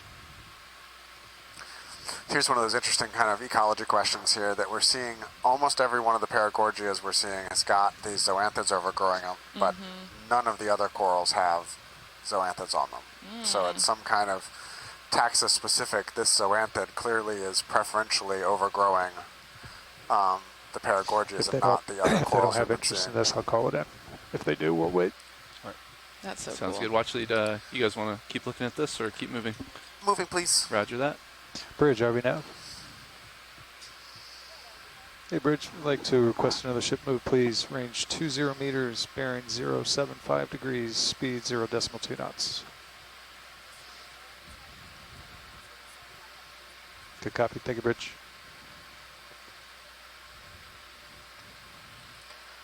Is that another Metallogorgia in the background? Probably. Beautiful.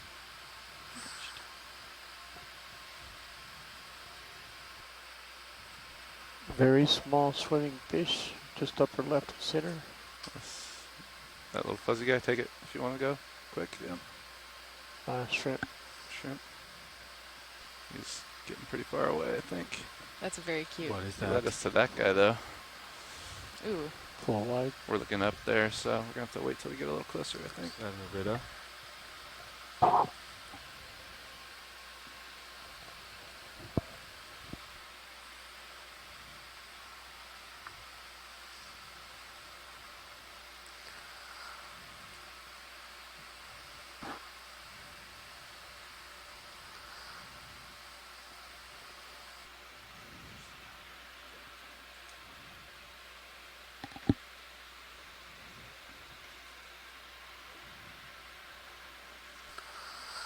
Another Ritagorgia here.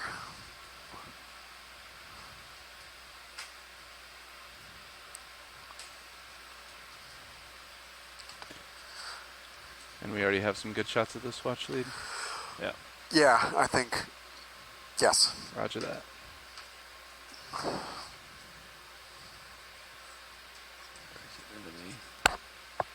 That's a nice anemone, isn't it?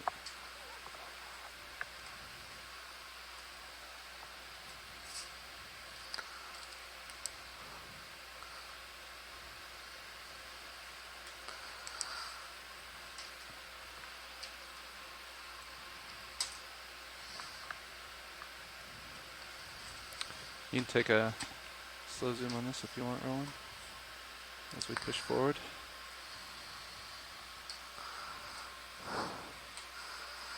Laser's clear. Nice anemone here. I always forget the name of this one. But it's a pretty common Video's clear. denizen of the deep. Denizen of the deep. You got some good catchphrases. I think I totally ripped it off one of the video names that one of the video members of the GFOE video team named a highlight reel that. I feel like we need image recognition AI to like tell us where everything is. We're working on it, Levi. We're working on it. You know what I mean? That'd be cool. The FathomNet program hosted at Mbari that Ocean Discovery League was one of the co-founders of is actively working on amassing trained labeled data sets to do large-scale AI processing recognition algorithms. Does it have to count all these little white dots on the rocks too? In theory, if we get there, it'd be nice, but I think we're a long way away from that one. Got it. I think we could do that relatively easily with, I mean, that's what I do for my forearm imaging. You take something that has a big difference in color, and you just use the color contrast to figure out how many things are there. It's like cell counting. Yeah, if you're going to train for one specific thing, like just counting different from not, but if you want to try and tell a Metallogorgia from an Umbellula to an Umbellulopathes. That's way harder. But if you want to count the barnacles. Yeah. I mean, if we have trouble identifying them, it's computers will at some point Go too. ahead, Bridge. We just need a Good software to copy, give us Bridge. lots and lots of All right, IDs. that 20 meters is done. Copy, thanks, Nav. Been able to pick up the pace uphill here a little bit, which is nice. Alrighty.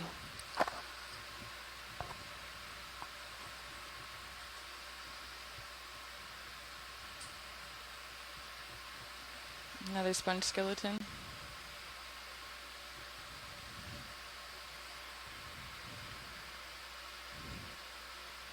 That's a good visual for how you get sponge spicules in the fossil record. They die like that and then fall apart, end up in the sand. Yeah, sometimes they actually don't even, sometimes they'll actually hold together to long enough that they'll start turning black and getting manganese crusted. That's so cool. Some of the Phoreas I've definitely rotate that over, Levi. blackened up. Oh, what do you want to see? 4. Thinking Just about rotate it to the light. potential ways to look at them for Yeah. deep Hold sea that. paleontology and what could you actually learn from what's recorded in those It's very starting to old settle now. sponge skeletons See the we filter? see sitting You got around. plenty in there. Yeah. I mean, if there's a high enough sample size, Thank maybe you. we'd be able to get at something like what was the survey distribution or starboard side variation here. in a specific species, but it's always tricky. You use what you can get from fossils, and we use that to Get a piece together nice the history of life. characterization of the slope It here. was cool seeing the sea pen, because that reminded me of some of the Ediacaran fossils that I had to study in college. No, wait till you see a stalked carnoid. Oh, I can't wait. I'm so excited. Confirmed, we're still on a seamount. We'll keep ascending. Is this manganese, or is this just lava? It should be it should be both. Yeah, it looks like it's Okay. manganese encrusted basalt. You think there's manganese on this? Yeah, the Yeah. bumpy, like, the bumpy black stuff on the outside of the rocks, I think that's manganese encrusted, and then it's encrusting on top of the lava flow from this ancient seamount. And the manganese growth rate is largely unknown. It's I don't know if we there's a have good handle. range. Yeah. I think it's like it's 1 millimeter per 1,000 years, I believe. Yeah. Is roughly the order of magnitude. And different parts of the ocean, it's different, but it's exceedingly slow. 1,000 years, I think million years actually. I think I got that wrong. Yeah. That's a lot of years. Yeah. It's extremely slow. I'll get another, John, if they don't want. Yep, so when we see they don't want manganese to look at this, we'll call encrusting another. Yeah, I agree. Thank you. like a body fossil, then we can see There's a it's handful pretty there old that you're going to come up on, specimen, right? 5 or 6. Roger that. It's another one of the peninsulids that we Oh, cool. collected. Any interest in staying here, watch lead, or can we get no, another move in? Dad, can we do a couple quick snap zooms, but Sure. don't need to land or anything? Copy that. Yeah, come on in when ready, video. Okay, coming in. Let's start with the guy on the right here. It's a pretty color. Yeah, so another one of the penanculuds. We got a Victigorgia here, a couple no, can't. Come on, words. Come find me. Latin words. Are we going to look Paragorgians. at the purple or the red? Which one are we looking at? Feel free to call one out. This is good. We're just we can just fly on. Okay. That's all we need right here. Thanks. Just a drive-by. A drive-by. Video capture here.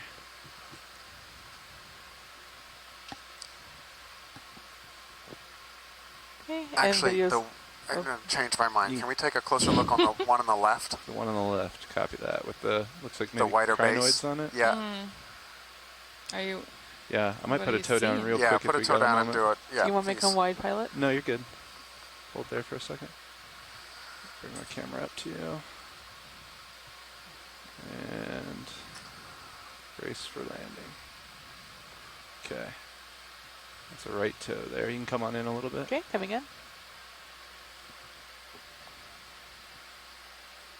And I imagine you want a little bit of base here. Yes, please. Are you looking for that color change, Brian? Yeah. What are you seeing? I am debating whether this isn't actually a corallid. I mean the precious coral? Yep.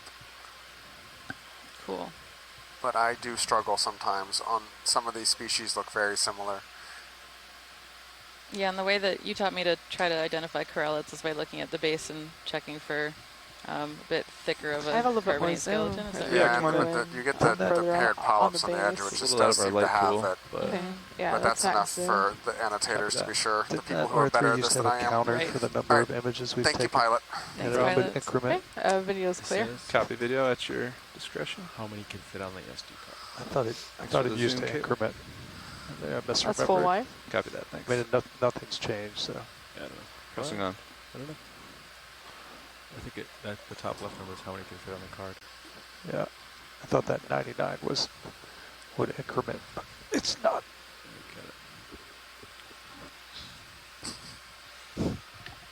We're pretty much steadied up here. You clear? You ready for? I think Sirius is no longer moving. Yep. I think Let's I do could it. turn a little starboard. Let's do a move to whatever I'm going to go starboard a little bit. bearing you think is best. Yeah. Just keeping it on the toes. We're zigzagging, doing switchbacks here. 080. Copy. That's the Levi number. Bridge RV nav.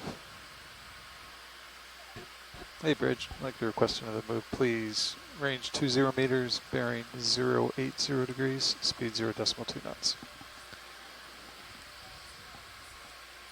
Good copy, thank you Bridge. So we're continuing our transit up this unnamed seamount south of the Murray Fracture Zone. Take a peek we're to the in left and then I'll the northern press part up. of Papahanaumokuakea, diving on a site that we haven't gone to before. I like the geologic formations. Awesome geologic formations I like here. seeing the Sirius view because I'm imagining all of the white sediment that's filled in there as like hot red lava like in its former life, you know? The veins. This is so cool. Do you think anyone's ever done RV dives on lava coming out of the bottom of an ocean? Oh yeah, for sure. Or do you think that it would produce so much turbidity in the water that it would be impossible, you know? I feel like I've seen it somewhere. Maybe only in my mind. Because the water's got to cool it pretty rapidly, right? It does, yeah. So it's gonna, as soon as it comes out red, it's just gonna solidify. Like all the steam that's created. Doesn't it Seeing create a more special coral gas when it's communities. ocean? A it's all sponge sulfur. skeleton. Is it just sulfur gas that comes out? And what was that? Is that a shrimp? I think it makes some sort of gas. Sulfuric acid? I don't know.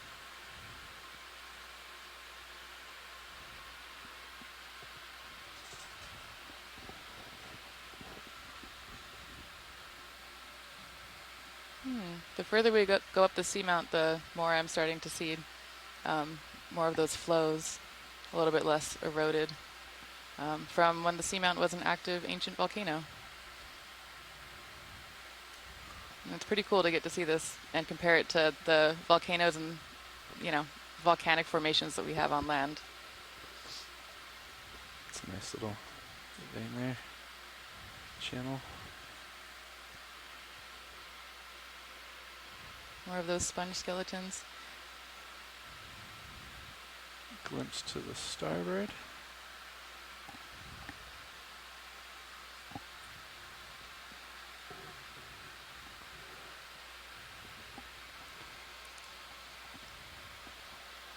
Looks like upslope there might be another coral community popping up. These whip corals.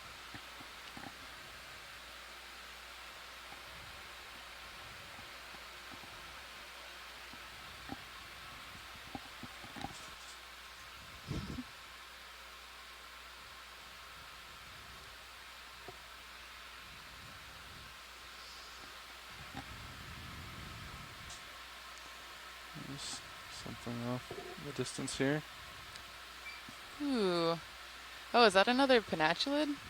That's pretty big.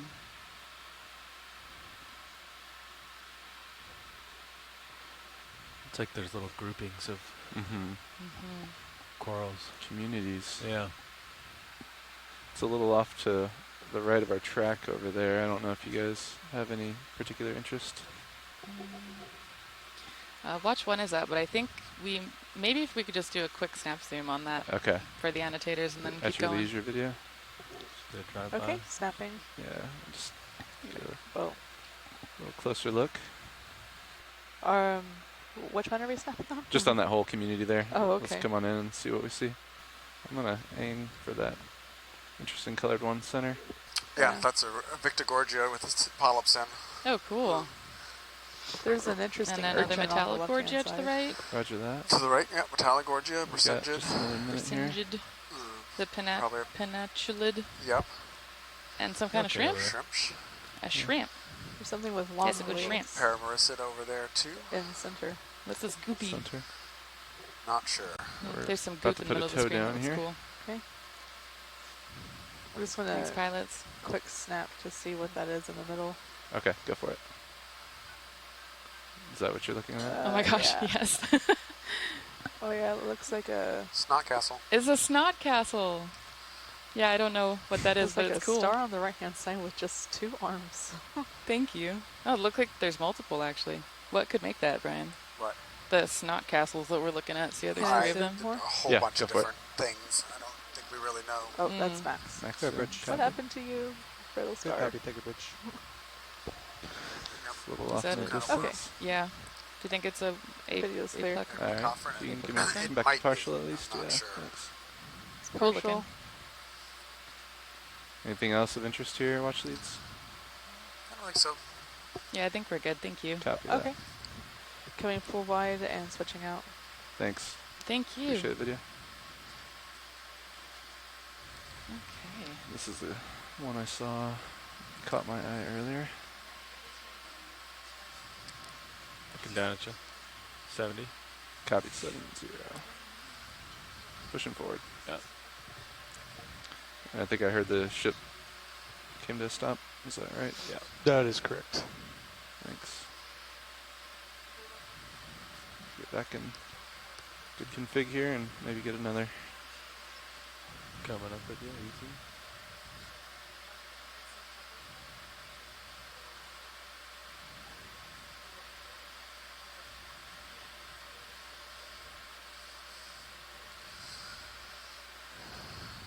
Looks like another Trisopathes, a couple more Paramaricids.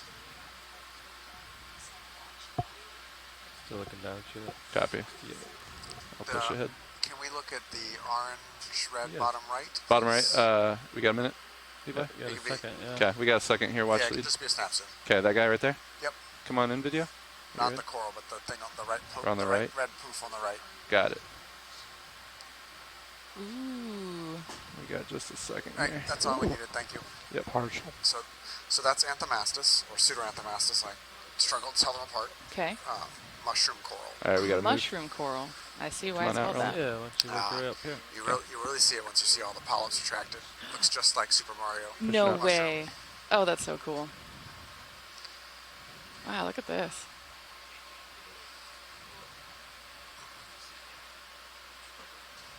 I feel like we're hiking a mountain, but in the deep sea. I almost said that a minute ago. Heck yeah. That's one of my favorite analogies when we're talking about like what we know about the deep sea is, imagine characterizing an entire mountain by hiking 300 to 500 meters up the side at night only using a flashlight.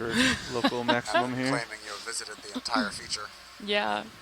Yeah, it's so, how much, you said that there was something like 4,000 square meters of the deep sea has actually been? Is our light a little low on the main HD? It's a little dark. Not that much. Seems a little dim. I think you just got iris open a little bit.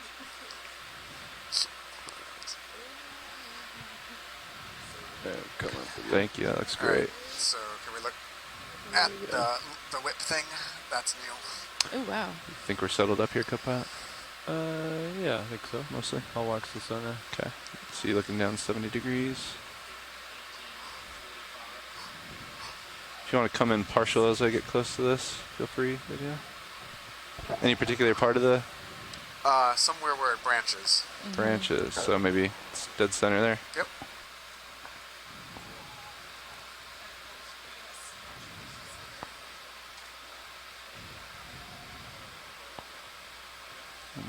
Slowly moving in. If you just want to keep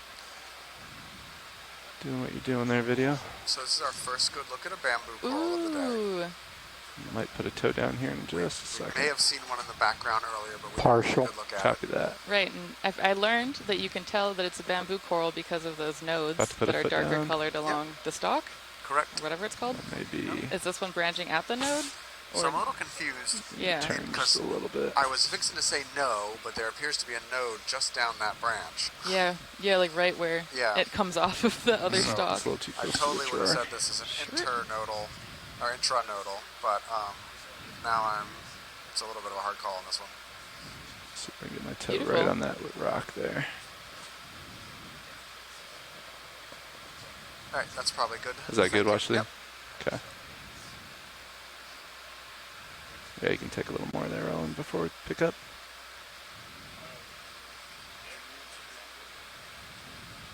Got another snot bubble in the background. That's pretty cool.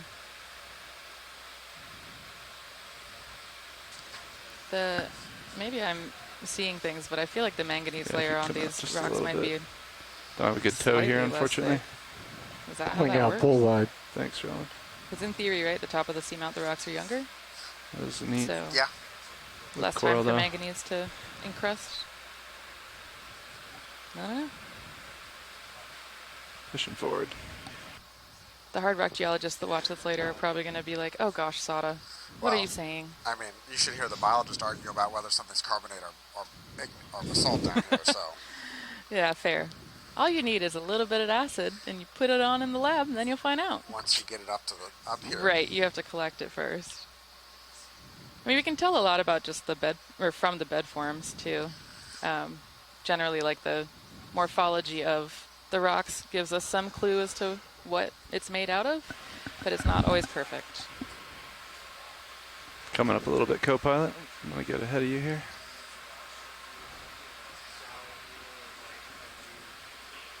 That's cool. Just looking at areas where the basalt has broken a little bit on the left. It's interesting. And then there's so many different types of corals up here. Yeah. Density of corals is definitely picking up a little bit as we get to the top, which is not uncommon.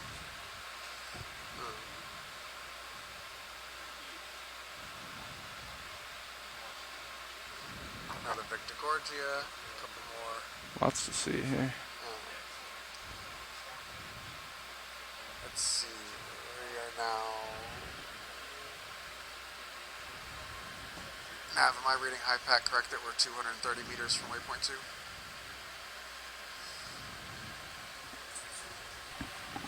Yeah, that's what HiPAC says. Yeah.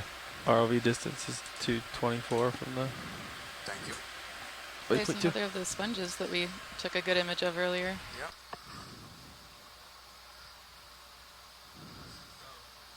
And are those unstocked crinoids on? Yep, that looks like that, Yes. that Paramercy there's got an unstocked or comatulate crinoid.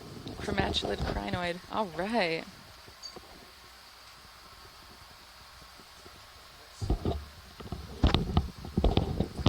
Still got some of these Anthopitherian whips too.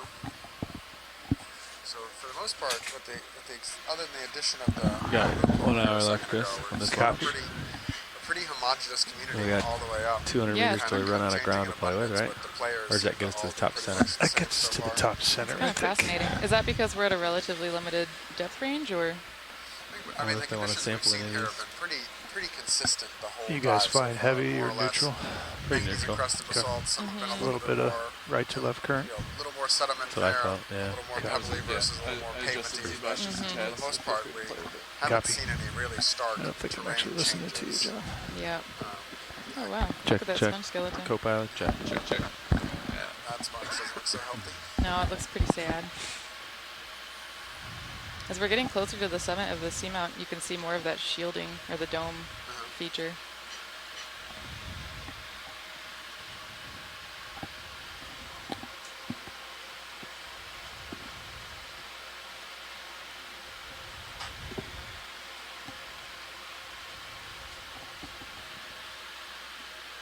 Wow.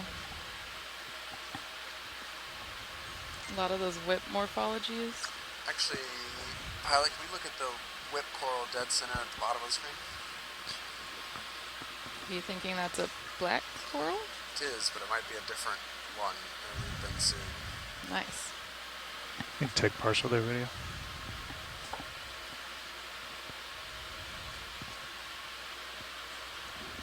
Is it the whip or the Potentially a small bottle family brush coral on the on the left? The one at the top left. Top left, copy.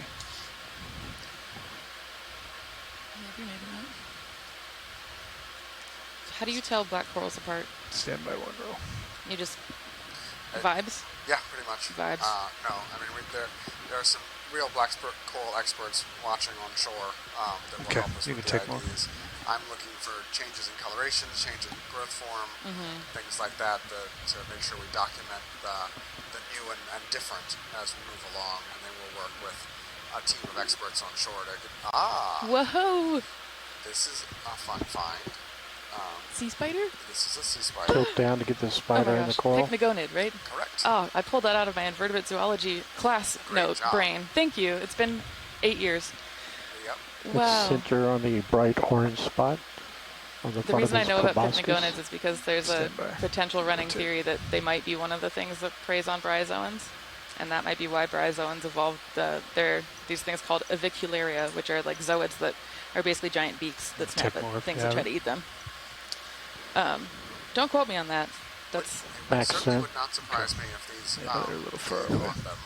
yeah. Because they certainly feed on corals here. This one is not feeding at the moment. They have these really long proboscis that they stick into the corals and basically just drink them. Yum. This one's a little different than the ones I'm used to seeing. Look, it's got hairs along its legs, and it's more goldy than orangey for most of the pycnogonids we see down here. Great coloration to have if you're living among gold corals. True. All right, thank you, Pilot. Full screen coral. We'll let him go. That's pretty cool.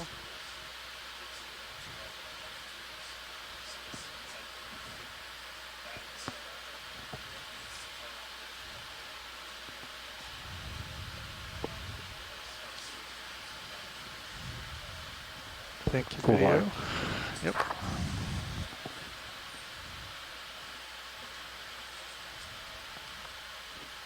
So we're continuing on to the summit of this unnamed seamount just south of the Murray Fracture Zone in northern Papahanaumokuakea. If you're just joining us, we are about 188 nautical miles from the closest point of land, which is Onunui and Onuiki, or Gardner Pinnacles. I think we've seen both of these today already previously. You want a little bit of tether, Pilot? Yeah, if you guys have another 20 Is that idea. another Metallogorgia in the middle of the screen? Bearing Most likely. It 80. looks a little different from this distance, but I suspect Raj, bearing 80, you want another Yeah. 20 meters? Yeah. It's rough if out we here. wanted. we really don't do have a that. good understanding of what beats And we're- these things up. that's an open question. If it's just, you know, Bridge, RV Nets. big fish bumping Yes, into we'd them, like to request a or shipment, please. if there's You can just take partial there, roll Same if as the you want. last range of or 20 something meters, eating them. bearing 080 degrees at decimal 2 knots. Bright white barnacles. Thanks, Bridge. Doubt the barnacles are eating it, but yes, there are barnacles there, so you can see that this Oh one my has been goodness. damaged and has lost a lot of tissue and has some bare skeleton that those barnacles are growing on. That's a Continue to great place rotate, for a barnacle to pirouette live. right. It's like an undersea Yeah, high-rise. just floating here. A lot of those brittle stars. Yep, so those are Ophiocanthed brittle stars. It's got a little shrimp dead center there that just came into focus too. Mm-hmm. So another great example of why these are ecosystem engineers, that even in their distress, they're actually hosting, being a home for Pulling even out. more organisms. Following you. Copy. That's beautiful. Pushing focus back. Yeah, we'll come up over the top of it and let it go.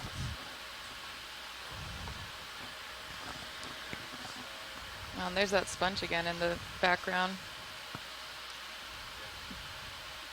Do you remember the identification for that?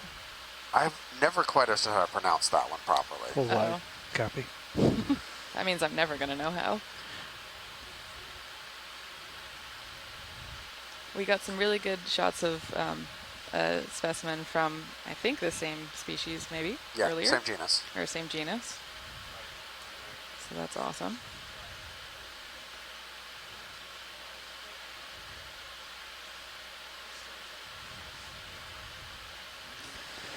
It's a nice purple color.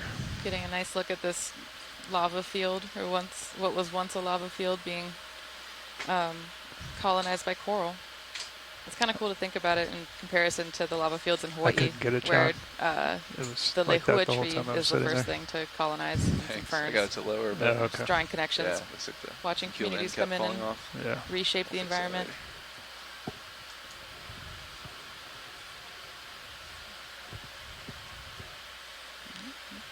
We can go there. What is that? I don't know. Hey, pilot, could we try zoom in on the middle right side of the image? There's like a large white floofy thing in the floofy background. thing. Yeah. Thank you. Give me just a second. We can creep our way over there. Yeah, no rush, thanks.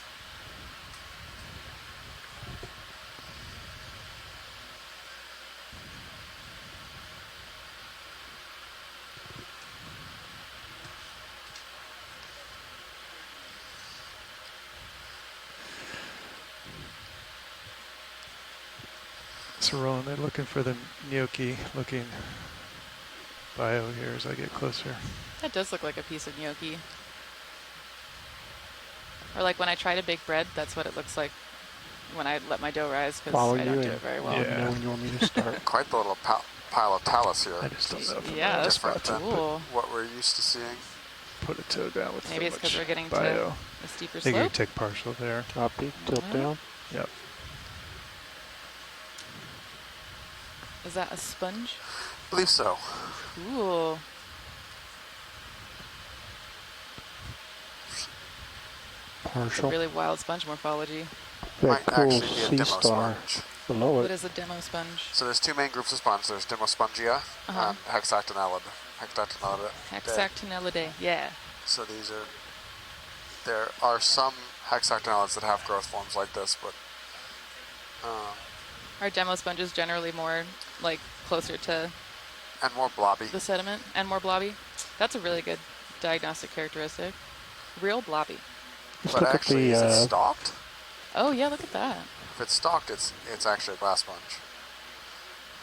look at the lower left. Can we kick on the Yeah, I don't know, fog but that'll lights be a to good 100%?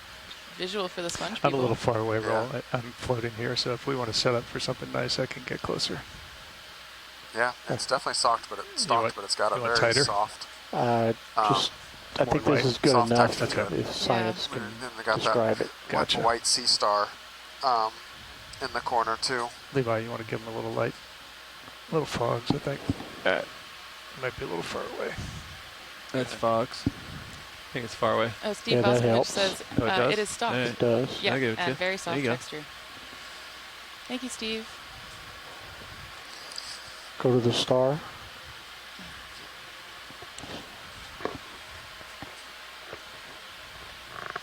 And video's clear. All right, can we trip a Niskin here, please? Roger. Yeehaw. Survey 2. Are you ready for a Niskin?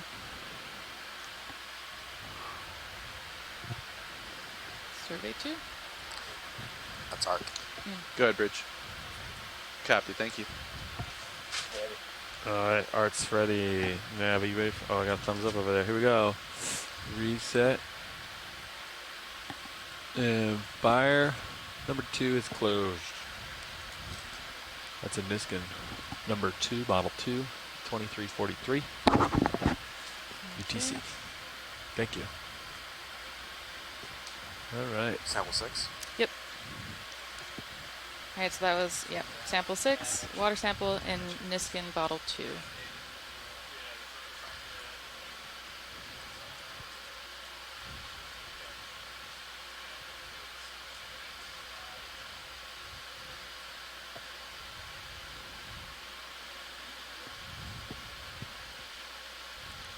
What depth are we at? 1705? 1707, 1705. Yeah.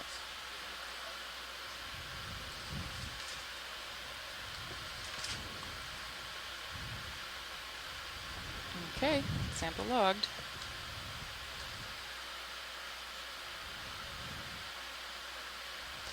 Okay, we're continuing on.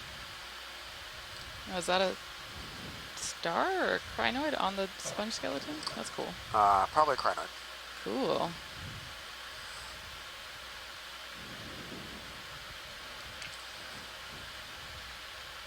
Looks like the current's changing here. See the particulate matter starting to flow in a way we haven't seen You can take partial earlier roll. this dive. What is orange? Yeah, bottom left. Ooh, and that ball of stiff. So many things. I think they went bottom left. Oh, that's a retracted anthomastus. So that's a mushroom coral. Oh, cool. Wow. I see why. It's called a mushroom. A little white puffy coral at the bottom of that sponge. All right. You want to take that partial? I'm not sure. You want the puffy ball or just keep moving? Yeah, the puffy white thing that just went out of zoom Okay. on the right, or the next target. Understood. Roll anyway, let that go. Yeah, the brittle star off. Wow, they really yeet themselves off with those corals. You know, come back just a little bit, roll, and I'll get closer here. Is that a baby Metallogorgia in the background? It's a baby chrysogorgid. Oh. at that age, I am not going to even try it. Baby Chrysogorgid. Great. I should stop trying the genera. Just leave it as it is. You got the chrysogorgid though. Thank you. It's the excellent instruction I've been getting from you. What is this mucousy blobby thing? Is that a Looks sponge like a skeleton? sponge, actually. Yeah, I could see some spicules in it. And there's Probably some type of rosalid. doesn't look very happy. It doesn't. No, not really. Oh. Little tilt up. That's these traces on the rock. No idea what that is. It's probably a feeding trace from like a gastropod or something. So cool. Oh yeah. Or it cleaned off the. I believe it. Eating the algae that's on top. Yep. Well, no algae, or but whatever is on top. The marine snow layer, yeah. What are we shooting for here? Looks like something's eaten the flesh off a part of the stalk. Yep. Looks like it's partially damaged. I agree. Pulling Right. out. Science is happy here. Okay.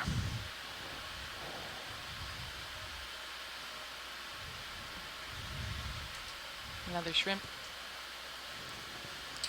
Yep. Some cool crustaceans. Several more Metallogorgia. More of these red stickopathy relatives. Stickopathy. Whatever the. Nice. I have to. I think you The guys want another stickopathies. another move. I'll push out here. John, Levi. Works for me. Copilot, you okay with another It's move? interesting to me that a lot Yeah. of the a lot Same, of the same as Victororgias, these last? purple ones like you're seeing on the 80. left 80. over here, 80, are, yep. have their polyps Might retracted work. as a general rule. Looks I'm good to used to me. seeing Roger. most Roger many that. Victororgias. Stand by. They're more often than not have their polyps out. Bridge RV now. So almost all the dives are seen Yes, here, we'd like to except for request that one another we ship got move, the really please. good images Same as the of. last. Range Polyps 20 were meters, pulled in? bearing The polyps have been mostly 080 pulled in. at decimal 2 knots. Do you have thoughts on why? Nope. Thanks, Bridge. Are they, do they retract their polyps when ROVs come near them at other sites? How are we doing for time now? Not Are when they we, come near them. Are we going to run out of mountain? But I think we might be okay. there's some just now beginning to be studies, you know, Let me see. Give me watching one them second. with Yeah, cameras over a long time Because periods, and they do how much have more like tracks are we trying to circadian make rhythm to here? them and It's stuff like like, that, even at this depth. to where it levels That's so out cool. is only 150 meters, something like that. And I mean, I think could we imagine maybe the have diurnal migration helps least bring an hour and a some half of those dive food time, maybe particulates longer. down, right? Totally. It mixes the ocean. At this depth, we're probably on the deep side for that. Yeah. We'll But probably in just keep shallow finding waters, this stuff. absolutely. Very cool. But you know, there are the currents down here can seems still like be we just tidal jumped influence and these stuff like little that. So you communities. can also Am I have tugging on a month lunar cycle too. A little bit. Not bad yet. Just watch another You're sea right star there. yeet itself off the rock far in the background. They're so funny. Yeah, we don't need to be leaving the bottom until, yeah, we've got about hour 45 left. Okay. Gonna circle around here while we're waiting for the tether.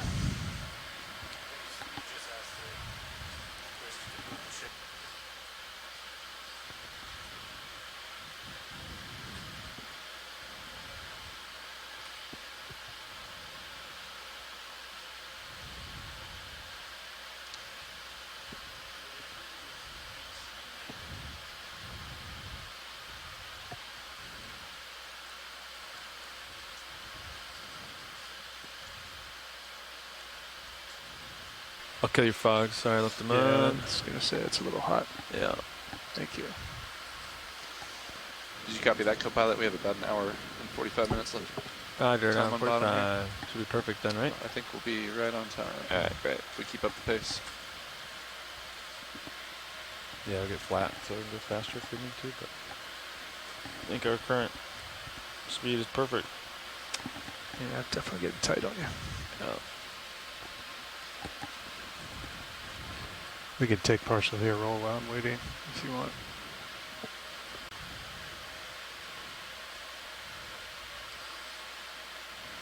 Zoom in on this Trisopathes black coral. Trisopathes. I see the stock now.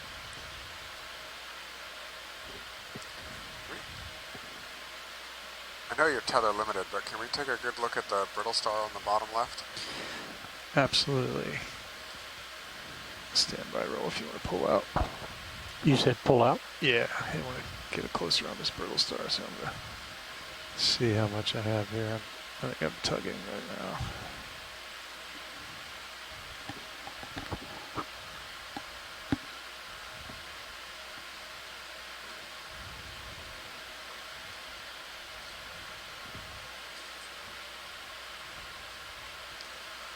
Thank you, Levi.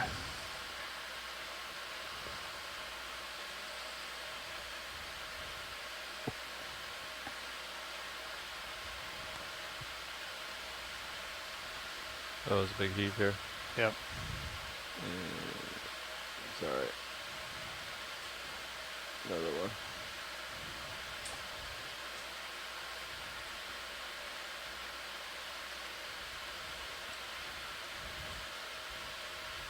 How far away are we from the summit, more or less? I think we can take that. Change the target. Target bearer. No, it's target bearer distance. Yeah. 200. So. Chris Ma, are you still watching at home? Oh, that's cute. Wait. Max zoom. Copy. I don't think Chris Ma's on, but I'm sure he'll love to look at this later. Yeah. And Chris is the echinoderm curator at the Smithsonian, is that right? I don't know if he is the curator at the Smithsonian, but yes, he is at the curator. Smithsonian with a specialty in echinoderms. Awesome. This one's beautiful. It has like flower-shaped Yeah. body. All right, we're good here. Thank you. Video's clear. Okay. You on the move there, Levi? I don't feel it yet, to be honest. Okay. Maybe just now. Not many fish. No. We're still on the deep side. I mean, fish go all the way down to 8,000 plus meters, but generally the deeper you get, the less common they are. But I would have expected more even for this depth. But I say that, and there's a fish right there. Yeah, take them, roll.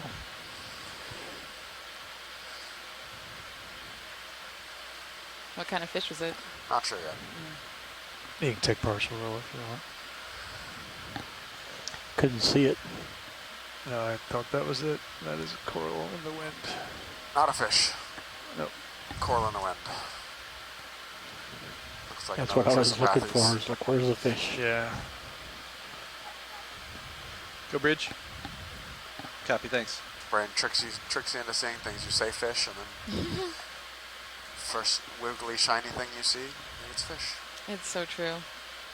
Whenever I'm teaching my students how to identify things, I usually try not to tell them the species names at first. I have them group them into categories just based on what they look like. Because once you learn a species name, you want to apply it to everything. So I like to try to fly by the seat of my pants for a bit and then learn the proper Rolling names. full hot. Oh, this is beautiful. It's amazing in the still cam. This is a type of euplectellid with a metallogorgia Alright, off take to the pictures, left. Chris. Yeah, I see it. I'm trying to center it for him.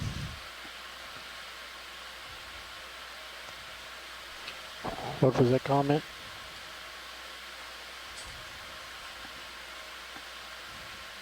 Nice framing.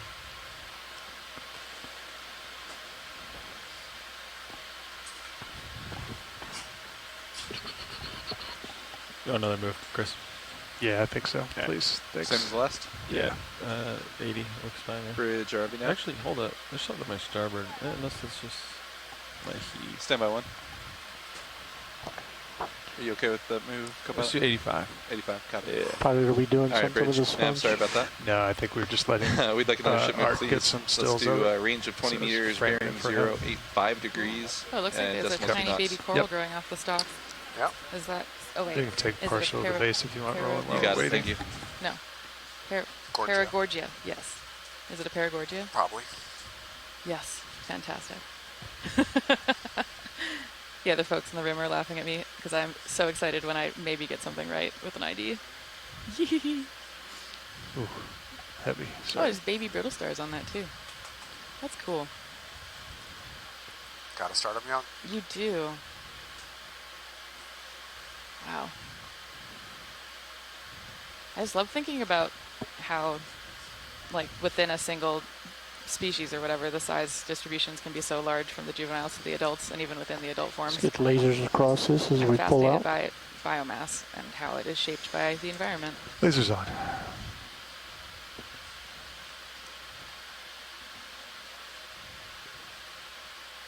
Sweep it across. And yeah, we're Think seeing that's more clear? of those barnacles all over these rocks. They've been a persistent feature throughout this entire dive.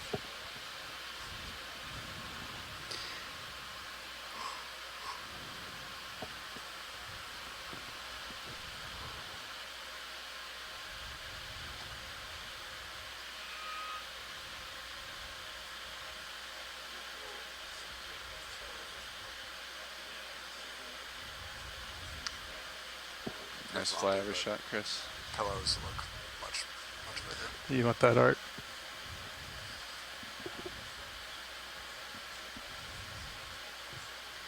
Nice view into the inside of the sponge.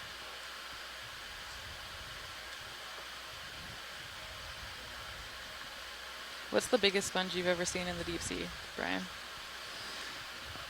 Biggest sponge I've seen, I don't know, the D2 when it was out here in Papanamakuakea in 20-something or other. 27, 16? I don't remember. It was part of Capstone. they found a sponge that was about the same size as D2. That's amazing. Dan Wagner and Chris Kelly published a paper on it with the question mark of whether it was the largest sponge ever seen. Right. I think we cut a piece off of that one too. Yeah, we did. Yeah. There's another penatulid. Nice. Our third penatulate of this transect. I think. That sounds right. Collected one and seen 2 others. I like that they're always in those pockets of sediment. When we collected that first one, you could see the peduncle on the penatulid that connects it to the sediment and just how thick it is. Yeah. It's really like locked in there.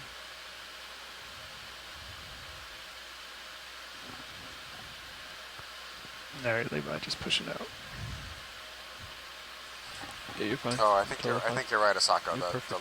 largest sponge was in the musician seamounts, not in Papanama Yeah, Kuakea. take but partial on these rolls. This I general just area of the world. fly through them.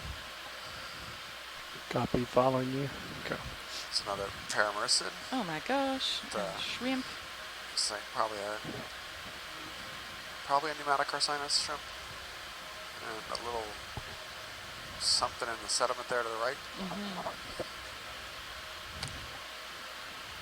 Assume lower center. Yeah, stand by. Sediment.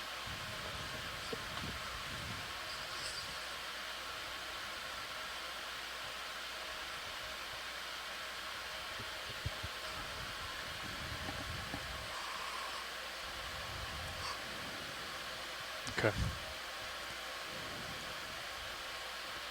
Zoom, zoom. Max zoom.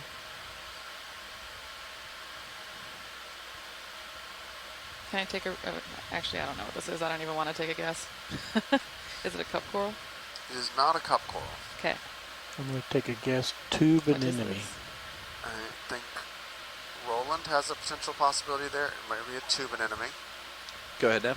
It also might be a young solitary Thanks, Rich. hydroid. Steve Voskovich says anemone. Cool. Ship move complete, Pat. There's some pretty big Copy. shell fragments in the sediment over here. Yeah, I think that's an anemone. Okay, roll. That sediment sampleable.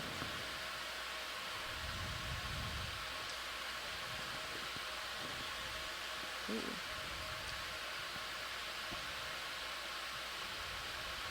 Oh my goodness.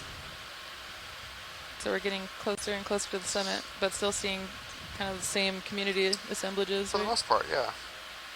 Or community composition. These little patches. I like that they all are A co-located. nice on those 3 corals on the right. It Get really up close makes to me them, wonder, so as someone who just doesn't study pan corals, whether or across not them. when It one would gets look recruited nice. there, the other ones Okay. follow closely Video, behind. this is your co-pilot speaking. Is my camera full wide?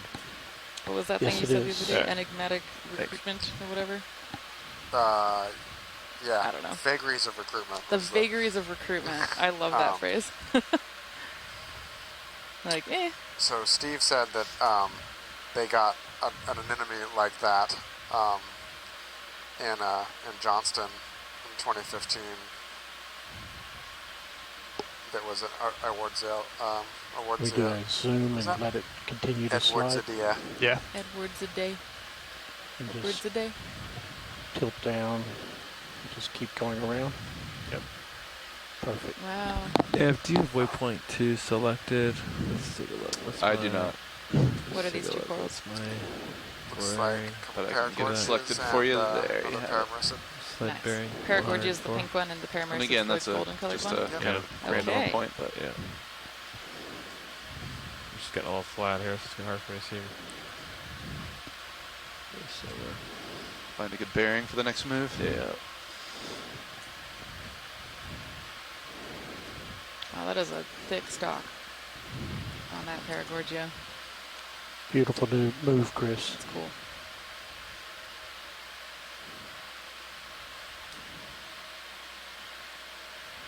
And as you move on past it, forward, I'll zoom back out. Copy. Huh. Get the stalk with all the brittles on it. Look at Bailing all out. the brittle stars. Whee! Bye-bye. They love to bail. Something clearly eats them that makes a pressure wave Art through the taking water pictures. column. Ooh. Hey, sorry, Art. Well, today's not their day to be eaten. He wants the red one. Okay. At least not right now. There's some bailing in the background too. Oh, gotcha. Understood. If I see him, That's a doing beautiful stuff patch of on it, sediment. I try to frame him Full a little yeah. bit Okay. discreetly. Opportunistically. All right. I turned a little bit to starboard, Chris. I came around to 100. Okay. I think that's a little more uphill, a little more Understood. towards our global. It's toward the center of the goal. peak, 100 Yeah. down. Okay. It's getting a little flatter here, so I can't really tell what's uphill, but All right. it should be kind of the right area. Understood. I could turn more starboard if you want to go look at those. I'm just going to Okay, we're follow up the continuing edge here on. and come left. Yeah. Just follow whatever the local More is. Paramercids And come up with and any. Metallogorgia. Yep. Feels Let's like you're go. super close to And me. It does, but I'm what is 15 that? delta. Anemone? No. That's an enemy. Oh, nice. Anemone.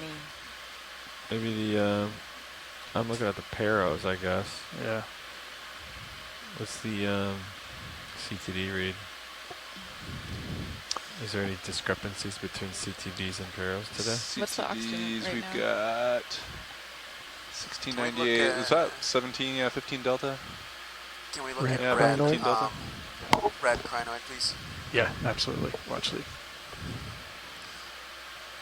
Oh, I see. I think they line All up right. pretty close. We're going to take this red crinoid here video. Yep. Let You me- want to sit down super tight to it. Yeah, I think we can get a nice shot on it Oh, here. it's going down a little bit. Yeah. Still relatively similar though. Yep. It's also super clear. That's this such a beautiful crinoid. area. Here's your first stalked crinoid. Oh my god. I'm sorry. Wow. So Co-pilot. excited. To video. This is so cool. Crinoids are every paleontologist's love because we learn about them so much because they're really well fossilized in the Paleozoic. And it's cool to see one living. Wow. My students are going to be so Stand by jealous. roll. I get settled in here. Sorry, Alex and Ken and Ashley and Nick. Oh my gosh, that's so cool. So this Yeah, is stand by. Parysocrinus. Let me get settled in here. Parysocrinus. And it's been observed from this region before? Yeah. Nice. It's a pretty cosmopolitan species. Well, it's gorgeous. Yeah. Can we take a tight zoom right on its oral disc, so like right in the center of the arms? Fogs? Fogs at 50%. Roger, 50. Ready when you are, pilot. Steve says there's a cup coral to the bottom left of the crinoid. Cool. I think I'm steady there. Oh, you wanna Okay, push come it in in, tight? tilt down.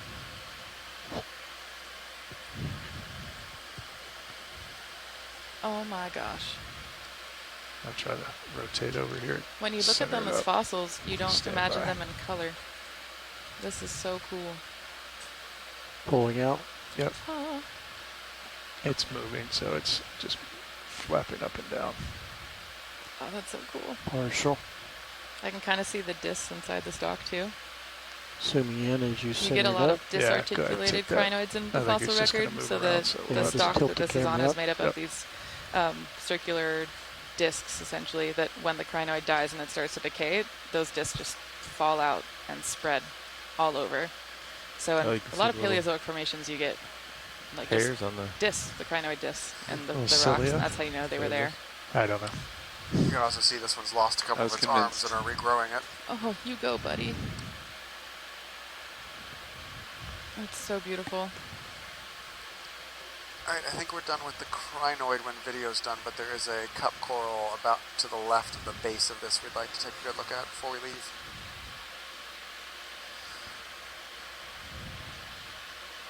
One more, let it blow by one more time. If it cooperates. It's doing good. Wow.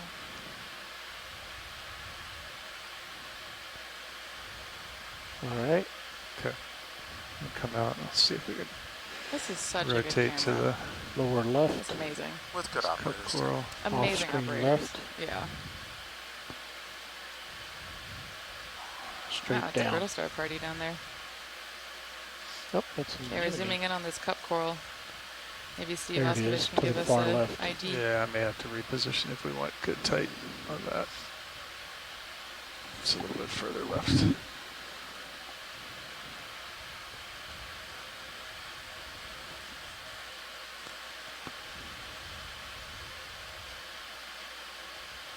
Wow. Back soon. So this is one of the few scleractinian corals that's out at this depth? Yeah, there's a couple different groups of cup corals, but at this depth you really only see the solitaries. Right. I think science is good with that. Thank you. Let's get the lasers across both as we pull out. Copy, lasers on.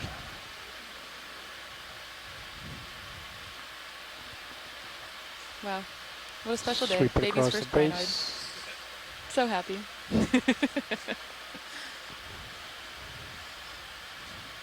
Okay. My PhD Good advisor is yes, gonna clear. be jealous. All right. Full wide. Copy. Full wide. There's more sponges in the background? Yep. Nice. How am I doing, Levi? Need to push out? Yeah, you're fine. Okay. We're stationary, Alright. so. You do have some tether to play with. Copy. To explore the unknown. Find something good. Try to center up on you a little bit. It's okay. You can follow the good So stuff. as we approach the summit, Brian, what should we be keeping in our minds as to what we might see or what we might be looking for? I don't think we're going to see a whole lot different. What I'm hoping is we'll see a lot more abundance coming up. But we're getting close to the I can summit, JD. we're already getting in that summit terrain. I mean, while we still got some depth-wise, you're distance there. wise. Yeah. To the center of flattening waypoint 2, out. we're talking 180, but should flatten out well before that. Oh, and Steve Oskovich gave us an ID on that cup coral as Flabellidae. Maybe Probably 75, 100 meters. Giovannia, It'll but really it's start purely an flattening educated out. guess unless we examine Wanna the get another internal one in? morphology of Yeah, the 20 legs. meters. Looks like you want it. Yep. You want Yep. 080? Thank you, Steve. Yeah, 105? Yeah, give me 20 meters at 100 degrees. Oh, at 100. Yeah, that's right. Let's do that. Bridge, RBNF. We're ready for another ship move, please. Oh, there's another Range 20 meters. Nice. Bearing 100 degrees at decimal 2 knots. Ooh, another Iridogorgia. And Can we Is look that at a the fish? sponge bottom right? Oh, That's good sponge copy, thanks. fish Fish first. upper right. fish. Take it, roll. Lasers. Lasers on. Boom, Wow. boom, boom, boom, boom, boom, boom, boom, boom. Is this an... Is that good for lasers? Lasers good. What is Alright. it called? Rat? No. It's not a rat tail. Oh, What is sorry. it? Not sure. I was trying to help you. This one's a little different. We need Jeff Drazen. Yeah, we need a fish person. Help. We are I not don't know fish how people. much we want to chase this. I really like its little barbs, though. Oh, and look at that.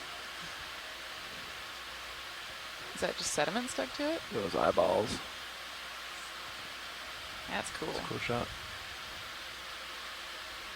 Maybe I can figure out. That'll be good enough for an ID. When we Okay. We'll come back and grab what you guys So were looking cute. for originally. Which was what? It's a big spiral, but I'm not. There's something else. All sorts of good stuff on these rocks. Remind me again, Full much wide. like what we wanted to grab here.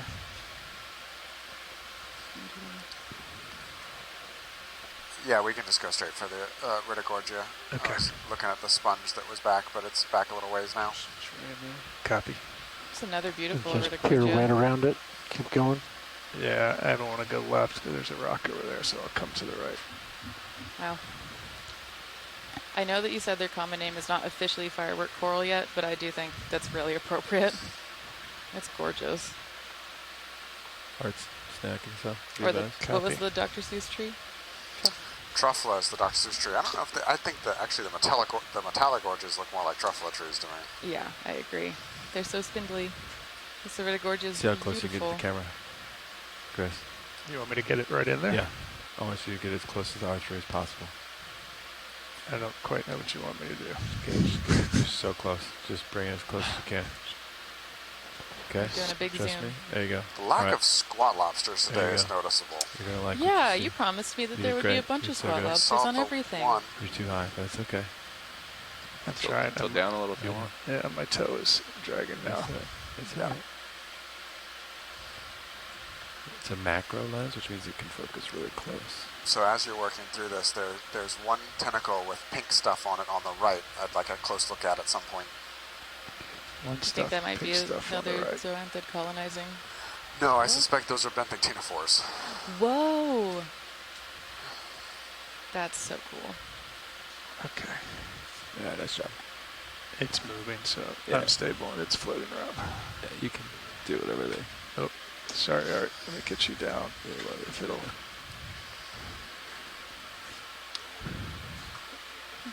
Okay. On the bottom right, is that a stalk of a former base? coral? Yep. A base. That coral is no longer with us. That's good, Chris.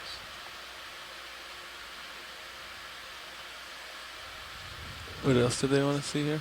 There was something on the right. About mid of the frame on the right, there's one arm with lots of pink things on it. Oh, on this specimen, I see it. It's a kind of the orangish stuff. Correct. There. Yep. I'd like a close look at that. If it doesn't fly away, Good luck. rolling. Yeah, you're gonna have to take zoom when you get it centered. Go ahead. That's as good as I'm gonna get, probably. Yep. So these are benthic ctenophores. Whoa. One of my kind of I'll try to favorite rotate as deep it sea creatures. moves around, but My Little goodness. tilt down to lead it. yeah, I'm trying. It's moving faster than I can move.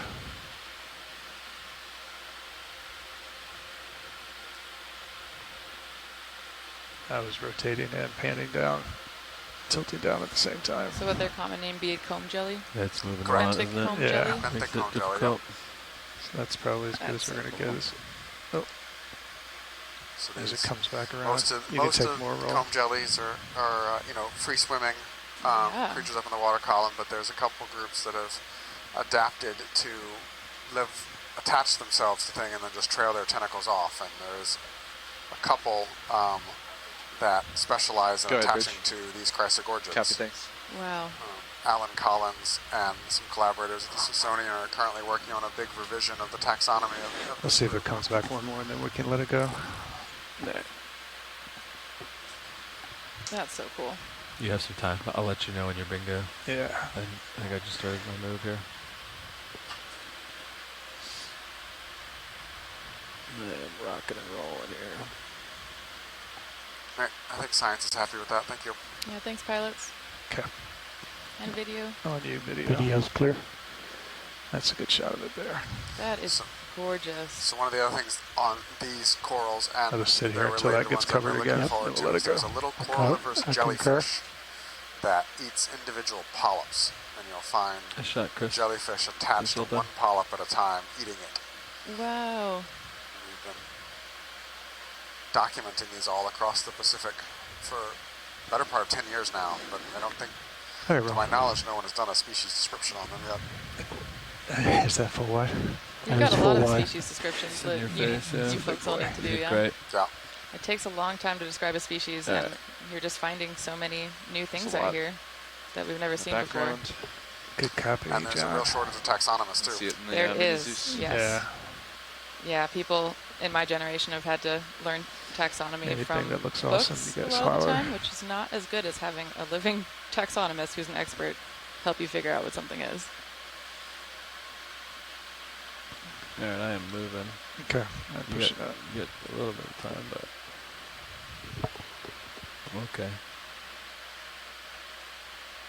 Here we go, getting into the higher density kind of. Oh my goodness, this is beautiful.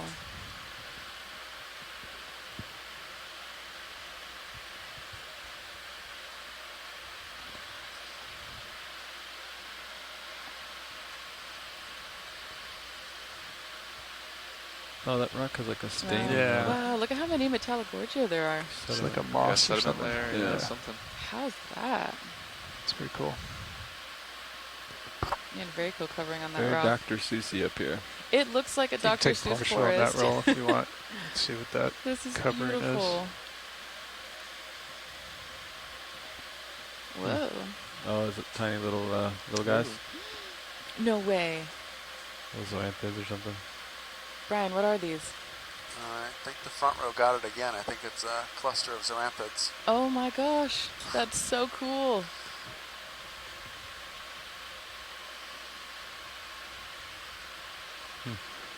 You can come back and Wow, get it's a like a little bit zoanthid mat almost. better shot if you'd like to settle on it. I think that's good enough unless Okay. science wants more. Wow. Let it go. I'm gonna guess the answer is we don't know, but do we know why the zoanthids would preferentially settle in that spot? Nope. You're correct. Do not know why that one rock over all the other rocks. Yeah. Did one land and Hey, is that's a just budding nice rock. for 1,000 years and just spreading, or if that rock is particularly interesting? Nope. But I do want to look at the fuzzy coral that's on that same rock in the kind of hollow there. Bottom right. Bottom right. Fuzzy coral bottom right. Hey, bottom center. Yeah, copy. Yeah.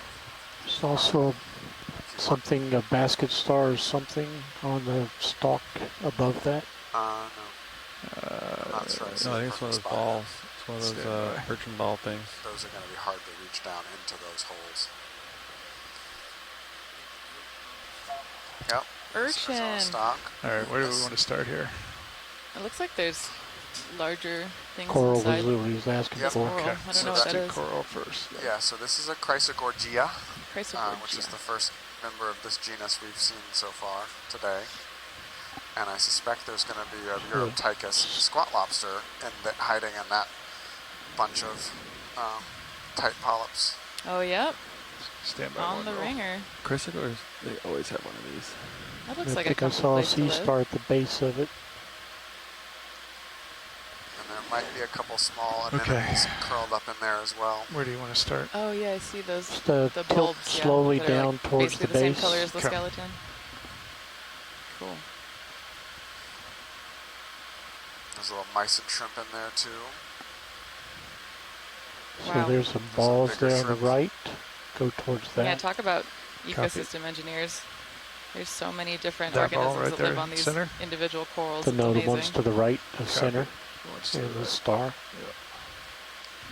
Oh, and there's a sea star. He's coming over Which easy. might be eating the coral. You want Ooh, that little yummy. guy first?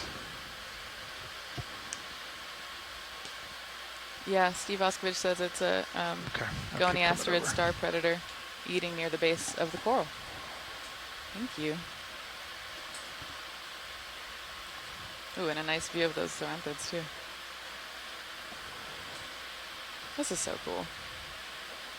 It's one of Christmas sea stars eating the corals again. Yum yum. Yeah, you can see how it's cleaned the tissue off. Right to the right of the star, that shiny gold section is the actual gold skeleton of the coral, and that kind of muted area around it is the tissue. And so it's Is that just full? working That its is way max up zoom? the up the coral, Down eating as with it a little goes. depression. Yep. Let's look up at the Wow. ball on the upper left. Okay. I think, yeah. That guy center? Yep. Wild. Yeah, do we have any idea what those? This is a gull, and so it's something that has probably laid its eggs in the coral, and then the coral has overgrown it. And on land, there's a whole bunch of different wasp species and stuff like that have this interesting parasitic relationship where they trick trees and plants into growing over them and protecting their eggs. We don't really know. I don't really know what in the deep sea does that, but we do see these on these type of corals occasionally, where something has probably laid its eggs and the coral skeleton has grown over it, or something along those lines, or something is living in there. Very Wow, cool. I had no idea that corals could have galls on them. I've only been taught about galls being on trees. That's so cool. Ooh, beautiful urchin. Got some hydrozoan on there too. Just Oh, yeah. hydroid.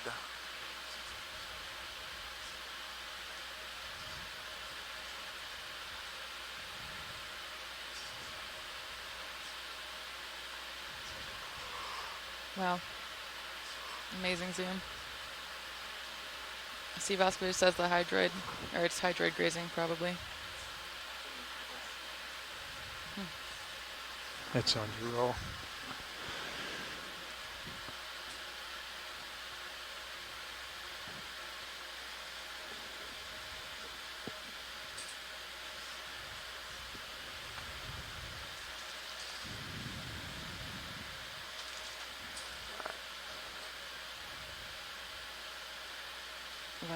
Metallogorgia, so pretty.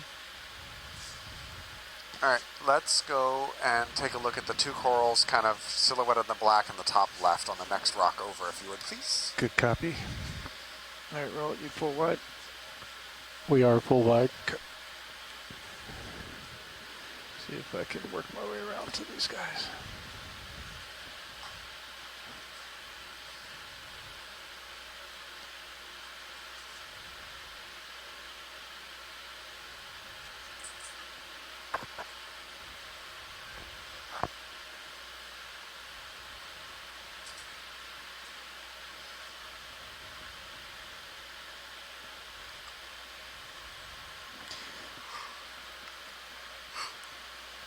Anyone more interesting than the other?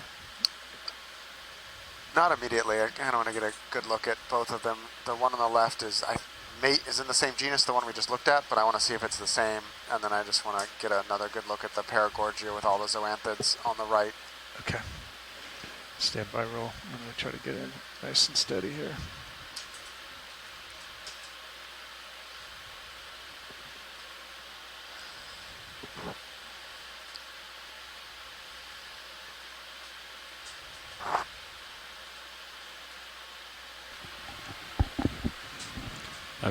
I'll stop right here so you got all the time you need here, wow. Chris. Okay.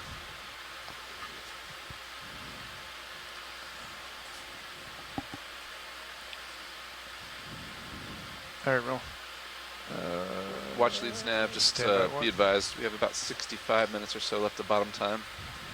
Copy, thank you.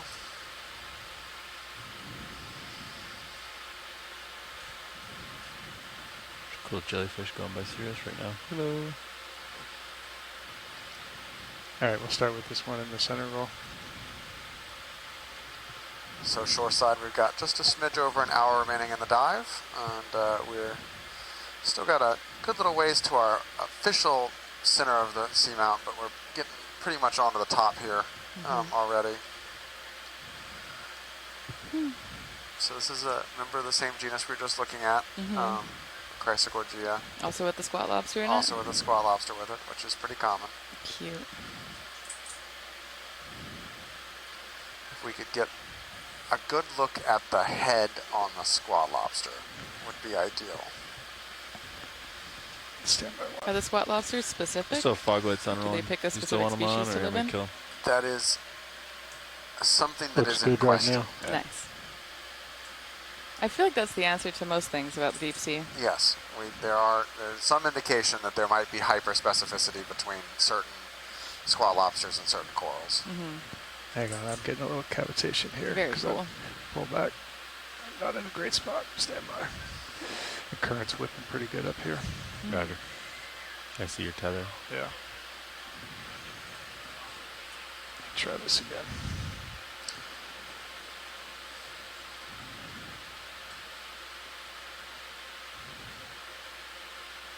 So this is a slightly higher flow environment than what we were getting further down? I would assume so, yes. All right, let's take that again. Just even looking at just particulate flow around, there's definitely more particulate in the water column, more movement. You can see, and some of it's thruster wash, but you can see all around. The corals are moving a little bit more. We're seeing more growth forms. So, yes, I would venture to guess that this is a little bit higher current than we were seeing down on the sides. Beautiful. Partial near max. Okay. Not gonna exactly see his face, which is okay. Got a nice claw view. Yeah. On the eye. His arm is right in the way of seeing. They have different structures right between their eyes that are sometimes diagnostic of the species. And it's just like, no pictures, please. It does not want to be perceived today. All right, I think we're good here. If we can just pivot a little bit and look at the pink and gold coral to the right. Come back out, roll. And that's reposition here. Full wide. Oh, look at that particulate movement. Beautiful. The All right, corals are eating take good. that. We'll push more right. Yeah. Wow. So are these So anthids colonizing. Yep. I don't remember the species. Paragorgia. Paragorgia. All right. Very cool. And then it's big. It's big Yeah, if I residence slide over, star. it's going to be a big jump here. So I can come down to the base. One of my friends who is an invertebrate paleontologist once took brittle star fossils to the light source at Lawrence Berkeley National Lab, so basically a giant particle accelerator, and use that to image the sea stars in really, really fine resolution. Oh, wow. So whenever I see brittle stars now, I'm like, oh yeah, those are the ones my friend pointed a laser at. And these are probably a couple of apocophorans, these little so cool. wormy type things, or a type of worm body plan mollusks. Go ahead and tilt up again. Yeah. Coming up easy. And then this other lighter color is another type of, a new type of Chrysogorgia we haven't seen earlier on this dive. It looks like there's a couple barnacles growing up the stalk. Yep. Yeah. You can see where the stalk, the tissue starts, but that's all zoanthid tissue now. Wow. Tell me if that's too fast roll. No, it's good. Wow. You can try to rock right as you go up now. Yeah. Could get messy. Yeah, that looks perfect. Okay. You got it. Oh, the overgrowth that is happening here is so fascinating.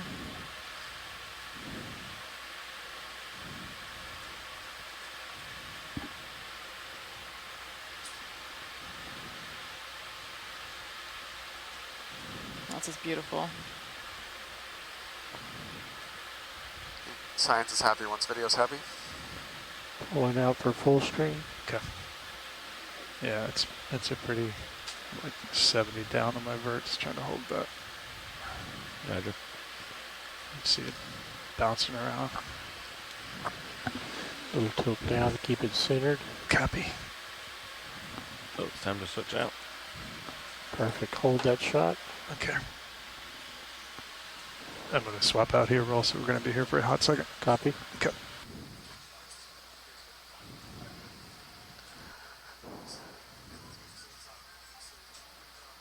When they're done.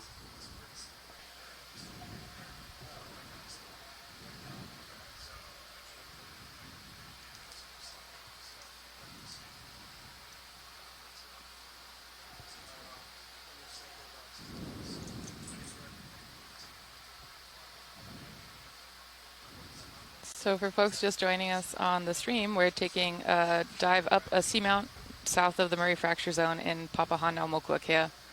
We're about 188 nautical miles from Ohunui and Ohuiki, Gardner Pinnacles, which is the closest point of land to us, and we're diving on a site that has not been dove on before. And we've been seeing some really beautiful examples of these octocorals that grow at depth, and a few scleractinians. And other things. Living the dream. Nav, how's it going? Hey, pilot. Going well. How you doing? Good. You're parked here. Ship has been stationary for some time. And we're doing a shift changeover real quick. We've just been on the deferring ROV to pilots. watch leads on what to look at here as we kind of we'll set back up. Got near the top. Okay. I let them know that we had about an hour left of bottom time. Okay. Sure. Like Steve Oskovich says that there might be a pretty damaged Remula Gorgia at the bottom of what we're looking at right now. I wasn't sure, Steve, if that was Militaris or Melagorgia. Copy. Hey, watch leads. Are we all set here to keep moving? Is there anything else? No, okay. we are Sounds good here. We can continue nominally uphill, but more or less just the east. And if you all want to introduce yourselves, this would be a good time to do so. Sure. Cameras in the front on stream 3. Copy that. We just did a shift change in the front row. We were all from GFOE, the Global Foundation for Ocean Exploration. Sitting pilot right now is Sean Kennison, and to my left, sitting navigator, Jonathan Mefford. And to my right, sitting co-pilot. In co-pilot, we have Bobby Moore. And on the far right, just off camera, is Roland Bryan, video. And on clipping is Art Howard. And in the back row, we have Art Howard. And we're excited to continue the dive. Thanks, Brian.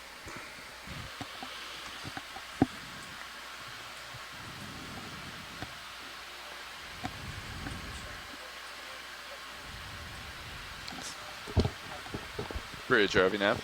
So I am pointing 090. We heard you guys were trying to reach us. Sorry, what?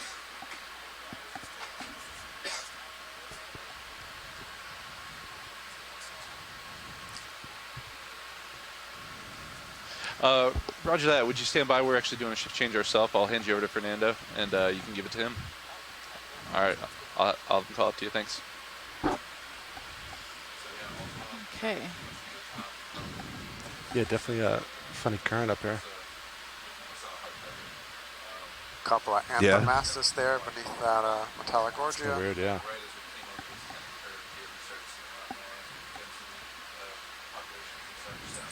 Beautiful.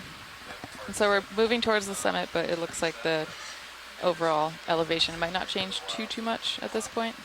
Yeah, we're definitely approaching the kind of flat at the top. Awesome. Wow.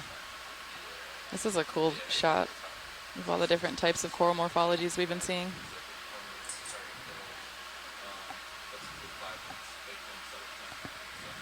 Is that an unstocked crinoid or a star?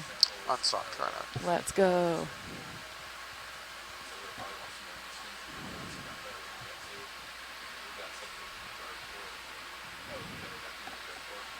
Oh, cool. We can see some of that slope maybe moving up towards the summit in the background with a really, really large boulder.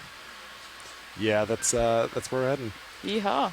Yeah, some good stuff between here and there, but yeah.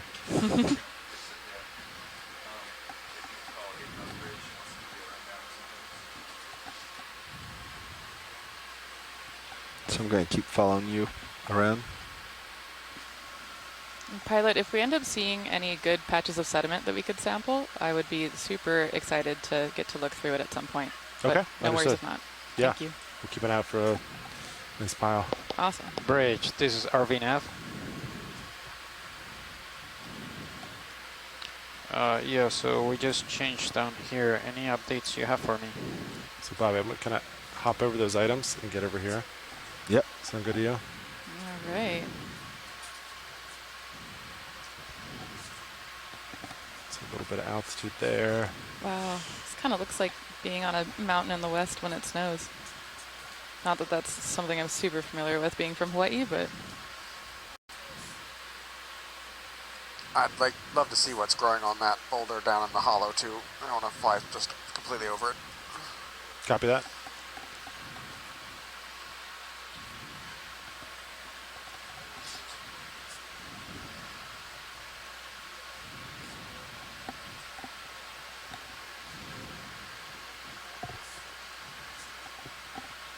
Okay, sounds good. Thank you.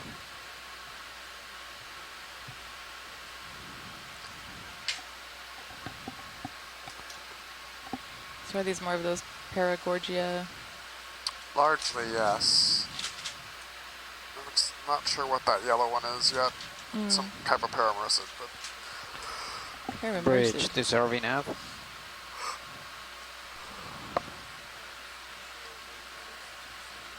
yeah, if we get a tight zoom on the yellow one, kind of in the center. Coming center, is that right? The one that's just about dead center now, the yellow one. Copy that.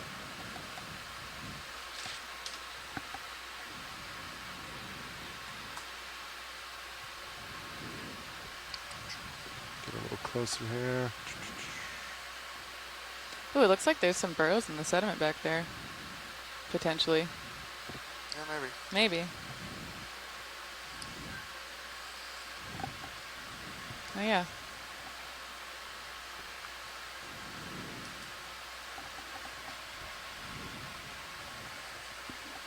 Definitely at least some differentiation in the color, which maybe suggests that it's been overturned a little bit.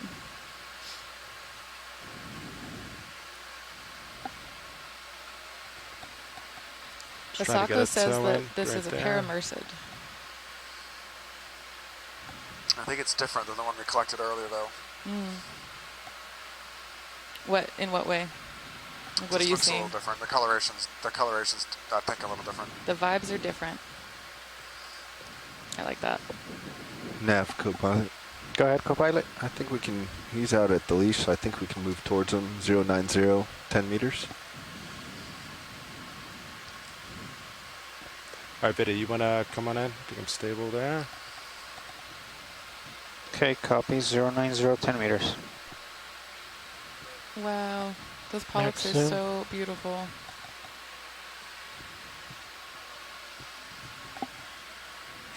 Was it the paramers that you told me had dainty polyps? I generally say the Chrysler gorges are the ones I call dainty. Right. That's the Can Dr. we get Seuss the tree fog looking lights one that up we've been seeing. to 90%? That helps. Actually, no, this might be the one we collected. Mm-hmm. All right. Thanks, Sean. We're good here. Copy that. For full screen. Think if we can move down off into that sediment pool behind the rock and think about slurping some sediment Behind the rock, you got it. You can do that next. You're not going to have the reach to get there quite yet. I'm coming that way. Yeah, so let's see. Do you want to line up a little with that, and we'll do a move there? I did. We have a move in. Oh, copy that. Great. Got a Medusa. And going to lose you for a second. Yeah. And no scientific preference on wherever you think is the deepest sediment pool that's easiest for you to access works. Yep. Copy that. Yeah, coming back up. Yeah, it looks like a good spot just ahead.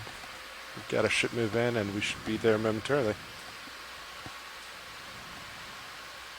Woohoo. Sand. That's awesome. I brought my microscope on board so we can look in the sediment and see if we're getting things that we think we might see out here. Yeah. Also, that way we know whether we've targeted the right So I wouldn't types go too of much environments. further that things way. like I'm that. up on a hill. You're downhill with me. Yeah, copy that. So I can't come down any further. Present the back of D2 to you there. Give you some tether. You can see how your footballs are pulling tight with my heaves. Yeah, copy that. Do a little bounce.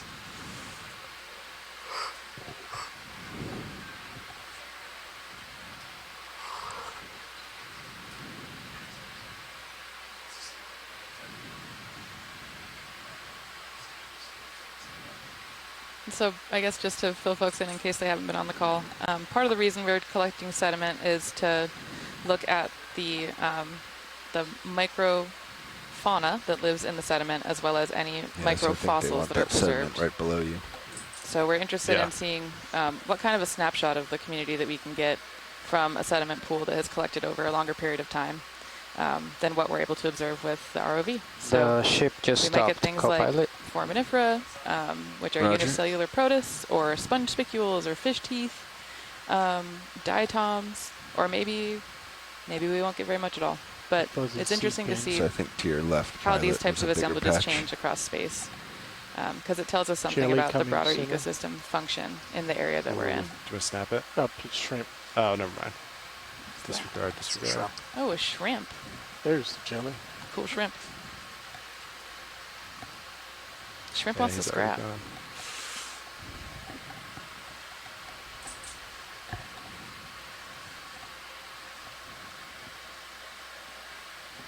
Wow, this is Yeah, so kind of cool. down there, bottom left, is what they were looking for.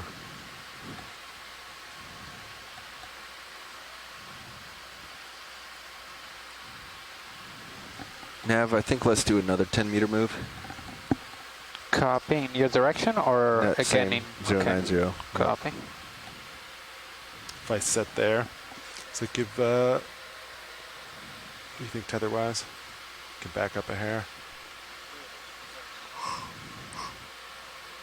So we're doing some really amazing arranging moves to try to get this two-body system that we're working with, or I guess three-body system. my The butt ship, is kinda Sirius, sitting and right D2. now. Yeah. All into the right spot to set down and take a sample. You might be able to come around, but that coral might be in your way. There's a lot of stuff there, yeah. Let's see if there's a different patch to the right. I think they were interested in those bumps that were in that patch. No, it's more, we can go to another patch. The ones are interesting, but not Copy that. requirement. I'll go to a little flatter spot here. Yeah, any sediment is great. It'll tell us more than what we know already. But the bumps are cool. I'm wondering what they are.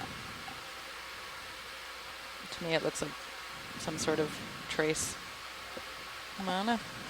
Yeah, I agree. It does. Lebenspuren, is that what it's called?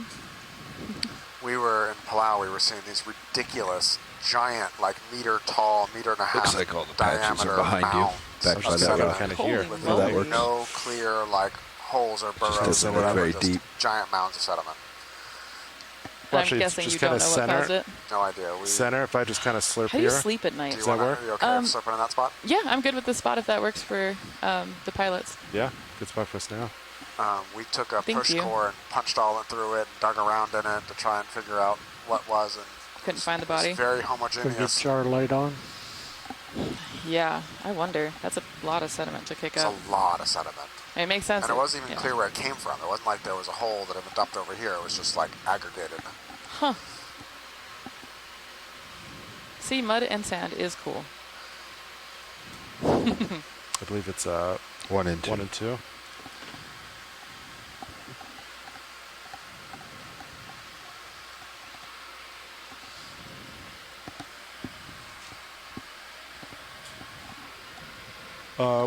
What jars are full right now? 4 has stuff in it. You're correct. on 1. So we're on 1. Okay. Yeah, Right. which confirmation it's a fine filter right there. So Right. heading back to 1. Copy that. Let's see. Do I have hydraulics? Coming up. Thank you, sir. Hydraulics are up.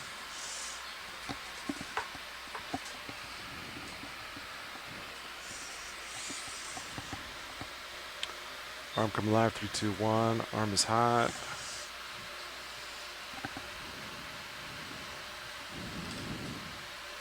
We're cheating off of art screens. And is this for folks watching from home? It's Camp Stream 3 that has the multi-view? Yep. Cool. Correct. You can see how the sediment sample is taken. This is amazing. I'm used to the crude geology way of sampling sediment, which is just taking a pipe and throwing it in the ground. Out of danger of derailing us, can we look at whatever is swimming in the water just to the right of the arm in the background before? Yeah, in the back. Yep. The worm to the immediate right of the arm. All we can do is zoom. Looks like it's coming from a tentacle. Do you want me to get closer to it, watch it? No, let's just, we can just, if you can just pivot a little bit and zoom in, we'll figure out what to do next. I'm not even sure what we're looking at yet.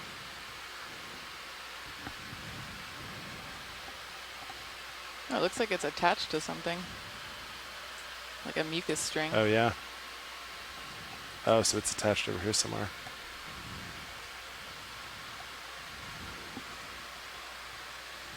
Is it a tentacle that came off of something? Right Or now a I have worm? no guesses. Tilt straight down. Yeah, came close to me. So max out on my tilt there. Stand Nice by. brittle star.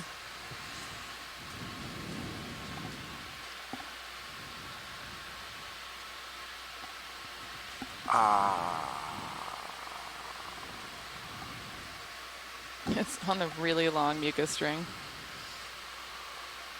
I think that's more Where of are a you coming tentacle. from?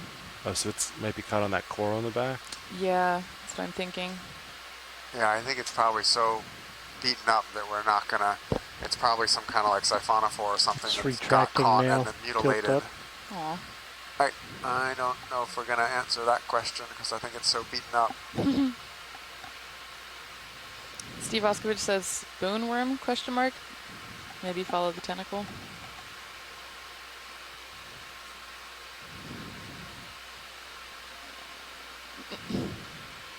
Nice. Now Try it's that. on D2.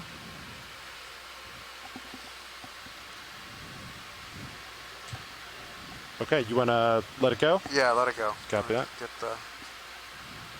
Get the sediment. Full light. Yay, sediment.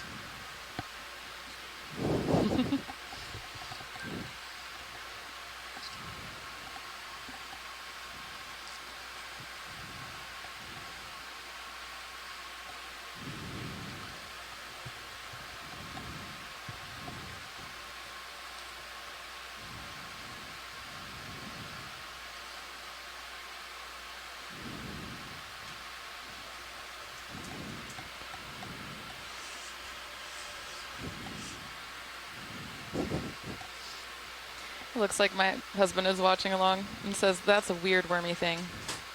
I agree. Sorry, I'm not a biologist, so I don't know how to identify it.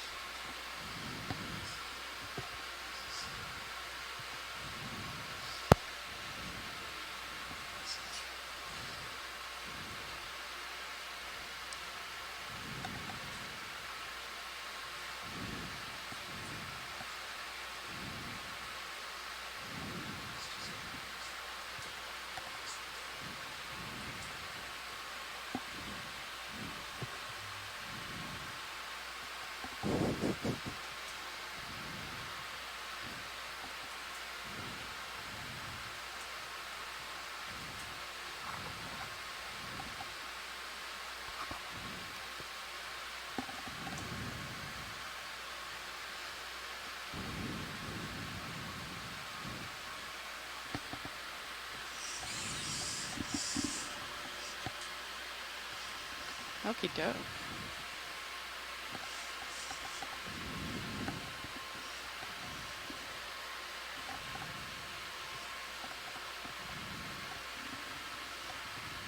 So we're doing some maneuvers to. All right, Bobby. try to Are you going to sample put the minutes to sediment. some? Yep. Aim it down. Quick force 5. Copy that.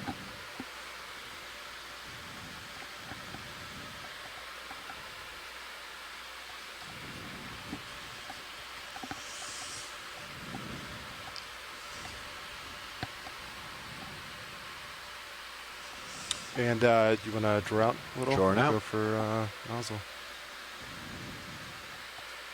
All right, so if you're watching on stream free, I think. That's good. You can see the multi-view of the different angles that we're using to track how we are sampling.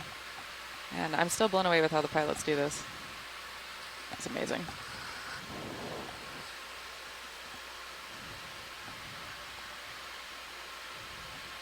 So we're taking a suction sampler to suck up some sand. Drawing.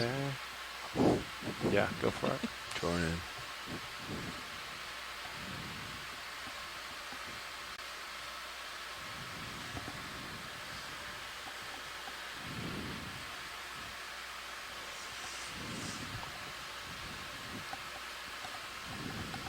See how she goes. Okay. If you want to start suctioning. Inhaling.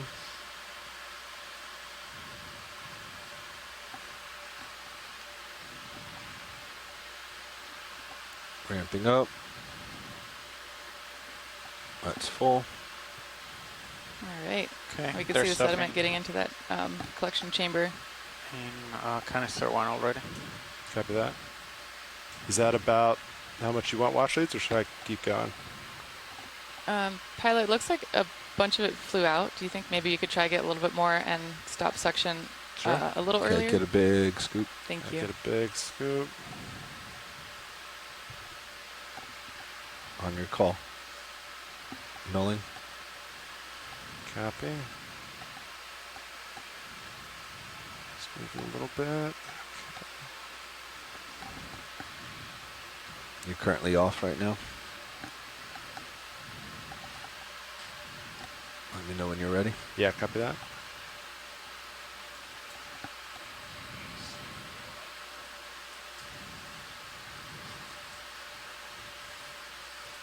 This might be the most sophisticated way I've ever gotten sediment samples. All right, go for it. Okay, inhale. And stop. Null.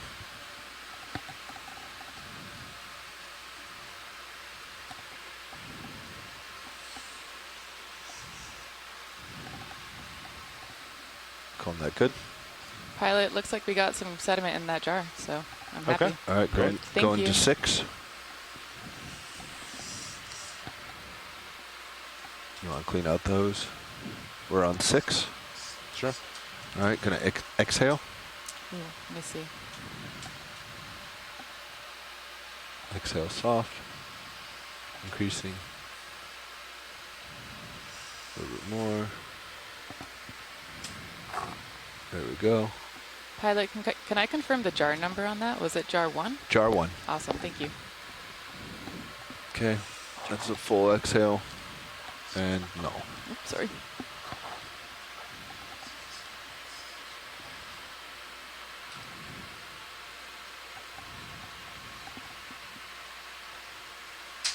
Copy that. All right, Bobby. Ready for draw? Yeah, let's do it. Extending.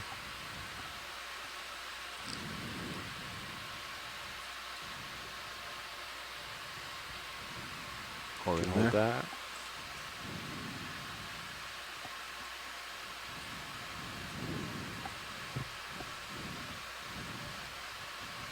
Closing drawer.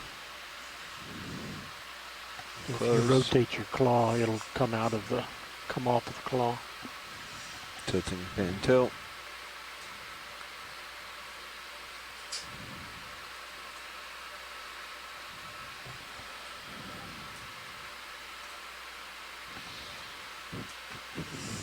Okay, arm is off. And bringing the knee zeus back.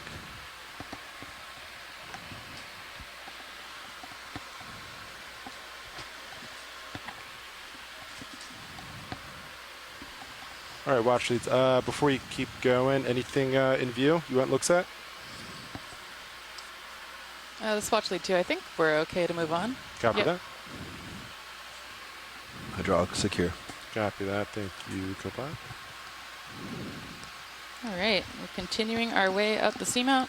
Camera's at 7-0. Getting even came closer up right to on the top summit. of you. How much dive time do we have left, Brian? A little over half an hour. All right.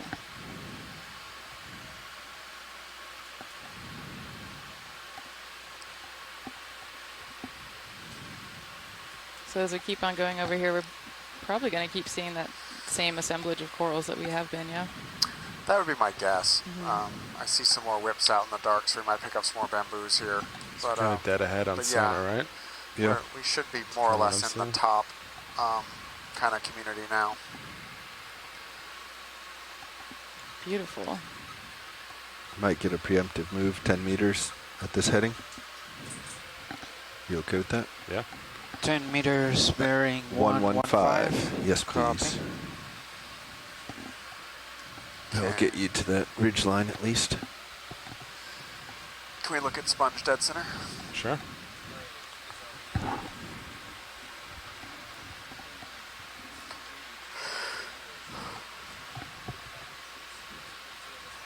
Sponge husk.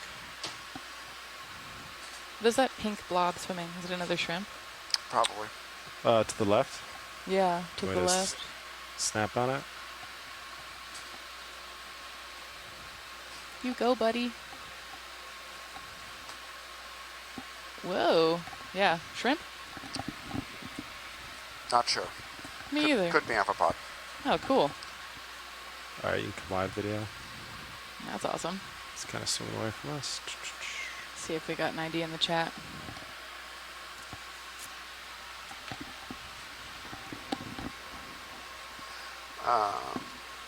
Yeah, let's look at sponge in the bottom center and then white whips on the right after that. Copy that. Sponge whips.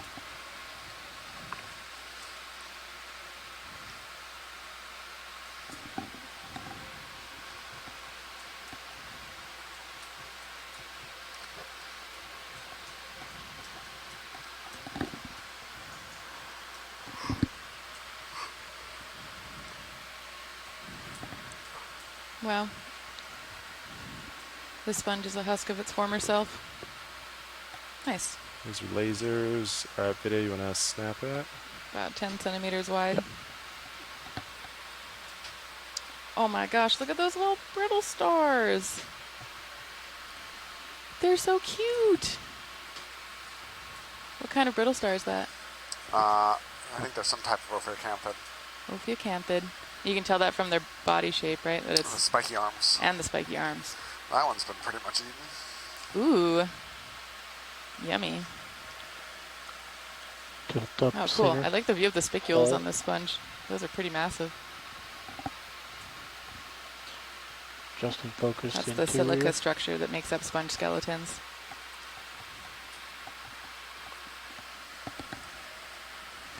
Very cool. And it's covered in a bunch of sediment. All right, I think we're good with sponge. If we can go to white whips now. Copy Video's that. clear.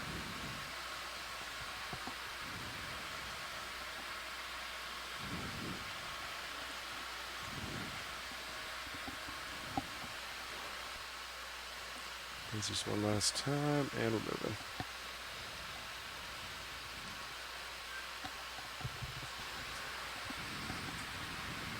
What's your guess on what that white whip coral is? Bamboo. Ooh. Is this more of a usual depth range for them to be at? We really haven't changed depth range much. We've come up, what, 100 and something meters, not even? Yeah. Yep. It looks like Steve Oskovich says that bamboo corals are unusual for this depth. So it's cool that we've seen a few. I think it's more unusual. We haven't seen more. Oh, I see. Unusual. Co-pilot, Oh, I read that wrong. The move is complete. Roger. Unusual to not see bamboos at this depth. How much time do we have left? About half an hour. Half hour. Okay, I think we can do another. Copy. All right, video, you want to come on in? Let's make this one 120. 120. Oh, wow. Definitely a bamboo. This looks very similar to the one we saw earlier. Pan up the white stalk. Looks like there's another apelocopherin on the rock in the back. Say Pan right. up. The to mollusk the worm. Right, copy. Going to trail along the far whip. Looks like it's missing some tissue. Yep, definitely missing a little tissue there. That bottom one is bare, and then there's where it's actually growing a second time, a second attachment point. If we can just pan up, please. Copy that.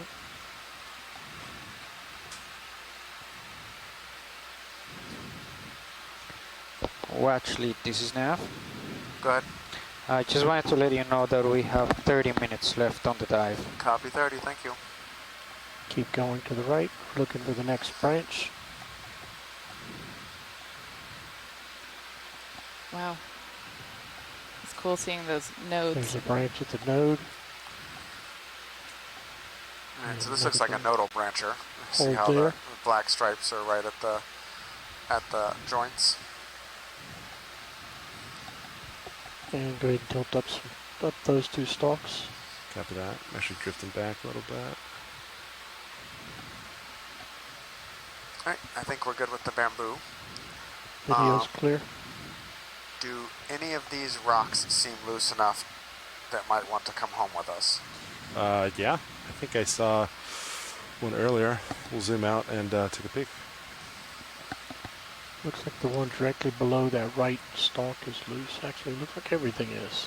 I was going to say, let's get lasers on.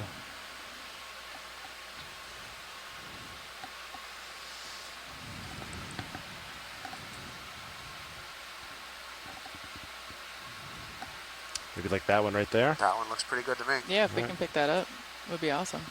Let's go for it. Is that a squat lobster in the background? We have I a think that's rock probably starboard, so we'll need to go port and open the lid Is that the first. hermit crab that wears the anemone as a shell? Oh, it's so cool. That still blows my mind. It's like the coolest hat that you could ever have. You can probably tell I don't get out much. I look at a lot of rocks, so.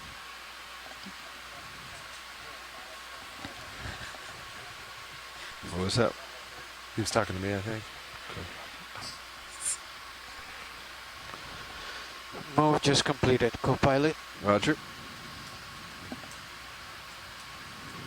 I'm excited about this rock.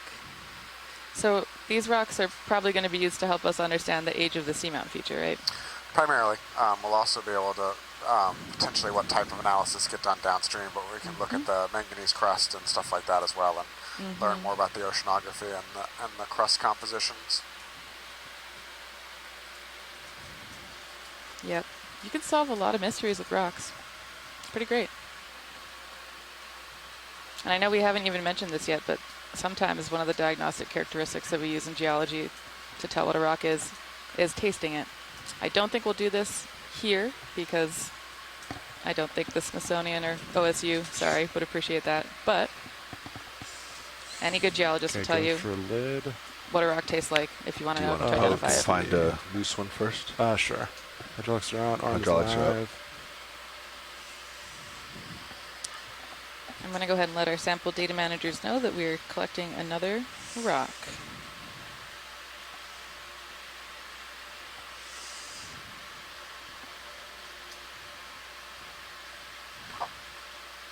Yep. Yep. All right. Ready to bring bucks in? Yeah, go for it.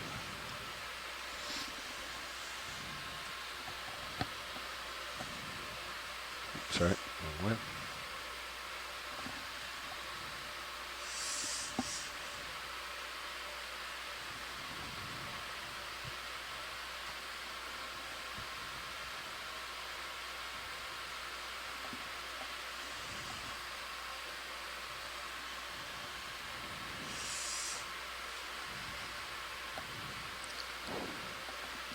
Magic.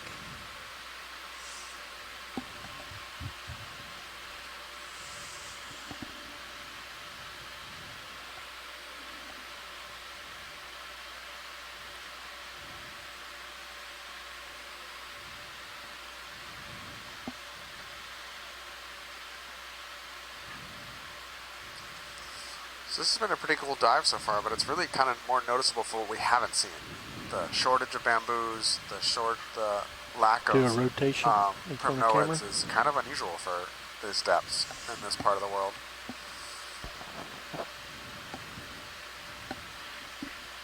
Ooh, look at that brittle star on this rock.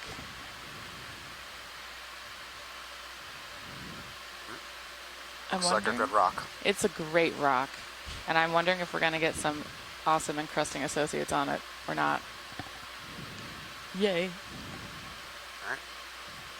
If this rock wants to come home with us, let's put it in the box. Yeah, thank you, pilots. This is beautiful. Copy that. Video, you good with that? Yep. The rock glamour shot.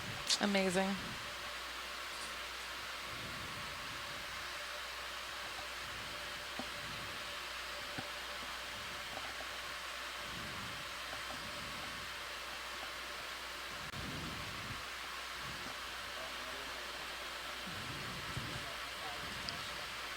Yeah, I noticed. I'm waiting to see if it makes it all the way to the surface. It's very sticky.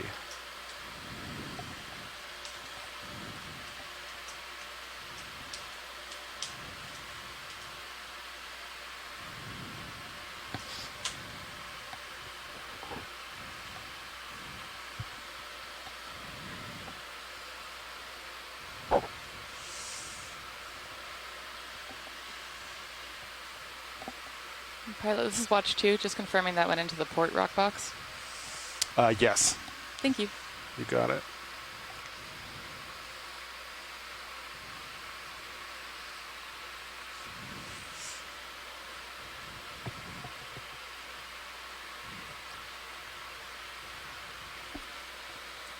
Okay, arms off.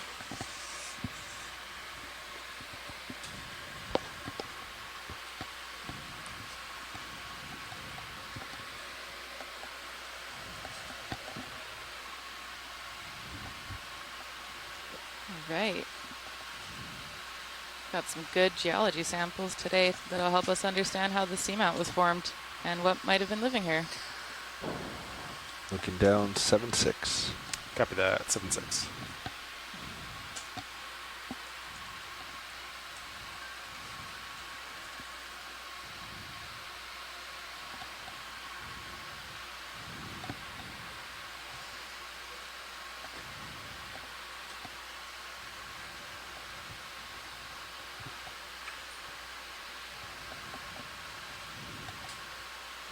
Oh, there's that swimming amphipod? Oh, yeah.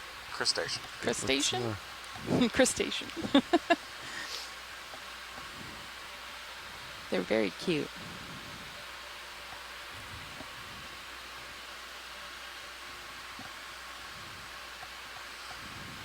Wow, this is beautiful.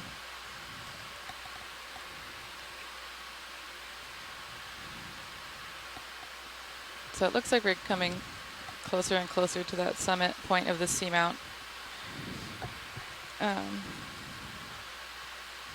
Maybe getting slightly higher flow. Yeah, that would be my expectation. But I think we've kind of been in the same flow regime for a while now. Mm-hmm. The next place I might expect to see a transition is on the other side, on the start going downslope. If the current here is like moving east to west, I don't really expect to see much of a transition until we crested the summit and started down the other side, and to see if there was like a high flow community on that side. Oh, that's a brittle star party on. Is that a black coral stalk? Some type of coral stalk, I'm not sure. Sometimes they all look black after they start getting kind of coasted. Can we look at the fuzzy white coral in the kind of center right? Yeah, kind of just behind this other one. Yep.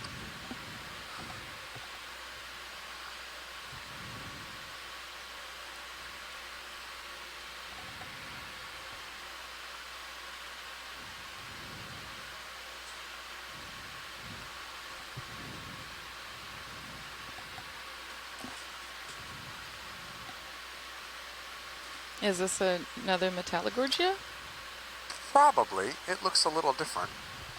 That's the worm thing is stuck on the arm. The worm is stuck on the arm. Oh. Rough to be that worm.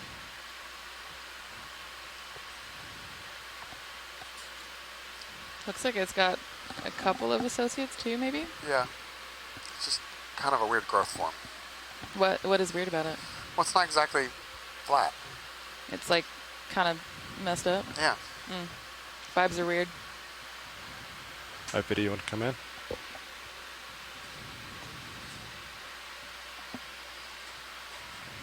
So generally these might just be our perspective, but generally these have a pretty umbrella-shaped dome kind of shape, and this one's got kind of more three-dimensional structure to it than I'm used to.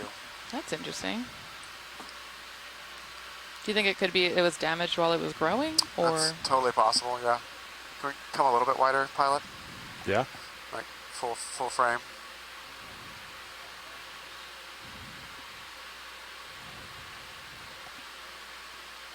Wow. It looks like one side of it maybe is more planar.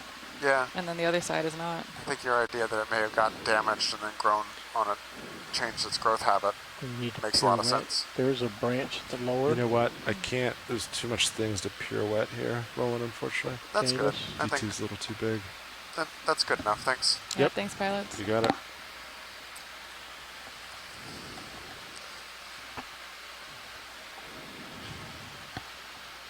Nav, I'm not sure if it makes sense to put another move in or not at this point. We can. Okay. I can center up with you and keep Maybe going. another 10 meters, 15 meters. Out there. Right? Or no? Oh no, that's Metallogorgia Same again, direction. Maybe. You're facing 125. Last one was 120. Yeah, let's go with 120. Copy. Straight ahead. Sounds good. Coming Be up. our final move. Yep. Wow, this is beautiful. This kind of looks like going up to the summit of Mauna Kea, like early in the season when you get the first snow. But this is marine snow instead of water snow. Sky snow? I don't know. Don't quote me on that.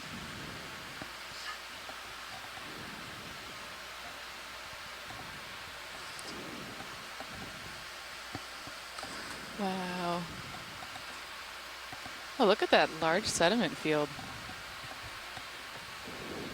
Maybe. That's so cool. So we're at the part of the seamount that's relatively flat, yeah? Yeah. Awesome. Our sonars kind of confirm that.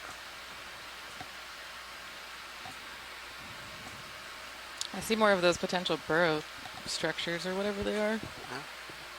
Changes in the color and general morphology of the sediment.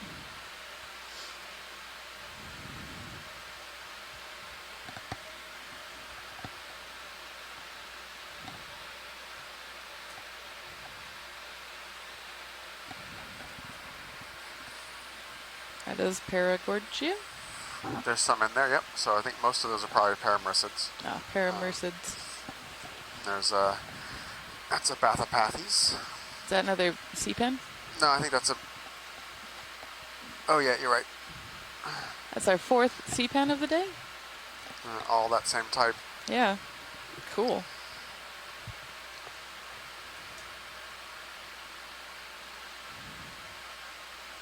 Wow.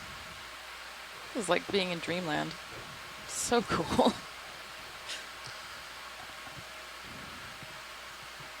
Do ROV dives ever get old for you, Brian? They can, yeah. You're like, I've seen it all. No, I've definitely never seen it all. They're like the Solitary Hydroid blew That my was mind so earlier in this cool. dive. I have never seen one anywhere near that size. Yeah, that was massive. And I thought a big one was 30 centimeters tall. Wow. That's so wild.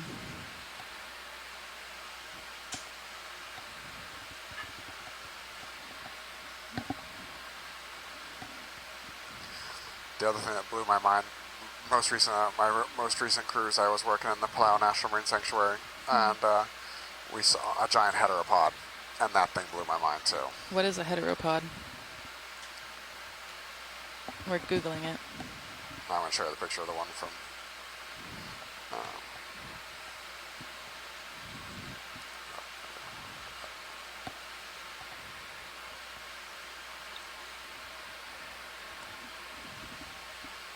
Okay, we're pulling up a picture. Oh my gosh, what is this? It's a giant heteropod. For those of us in the front row, what is that? Yeah, Kinda what is a look like? heteropod? You know, I'm just going to have to show you after the dive. It looks like a goopy, it salpy thing. basically defines explanation.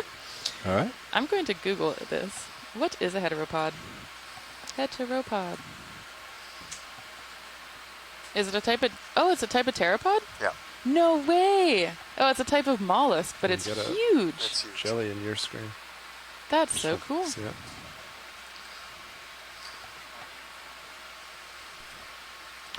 The ship just stopped. Co-pilot. Roger.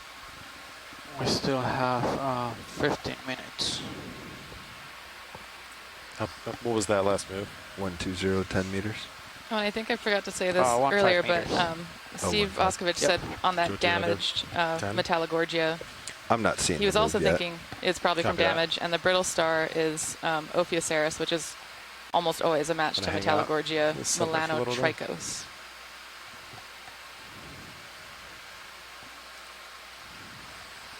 All right, I would like to get out into that sediment and look and see if those are nodules or if those are just rocks peeking through the sediment. And then probably trigger one more Niskin, and I think we will have accomplished all of the objectives of the dive. If you want to take us that way, Nav. Yeah, copy that. Watch it. Take a while, but it's going to be Just want to. Yeah, what is that? 090. 090, another 080. 080, another 15 meters. Yeah. Copy. Pilot, I've got on my sample sheet that that's going to be sample 9, Niskin number 3. Is that correct? I'll confirm with our nav in just one moment. Thank you. You got it.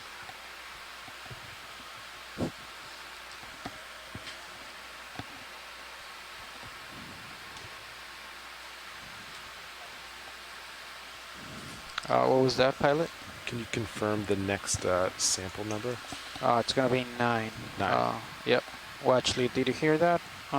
Next sample's gonna be 09. Thank you.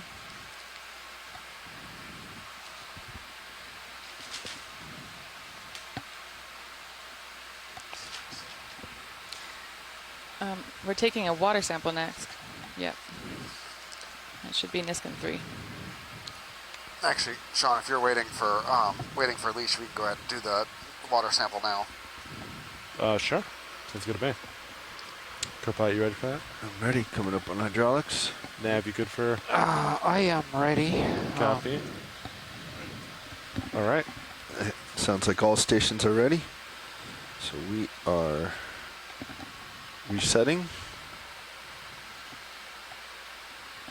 and firing in 3, 2, 1. Good fire.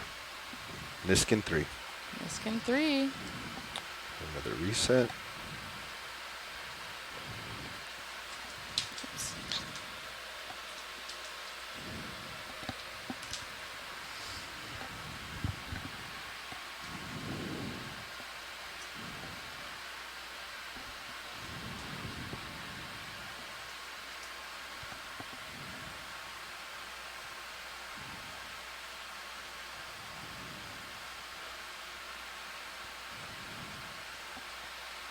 All right, Viddy, you want to snap on this? This is what you want to look at, right? Yep. Whoa. More barnacles. So many I barnacles. have to call this barnacle seamount or something. There are so many barnacles. That's kind of cool.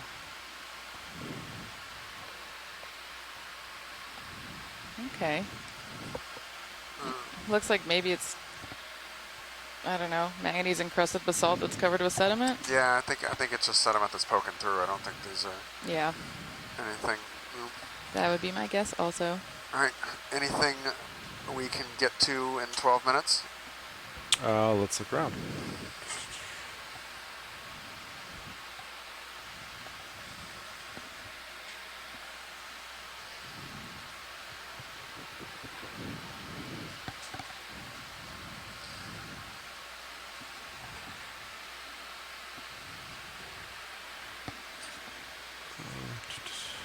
Looks pretty flat over there. No hard returns on sonar. Can we actually, Sean, in the bottom center of the screen right now, there's a little pile of, two little piles of sediment. Can we take a quick look there? Is it center now? Yeah, it's centered now. Copy that. Viddy, you want to snap? Oh my gosh. There's a little sponge. And an urchin. And it looks like there are some yeah, there's a little bioturbation marks. Move complete, co-pilot. Roger. Cool. Huh. I think that might be what made it jump out. I saw the color was a little bit different where that sediment has been bioturbated. I wonder what's mound to doing the that. upper right corner. Do you have thoughts Coming on what might be center. causing the Not mixing? in those cases, no. Activity? Is that urchin Yep, poop? right there. That is, I don't think it's urchin because it's on the top of that thing. I think it's some kind of meofauna or infauna expelling it. Wow. If it was urchin, I don't think it would be on top of that loosely consolidated Just sediment pan pile. up to the Right, because they urchin. usually shuttle their poop down their body, right? Correct. So weird and so cool. If you ever get a chance to look at an urchin pooping under a microscope, it's like top 10 life experience. Fascinating. Top 10. That's what I did in invertebrate zoology class. And all those barnacles are filter feeding. They look so happy. This is one of those really interesting trophic structures Video questions for me here. Copy. Is Come on. this area clearly is very good for barnacles, Mm-hmm. and they're filter feeding, and they theoretically don't so try are to set up corals. again. They could be targeting The different white grain thing size just or upper different left particle of center. size. But that you've got in an the center area of where my there's literally co-pilot. Copy. millions of mouths, very small, very close to the surface, but not seeing very high densities of corals. So the question to me, from the ecology standpoint, is there's clearly food here, or else you wouldn't have this many barnacles.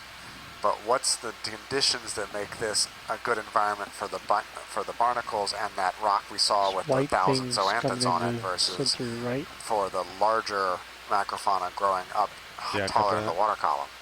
You want to Yeah. snap them? And the fact that we're seeing those bioturbation traces makes me think that there's maybe a solid community of detritivores. Oh my gosh. So, Is that... yes. Ah! Can we look at some of there's four little white cauliflower looking things? Yeah, Viddy, actually, do you want to come wide and I can get closer? I'm pretty far right now.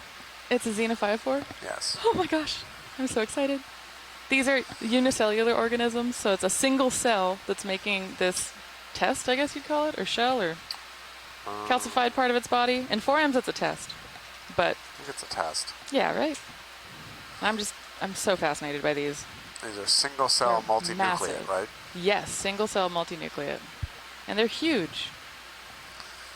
Certainly bigger than most of the forams I've ever seen. And that includes stuff from the Eocene that was like almost the size of the palm of my hand. Which actually, fun fact, did you know that the pyramids in Egypt are made up of rocks that are filled with forams? Did not know Good that. deal. Yep, forams deal. built the pyramids. As did the people This who is built the off. pyramids, obviously. But that the limestone that they used was full of large forams. Wow.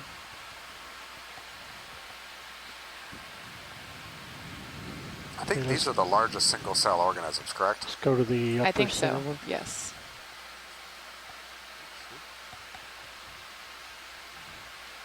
Pilot, would it be possible to get a sample of this? How much time we got now? About 6 minutes. Yeah. Slurp it. Amazing. Thank you. Slurp it. Okay. Can I go for the small one for slurp? Yep. Sure. Does that work? Yep. Okay. You can fit the big one. Yeah. And I think. Yeah, I think you can get both. You get both? Are these very fragile? Do we expect them to fall apart? I've never sampled one before. I have not either. So, but I think it's going to be medium on the fragile scale, would be my guess. Okay. Yeah, it looks like maybe it's sort of an agglutinator. Is that right? Or no? How do you make your 1 shell? and 5, 1 and 4 are full. Can use 2, 3, or 5. Going to 2. Yes. Partially agglutinated shell. And let's see. Do I have hydraulics? Hydraulics are up. Sweet. Hydraulics are Hey, on. we're doing suction 2.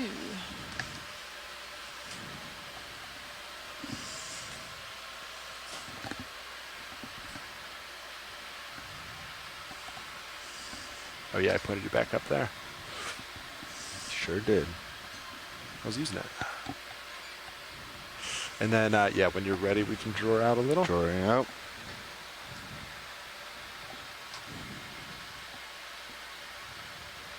That's good there.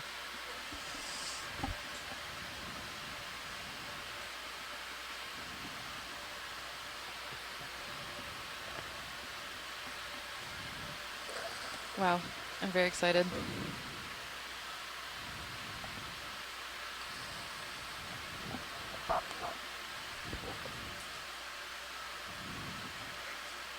Okay, drawing in.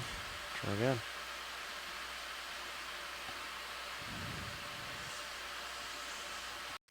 So it looks like Xeno 5.4 tests are generally partially agglutinated. And I'm really interested in seeing whether or not there's any morphology that's characteristic or indicative of the way that this individual or the parents of this individual reproduced. Because that's something we can do in Foraminifera, You want to is use zoom their on both shell cannons? morphology to look at their life history. Do you want to do a partial mini? And I'm wondering if we can do the same thing here. Should we looks like get we don't know both much. of these, Watchley? Sure. Okay. Okay. All right, go pilot. Let's We're go on for it. we're on canister 2. Yep. Waiting on your call. Go. Inhaling. Go. Trying to sample these two together. Looks like it kind of fell apart. Going for the backup spare. Okay. Keep an eye on. We got soft suction. First one's in the Something jar. went in. Look for the big one. Second one coming in. You can probably turn it Too off. dusty to see Yep. now. Holding. There's something in there next to it too. I don't know if that's it, but Nice. We got at least Gonna inhale slow. something. at least one of them. Yeah. Looks good. Got a fragment. And once you A put little more. We're just making sure it's Nothing. not stuck in the tube. A little more. Can you see, I love Fernando? how Do we even have in 2? high-tech ROV work, really I mean, nothing works there's that as good multiple as pieces. just I don't know if shaking you're it breaking a it little up bit. now or Okay, something else we'll is just coming stop. in. We'll hold. Yeah, there's multiple little pieces. Copy that. All right, Watchley, we got some in there. Okay. It's unclear exactly what. Are we good with it? Yep. Okay. Yep, thank you. And then before you fly away, Yeah. in the same field, you can put the slurp away. There's a little C-pen, more or less underneath where the slurp nozzle is right now. I'd like to take a quick look at, and then we can call Copy it a that. dive. Do we want to switch canisters and try sucking in more? Any interest in that? Sure. Sure. C3 should be open. That is correct. Okay. Just confirm. We can get a second one in without destroying. There's definitely a bunch of stuff in too. All right. Can't really tell what it is. Gonna inhale a lot more. We're going on to call 3. this still 10. Yeah. We're going to spread sample 10 across 2 canisters? Yeah. Okay. Is this considered Would you bio look or at that? Yep, nothing's coming in. Okay. watch Alright, lead? tracting This drawer. is nav. Go ahead. Yes.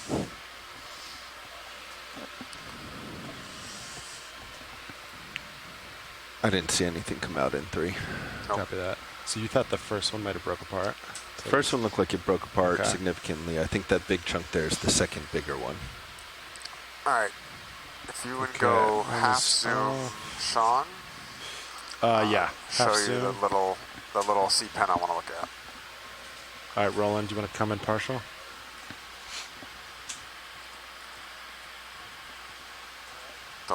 See the little red stick in the kind of bottom right? Bottom right? Yep. Just above the rock. Now center. The smallest item on screen? Yep.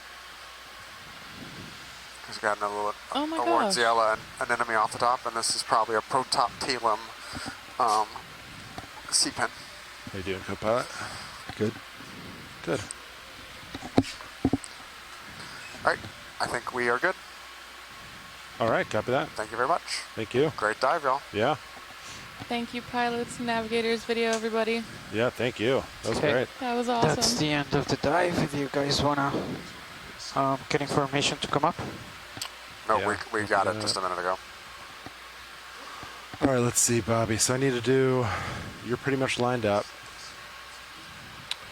So I need to do a half turn. I might just do it here. Do you want to finish that? We got views on it? You can go. You sure? I feel good about this. All right. Well, Shoreside, thank you so much for exploring with us today. We got to basically to the summit of this unnamed seamount. Swing arm stowed. Tomorrow we are headed towards the Murray Fracture Zone, and we're going to do a really deep dive, almost 5,000 meters, or about 5,000 meters of water depth, to investigate the geology of this transformed fracture zone. So, shoreside scientist, we will do a dive planning call all the way at back. 9 a.m. tomorrow ship time. Come up a little bit, Delta's 19. And then we probably won't be on the bottom for several hours after that because we've got to transit all the way down to 5,000 meters. The weather is forecasted to be about the same as it is today. Here. But that being said, our weather window for tomorrow will be a little bit smaller because we're going to be at such depth that we've got more load on the cable and stuff like that. So I would rank tomorrow as a borderline question mark, and we will provide more information tomorrow morning when we all wake up ship time. So thank you all for your participation, and hopefully we will talk to you all tomorrow at the dive planning call and during our dive. Have a good night, y'all. Aloha.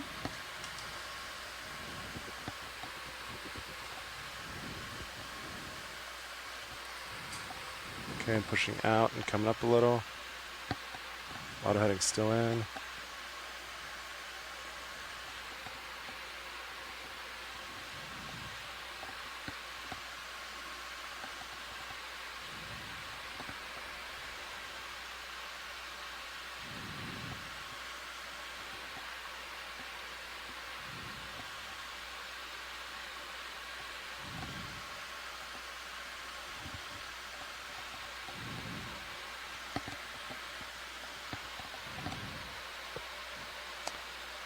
Okay, snugged up.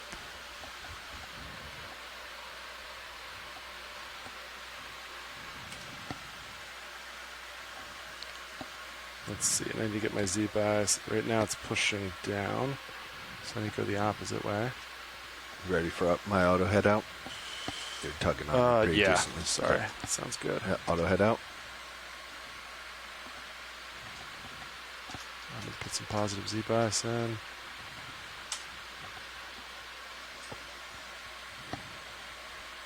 Do you remember like 60 to start? Do you remember from... I'm not sure, yeah. Yeah, sounds good. Ready for me to come up? Yes. Starting up slow. Starting up slow. Hauling in. Auto depth's out. Z-bias is in. I'm coming up. I'm pushing Increasing forward. speed. I'm at minus 10.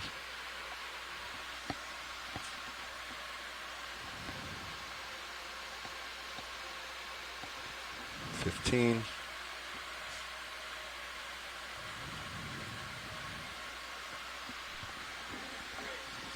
Increasing more. 20.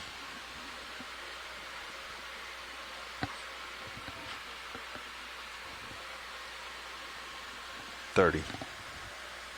Copy that. My out heading's out. Yours is out. We're Minus coming 30. up. Delta 8 looking good. Winch tension looks nominal. Tether looks good and happy, nice and tight. I'm doing 60 up at the moment. Winch is at 30. Copy that. Upper stowed, lower stowed, shore retracted. Looks like our arm is in position for hanger. Oh yeah, shilling. Shilling looks good. I think we're set.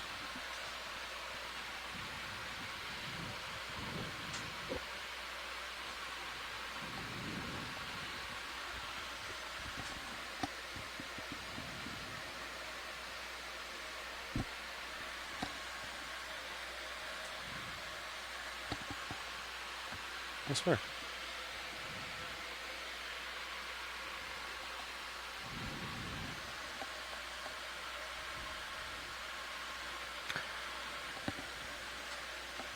How's streaming?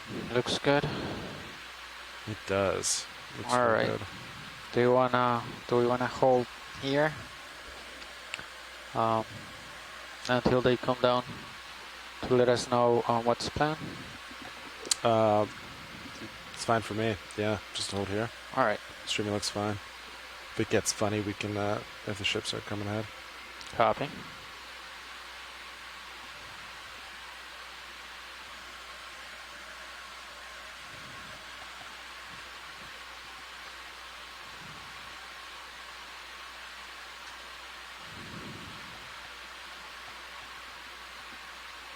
So we have the surface current coming from the back, 0.5 knots, and then the wind coming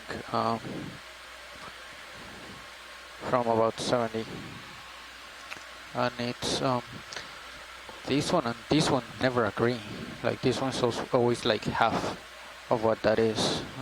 I think there's been some discrepancies recently.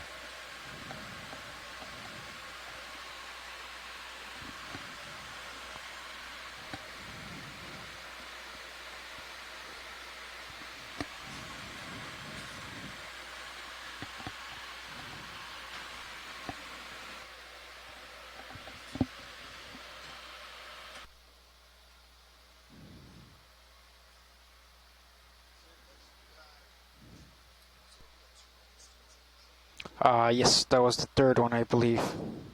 Yep. Let me ask.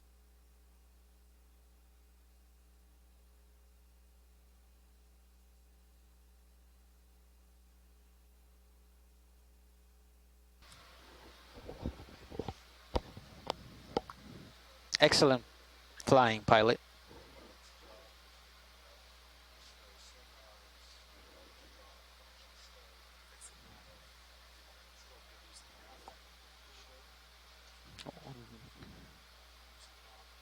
Oh, you haven't used it in a while. Yeah.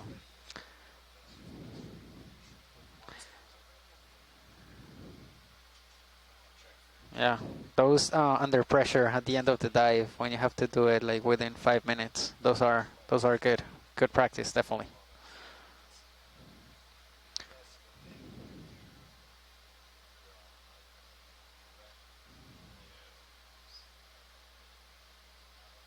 Yeah, this morning.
Are the fogs on right now? Yeah, I don't think I don't think there's anything inside. There you go.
the speed dropped quite a bit.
Okay, we just passed 500. We're a couple minutes early. I'll just wait until 4:15 to call the 15-minute.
Okay, gonna call the 15-minute.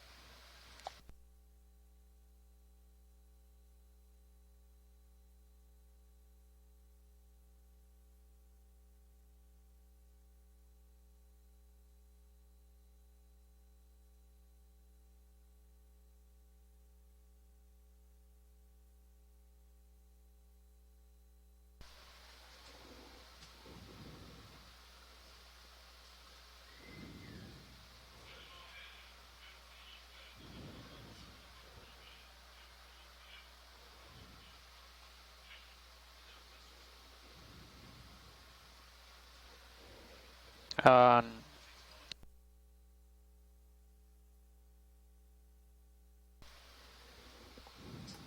Make sure I'm listening to Deck AI.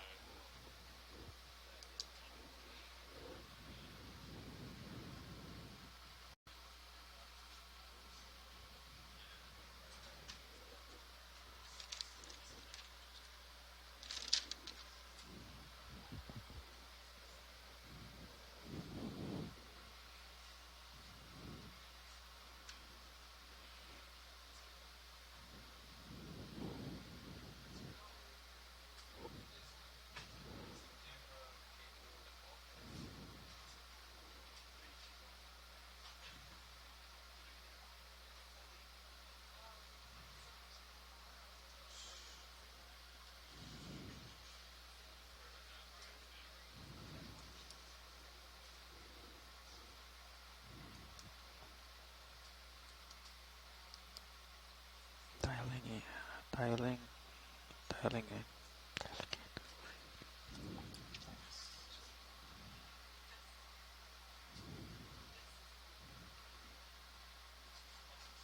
Port bow.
I believe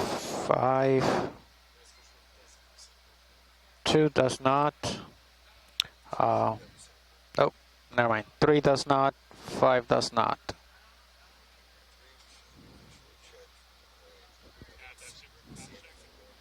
Loud and clear, dive soup.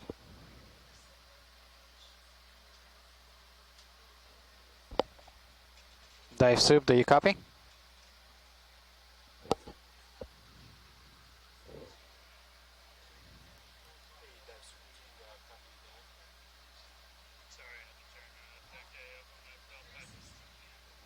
Oh. Loud and clear, dive soup. Do you copy?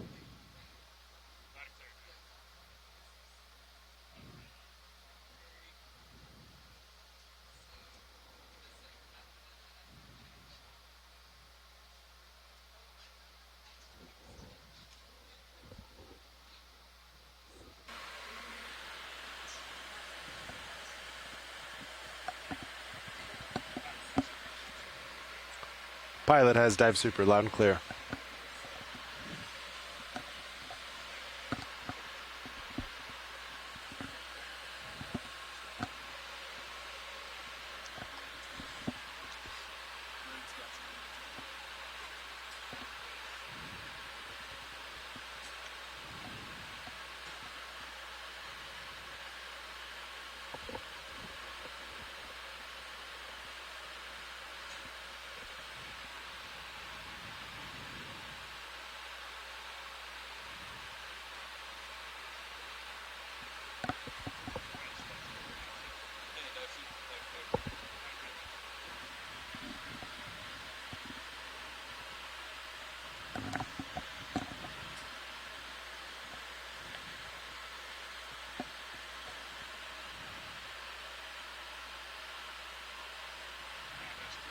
Go ahead, dive soup.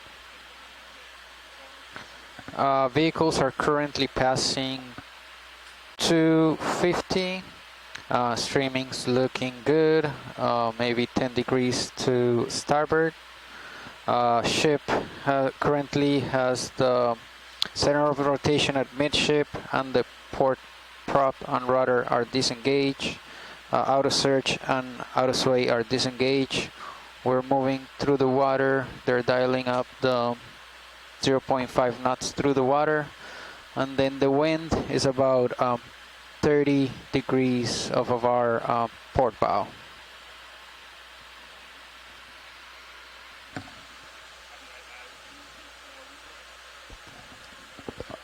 I believe it's about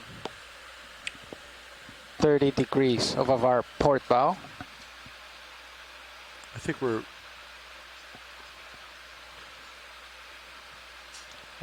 Yeah, I was looking at the true wind direction. The SCS is different Yeah, from the I guess Windbird, the it looks SES like. looks different than the Windbird up there. So yeah, I think the Windbird down here. I mean, I'm looking at the same as you.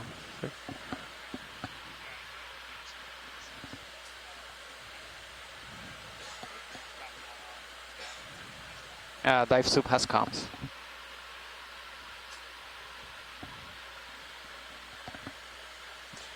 G2 passing 200 meters depth. We are almost to 50 meters.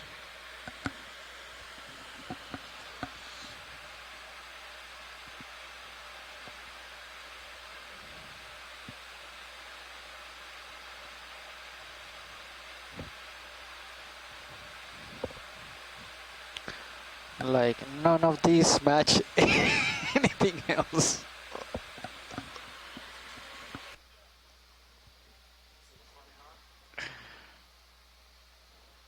And it's like way off. Right now it says, yeah, like 20 to 30, even up to 40 degrees off.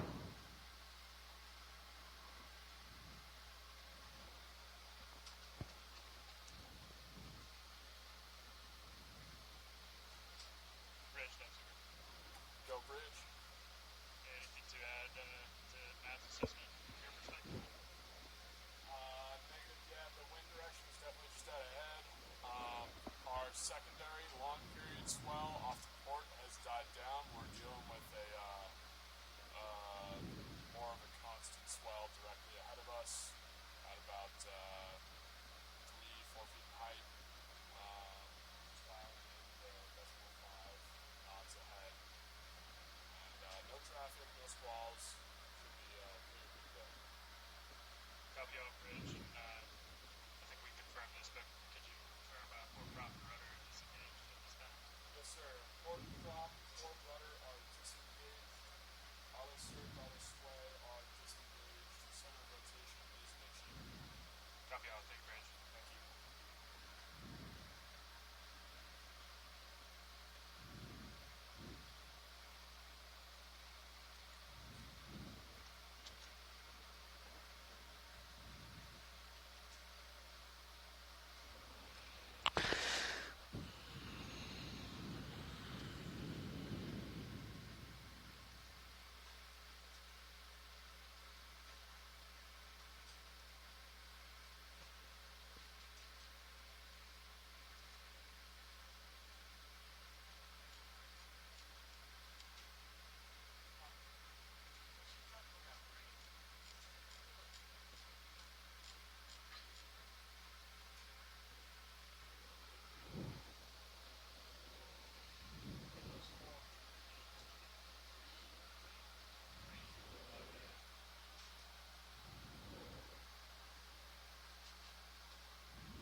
I 100 meters.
Go ahead, dive super.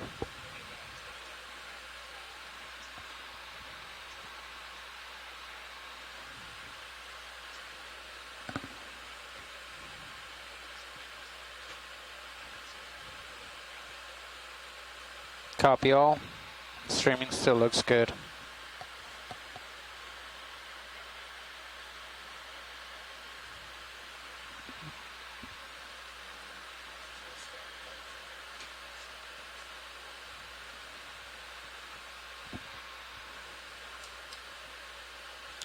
Dive soup, this is nav. Vehicles at 50.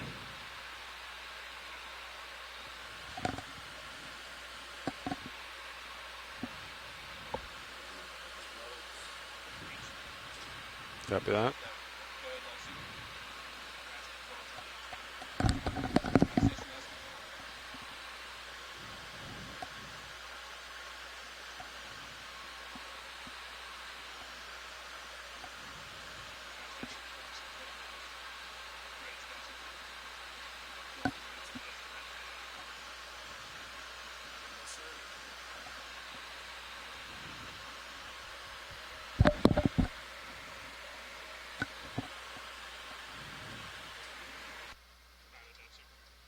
Go dive super.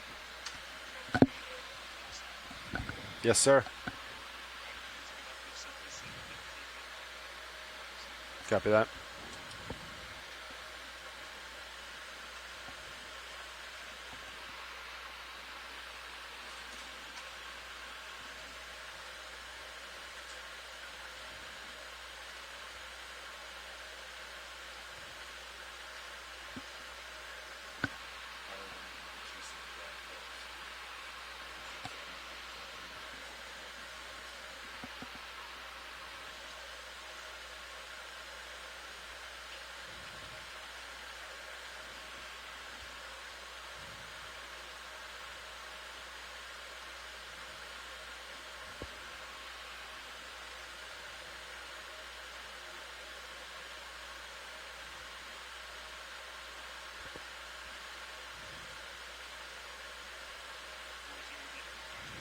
D2, 4-5 meters.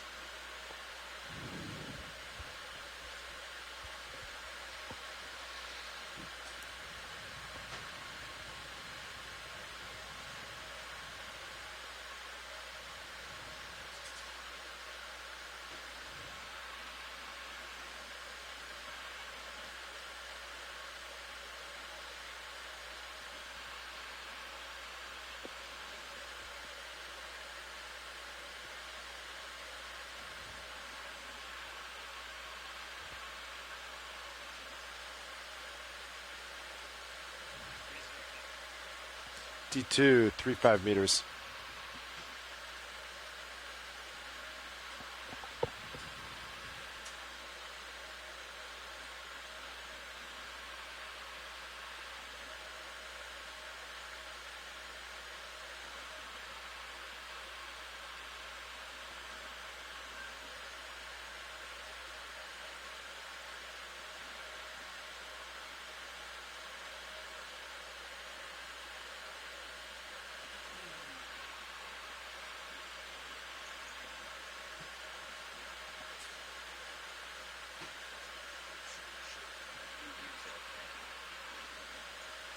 D2, 2-5 meters.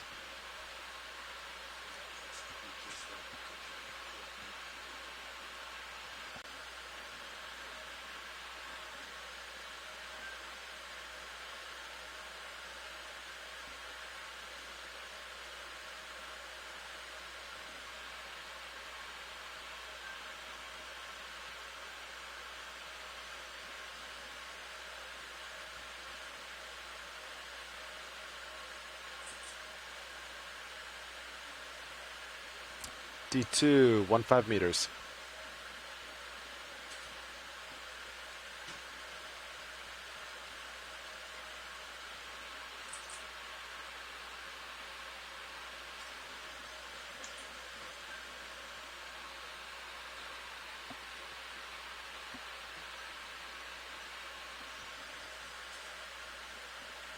Copy that.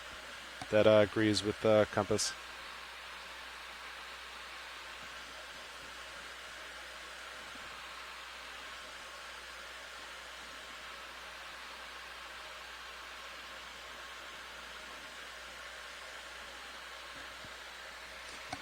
Video, can we get a camera change? Copy that. I see myself right there. Auto heading locked in, reverse of ship.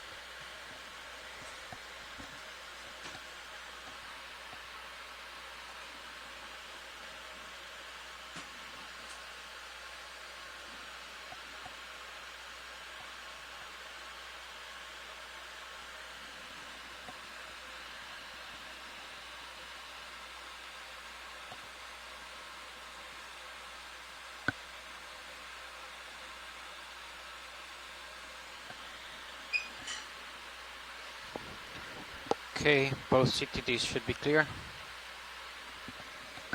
It's a bird in the water. See it?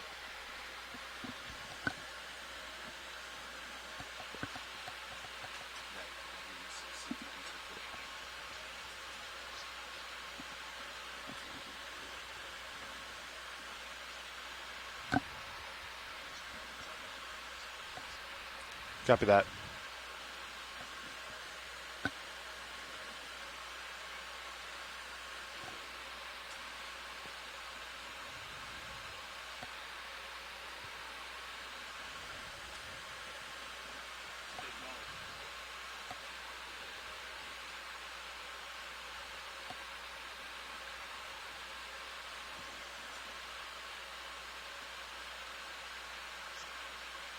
Understood.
Yeah, copy that.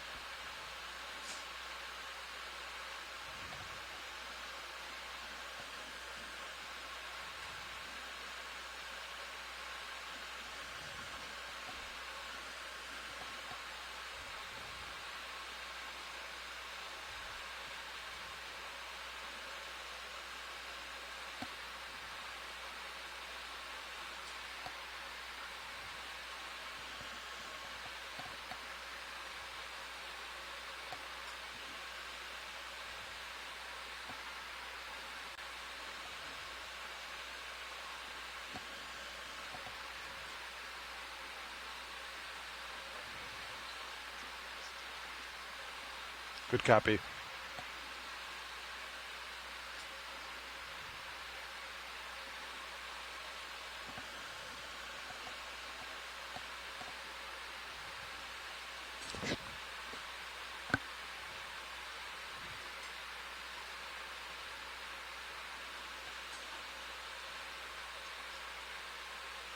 Copy, easing.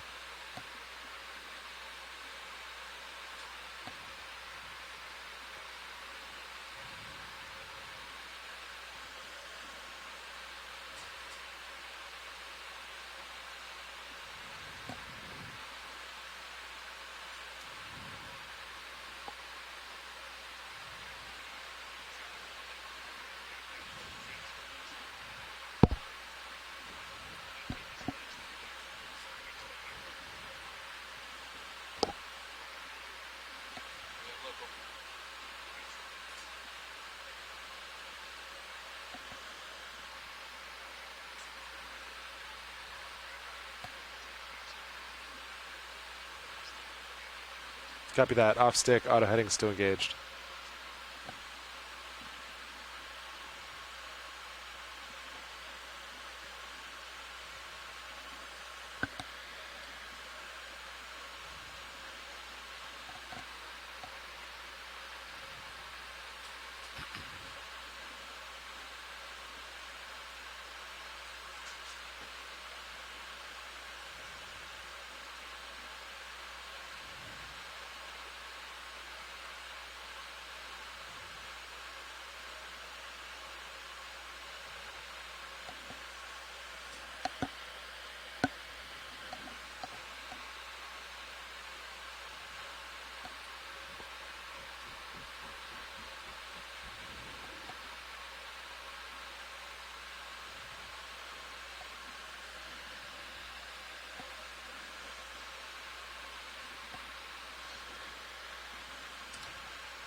Copy that. Auto heading disengaged.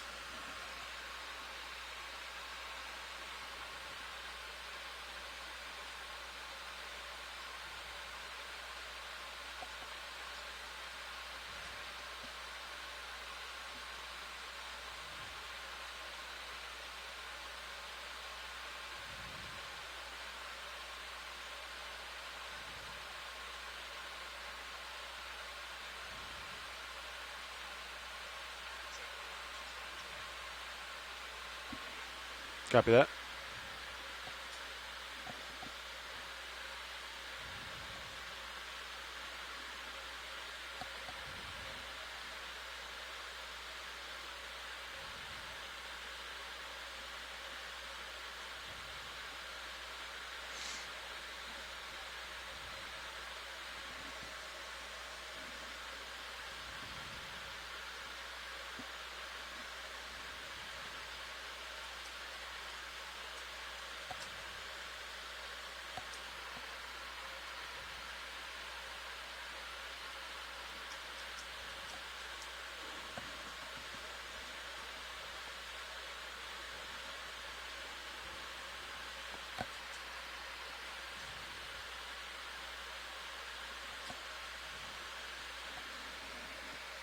Oh, is that you?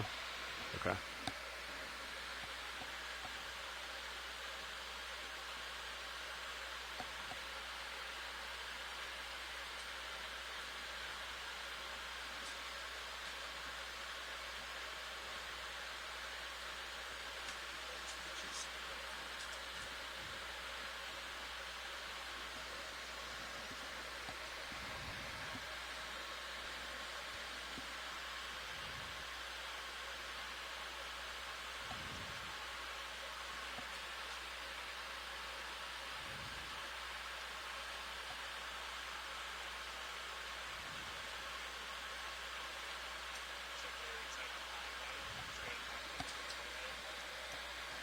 Auto heading locked in. Reverse the ship.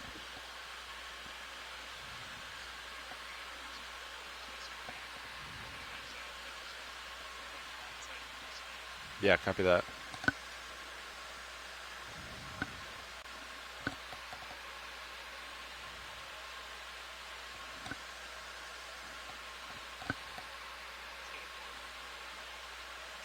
Copy.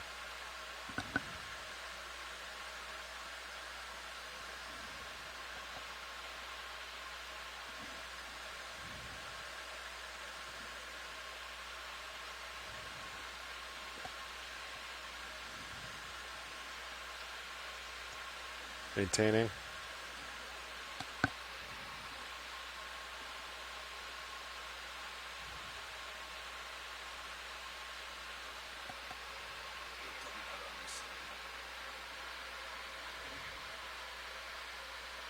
Copy that. Straight back.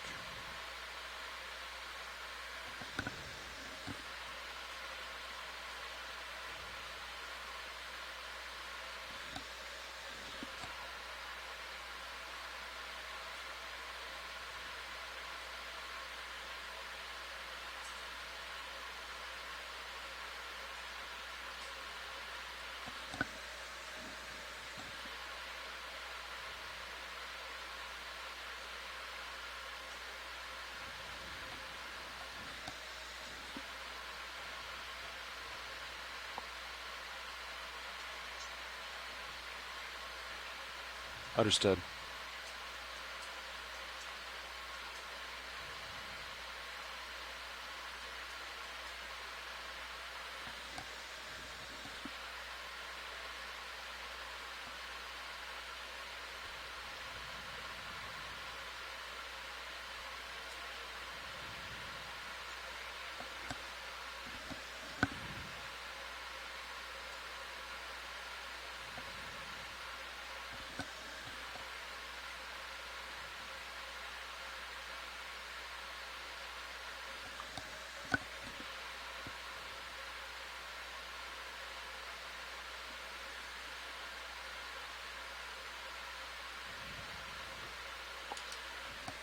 Off stick.